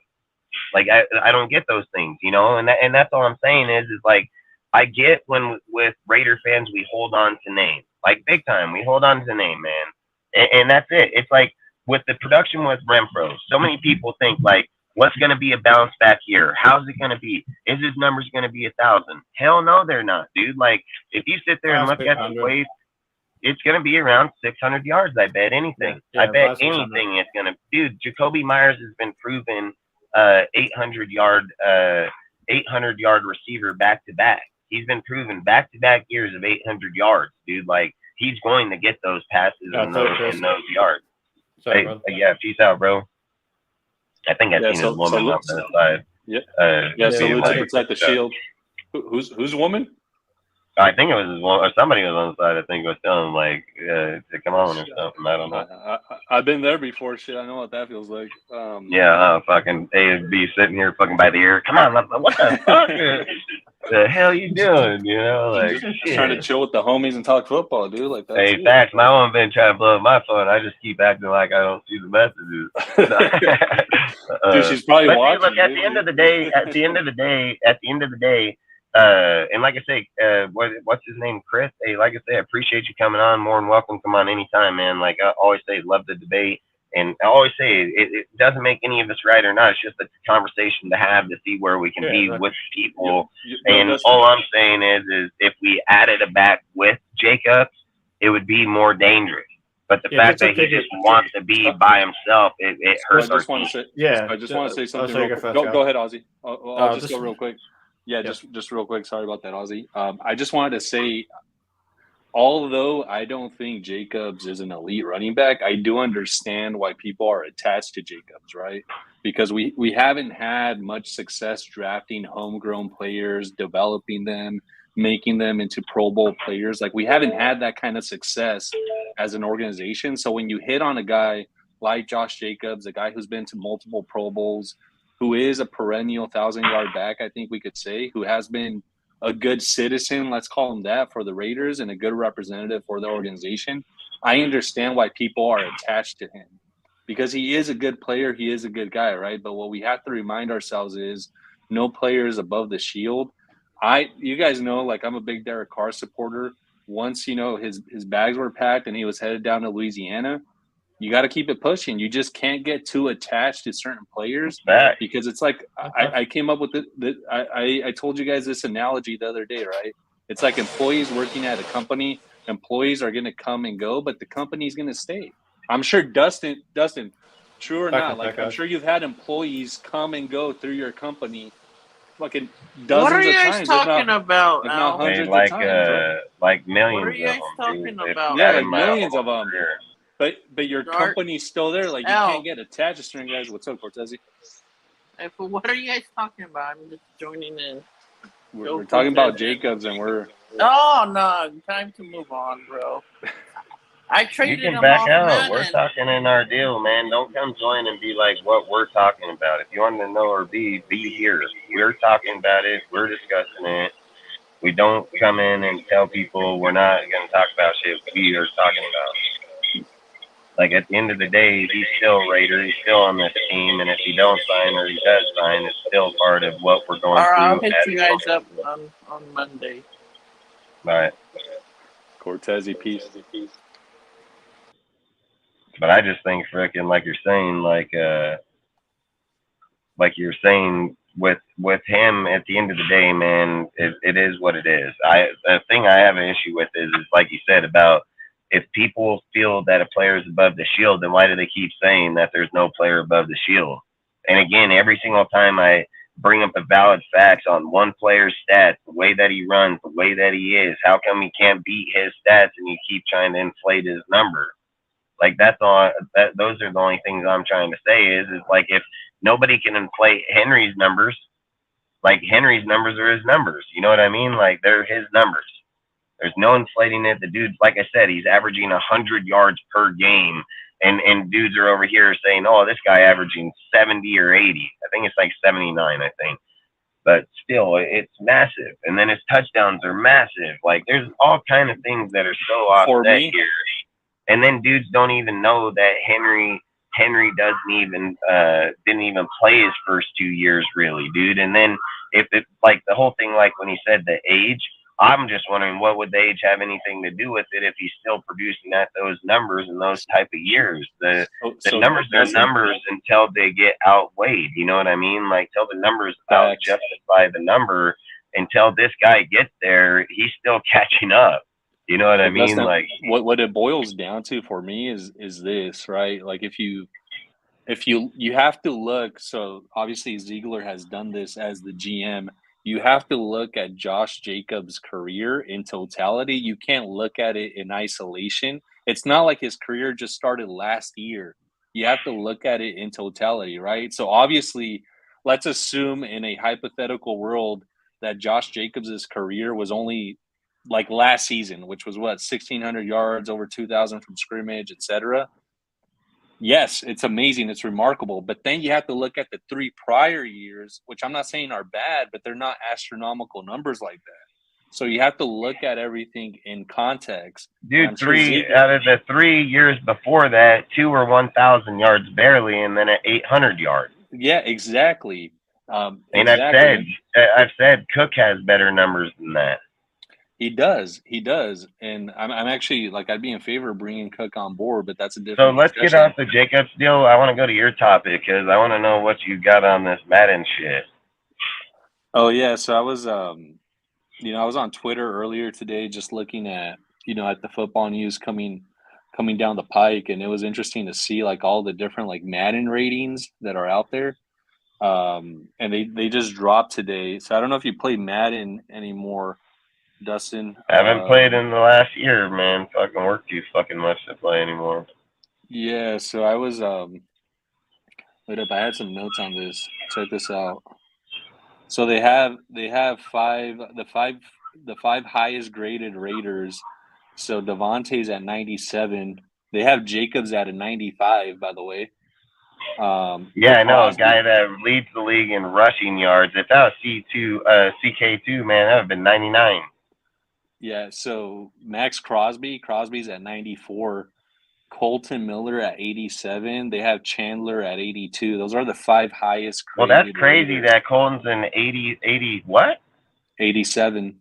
He's probably like top 10 fucking tackle in the NFL. Yeah, he's 87. So these are some other Madden ratings. AJ Cole, punter, who I think is actually probably the best punter in the league, probably top 2, top 3. Yeah. He's an 83. Carlson's an 83. I think he should be higher than that, dude. He's like one of the most. Carlson's one of the most accurate kickers in football. He should be definitely like 88.3%. He's like 88.3% accurate. It's one of the highest. I think it's the 3rd highest in the NFL or something of the factor, dude. Like, yeah, I think he should be 90 plus, for instance. Yeah, so, exactly. So these guys are haters when it comes to the Raiders, man. So check this out too. So they have Hunter Renfrow at 81, the same as Jacoby Myers, 81. Nate Hobbs. Well, if they're going off last year's deal, then that's pretty good because Renfrow didn't fucking play. He had 200 yards. What's your guess on Jimmy G's rating? What's your guess? What would you rate him? I would say like 76, man. Oh shit, you almost got it, dude. 77. Was it? Nice. Yeah, it's 77. Yeah. Yeah, but I'd say like 76 because he ain't even nothing but a fucking. He's a football player, dude. It's what he is. Just a football player. So. And then they have. Let me read off some of the rookies. They have Michael Mayer at 77. Tyree Wilson's, or actually 75. Correct that. 75. Michael Mayer. Tyree Wilson also at 75. Illuminor's a 74. Spillane's a 74. Duke Shelley's a 74. David Long Jr. is a 74. Marcus Epps is a 77. DeAndre Carter's a 76. We have a bunch of 70s in the mid to low 70s. Austin, I thought this was actually pretty low. Austin Hooper is 73. I thought he'd be like a little higher than that. Well, he only came on towards the end of the season, and I think, again, he only had 450 yards. So, I mean, he didn't have a lot of good production. Hey, so check this out. They have No Hands Cole at 73, but Jacoby's an 81. Huh. Andre James. Madden's so fucking biased, man. It's wild, dude. Yeah, Andre James is a 72. Philip Dorsett's a 72. His speed is crazy though. He's like a 93 at speed. No Which shit. is pretty good. Yeah, he's a They got 93 us at at speed. a fucking C grade, dude. Like that's what they're grading us, a CD. Yeah, we're a D. We're a D. Like we're a fucking damn near on borderline a fucking an F because isn't it? No, it's 59, 60. No, yeah, it's 60, 59, 60. So we're fucking C grade. Dude, what's crazy is like they have Jerry Tillery at a 70 barely. I thought he'd be higher than that too. I thought he'd be higher than the 70. But it is what it is. And then we have a bunch of players in the 60s, dude. Like it's crazy. Like a bunch of players. I won't read off their specific ratings, but like Byron Young's, dude, they have Byron Young at a 67. That's crazy. Byron, like at a 67. They have Tyler Hall at a 68. Like that's nuts to me. Hell yeah, it is. So yeah, I just want to like flag this topic because Madden ratings do become an issue of discussion. You know, people get really passionate about their team and specific players. They obviously fluctuate throughout the season, the ratings. So they actually have these Madden adjusters who adjust their ratings throughout the season. So it'd be interesting to see once our rookies get more playing time, if they like adjust the ratings depending on their play and their quality of play. But as it stands, our best player, obviously, hands down, is Davante Adams at 97. I'll just read them off again real quickly. The top four players we have: Adams at 97, Jacobs at 95, Crosby at 94, Colton Miller at 87, AJ Cole at 83, and Daniel Carlson at 83. And Chandler Jones is at an 82, and Renfro's at 81, and Jacoby Myers is at 81 too. So those are all of our 80 plus ratings right there. The rest of the guys are. Those are all our best players. Where's our fullback at, dude? Fucking 50. Shit, dude, I can't even find him. He's probably one of the better fucking, if not one of the better fullbacks in the league. So he really is. I mean, they're dude, probably like this guy, 70, fucking probably like 58. Dude, this guy must be super low. I mean,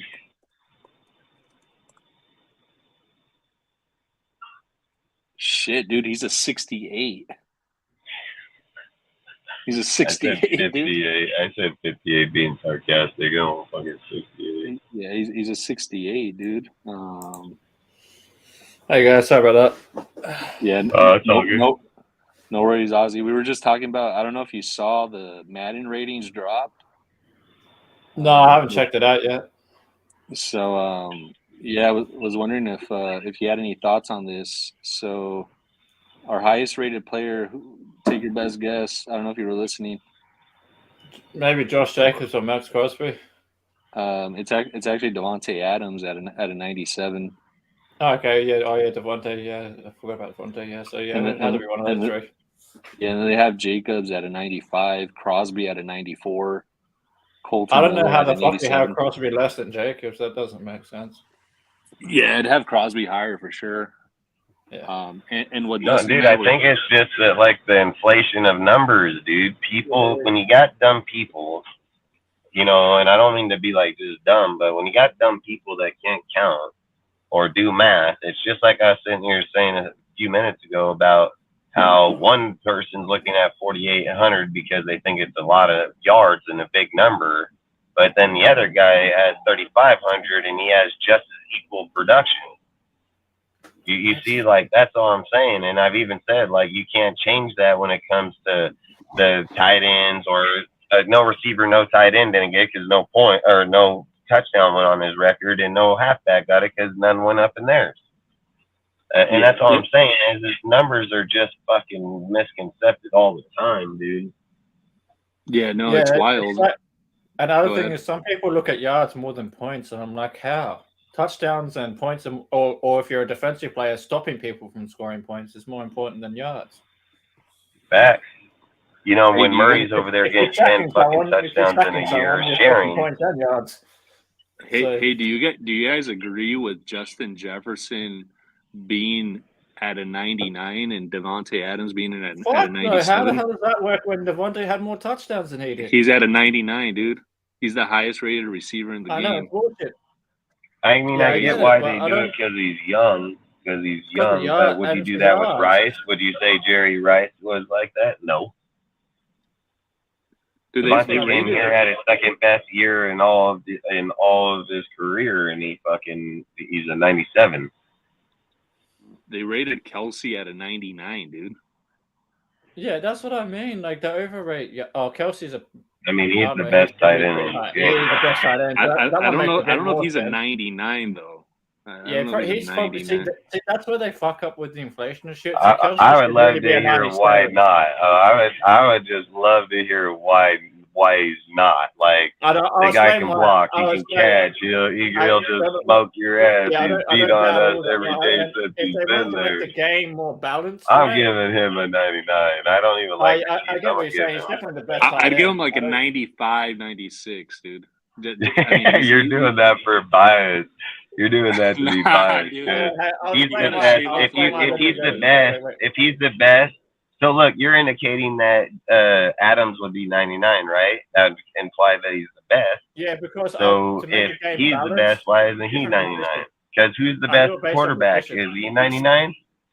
Mahomes Yeah, but what I'm is saying, Mahomes is yeah, 99. I feel like That's the my game point. has too many. That's what I mean. I feel like the game has too many 99 players, though, in the sense that, you know, maybe they shouldn't have a 99 rated tight end, if you get what I'm saying, because, you know, receivers are more highly valuable than tight ends or whatever. So based on that kind, Well, I you think look at the it from way that you got to standpoint, do rather it is, than I just think you they got to always do do it it with by if you're 10 the best, 99 it's the players. highest. I mean, how Yeah, else I would guess they so. get there then?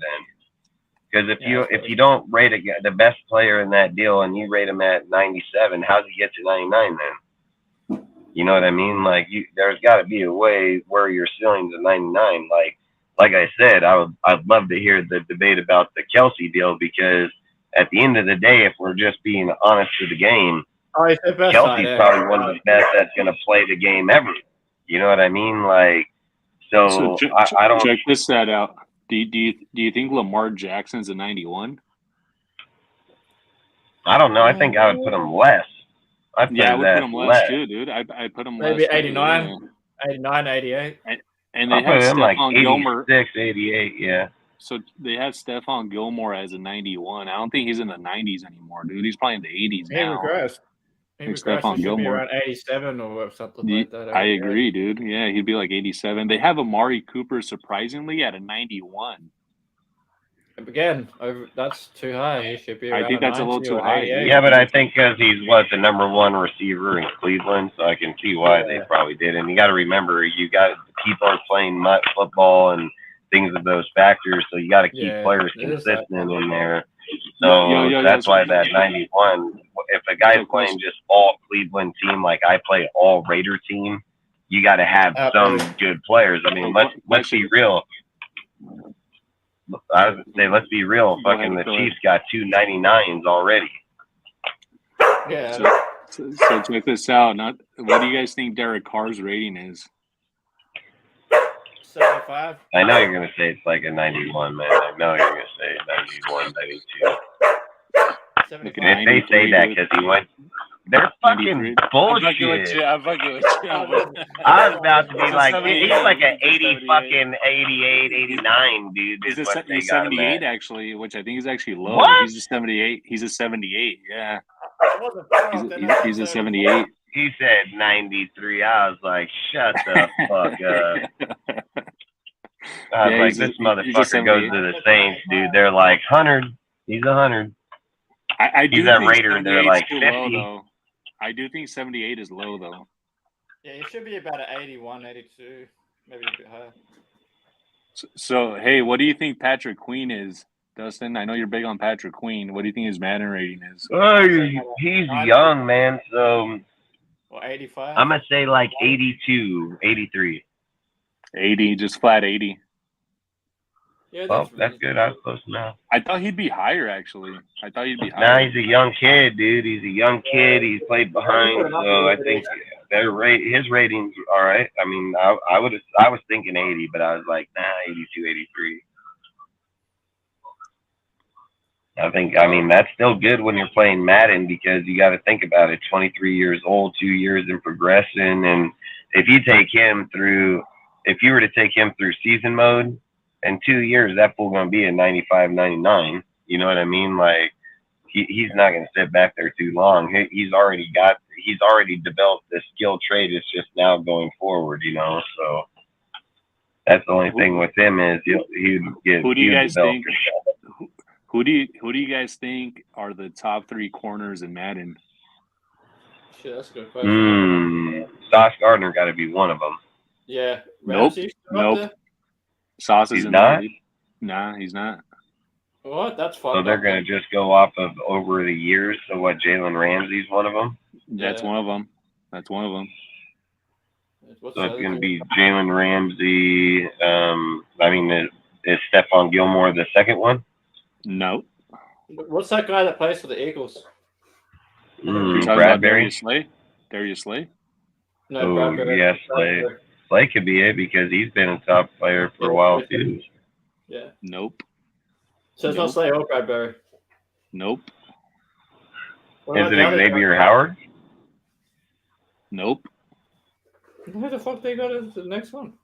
Man, don't Well, not tell me that it's fucking dude over there in Dallas, dude. Like, there's no way. No, he's not. It's so Okay. Jalen Ramsey's the highest rated corner. He's at a 97 actually. Then All right, hold followed on. by I want to think. Don't say it. Don't say it. All Don't right. say it. You didn't say the name, did you? I almost Oh, yeah, did, yeah. but go ahead. Go ahead. All right, let me think for 1 minute here because if you're just looking at elite corners in the NFL, if Sauce Gardner didn't get it, Bradbury's locked down. Stephon Gilmore still was a good corner. Patrick I thought Surtain. Dustin would be all over the corners. Shit, he loves corners. Patrick Surtain. Yeah, that's one of them. Ozzy. Yeah, Yeah, that's but one of 'em. see, that's fucking bullshit because hell no, because now the other guy's he's gonna be a younger player. The other dude's gonna be a younger player. And it's probably fucking, if they said the Chargers, I'd just flip out, dude. Like, What about Gerard Alexander? Yeah, they're gonna that's the other say one, that- Ozzy. That's the other one. Yeah, he got him. Alexander. who was it? Yeah, Gerard Jair Alexander. Alexander. Yep, The guy from yep, Green Bay. for the Green Bay. Yeah, he's 2 actually. He's number 2. That's At crazy 95. as fuck, dude. And they have That's Surtain at crazy. 94. That's still crazy. Surtain's good, but that's a bit high for me. I mean, Hobbs was graded higher than him in his first year, so I don't know how the hell they can just give him that kind of Exactly. fucking And not credibility, only dude. that, I Like, still think what's his name, Sauce Gardner's. where's Hobbs rated? Fucking 70? Dude, let me look this shit up, dude. Like, 79, where's dude. Jackson? 79. 79. Where's JC Jackson? 79? Yeah, Hobbs is 79. That's bullshit. That's lower than this year's Madden. JC Jackson's 82. Fuck, that's Third best corner in the NFL a year ago. Fucking the fucking And, 30th he's a worst. 93 and fucking Patrick Surtain's a 94, so this Patrick Surtain's like 11 higher than him. They have Denzel Ward at 88. I actually think he should be higher. He should be in the 90s. Yeah, I wouldn't disagree with that, but that's why I didn't pick him. I would not have picked fucking Alexander as the second best corner in the NFL. I would not have did that. I would have said Xavier Howard. I mean, if So he's like top 10 for sure, but I don't know about top 5. dude, I mean, Howard has been balling out over there, dude, and picks and play. Even Byron Jones over the time span has even done fucking pretty shut down, dude. I mean, so I don't know how they're looking at. And look, I'm not, man, I can't speak on him too much, but that's what they're doing. I think it's just they go off the yeah, I numbers mean, from then you're gonna go and say Sartain, dude, and it's like, well, okay, hold on. Dude, here. Xavier Howard is How did 84. Sauce Gardner not Yeah, get the that's number what one? You know, Patrick Surtain is up there. Why isn't Sauce Gardner? what did you say was 81? Who'd you say was 81? No, Xavier Howard is 84. And what's Sauce Gardner? He's 93. Oh, so he's right up there in the top 5 then. Yeah, he made top 5. He's the 5th best cornerback. He's actually tied with Marlon Humphrey, 93. Yeah, it's another one, Marlon Humphrey. That's another good corner. I They don't have even know how they Lattimore's just at have to 90. go off of. What did Yeah, they do? it's Just go off last year's stats? What they Pretty did. much. I think that's what they must have done, yeah. Hey guys, I gotta get up week. early tomorrow. But I'll be in the chat. Hell yeah, I was Just thinking you the guys. same thing, dude. We're probably gonna get off here freaking. Unless you guys got something else you want to speak real quick, we can speak one more and then I'm gonna bounce. I'm pretty good, dude. And I'll save your topics for Monday or so, Ozzy. If you come back on, I'll save your 3 that we got over here for Monday. Yeah, maybe Monday. So I think yeah, Monday, Wednesday, Friday, whatever. They'll still be there. So there's 3 of them there. All right. But outside of that, are you guys good? Are you guys good? Yeah, I'm solid, dude. Have a good weekend, guys. Chill with your family. Hell yeah. Stay safe. Hell yeah. You too, man. Like I say, don't drink and drive, man. Always stay safe. I say it all the time, man. So outside of that, appreciate everybody that showed up tonight. Appreciate everybody on the panel. Appreciate the mods, everybody. So like I said, I appreciate you guys showing up week in and week out. What were you gonna say, Ozzy? I was just gonna say, if you guys are bored and you want to watch some contact football, there's a match on today in the AFL where it's like 1 versus 2, so it should be a good match. I don't know if you guys. Hey, salute, Pete, man. I appreciate you stopping by, bro. Man, thank you for stopping by, man. Appreciate there you, man. should be an international game pass, kind of how I use like an international game pass for NFL over here. You can get like the same thing for AFL in the States. It's like an app. What's it called? It's like the AFL app. You can get like an international AFL game pass thing. Oh, but what game? Like what game is it? Oh, Australian rules football. The one, yeah. So there's, nice. And there's going to be a match today. Yeah, there's going to be a match today where it's like my team is number 2 on the ladder, and we're playing number 1 on the ladder, so it's going to be a pretty intense match. Hell yeah, nice. Good luck, man. Good luck. Yeah, hopefully we can kick. Hell yeah, you gotta always have other sports, man, so you can always have that fucking gritty feeling of winning, man. Fuck. Hey, I always say, hey, I'm gonna enjoy the ones I can get from my Raiders, but that's why I gotta have my Lakers that I gotta have one somewhere, you know. So, hey, that's good shit, man. I'll probably check it out, dude, and look at it. So. Yeah, because it's high contact football, like that. Because the only 2 things I really watch is NFL and AFL, because I like high contact football. So. Hell yeah. High contact football, but like, that rugby shit, dude. They don't fuck around over there, man. They'll fucking. Yeah. What is that they're playing on your clip? Is that Australian rules? That's AFL. Yeah, it's AFL. Oh yeah, it's no fucking pass level motherfucker out, dude. Like. Pretty much. Yeah, it's high. It's fast paced. Have you seen that New England? Have you seen? Which one? Have you seen that shit they're doing in England, dude, with the fucking ball, dude, and then they're beating the shit out of each other? You see that shit yet? You talking about Gaelic soccer? What is it? Gaelic soccer, because is that what it is? And AFL is actually a mixture of Gaelic soccer and an old Aboriginal hunting game.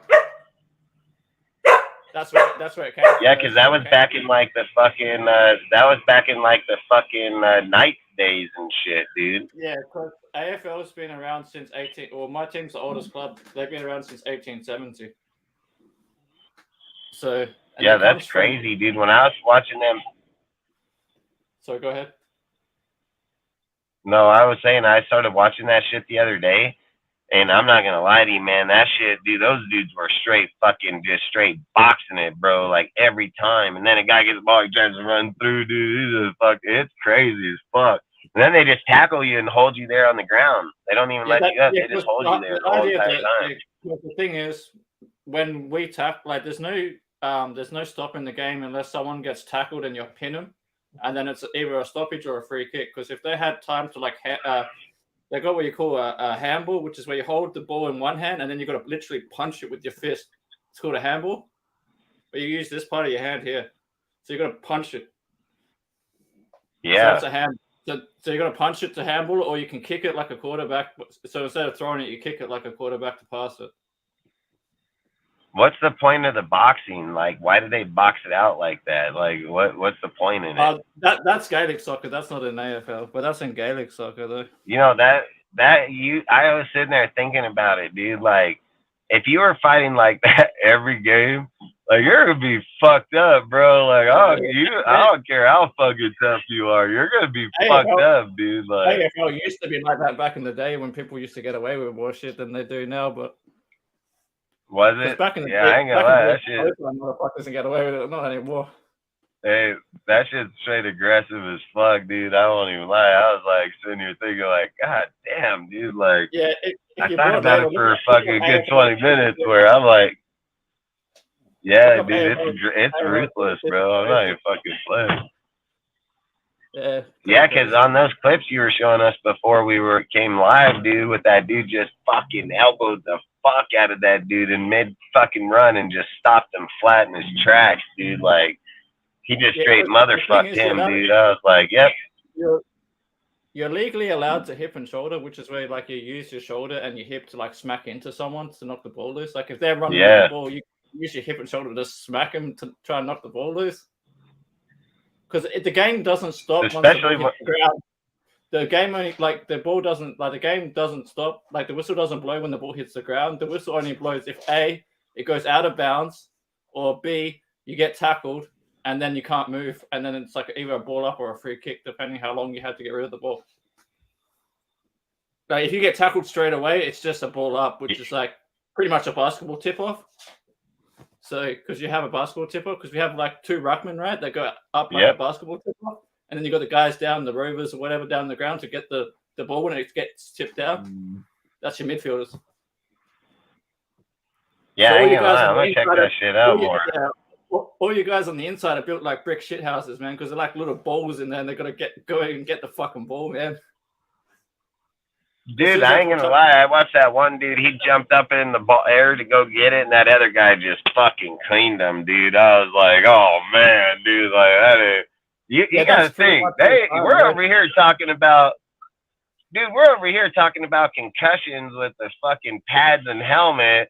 These dudes are just light, dude. They gotta get a concussion every 2 minutes. And that motherfucker, dude, like literally, dude, like we had one player from fucking dude stumbling over there, guys picking him up, like, let's go back this way, man. Come on. Because it's not just that. We have what you call a specky, which is where you literally use your opponent as like a step ladder, bro. You're legally allowed to climb up the dude's back, put your knees on his shoulders, and grab the ball out there. So you're basically shut the hell up.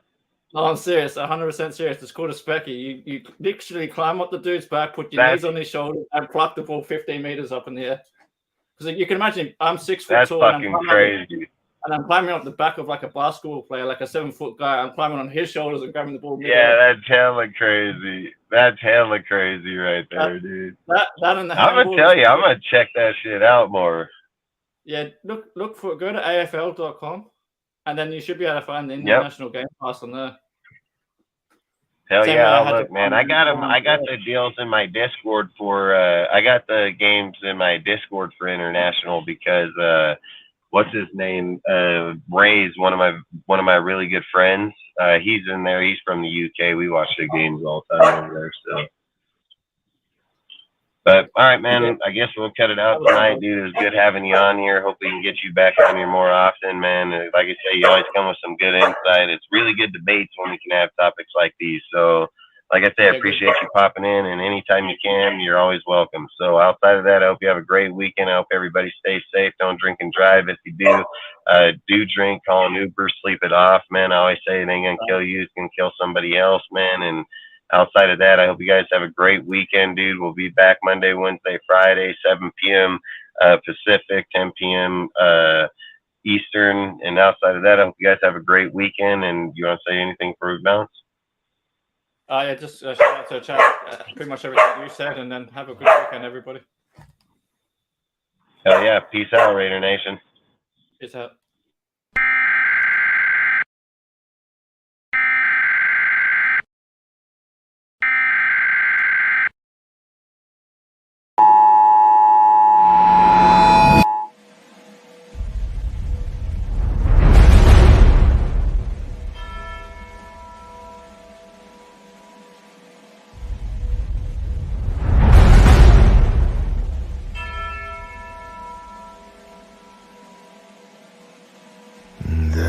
king and his men stole the queen from her bed, Touchdown! bound her in her bone. Jones takes it. The seas be ours, and by the powers where we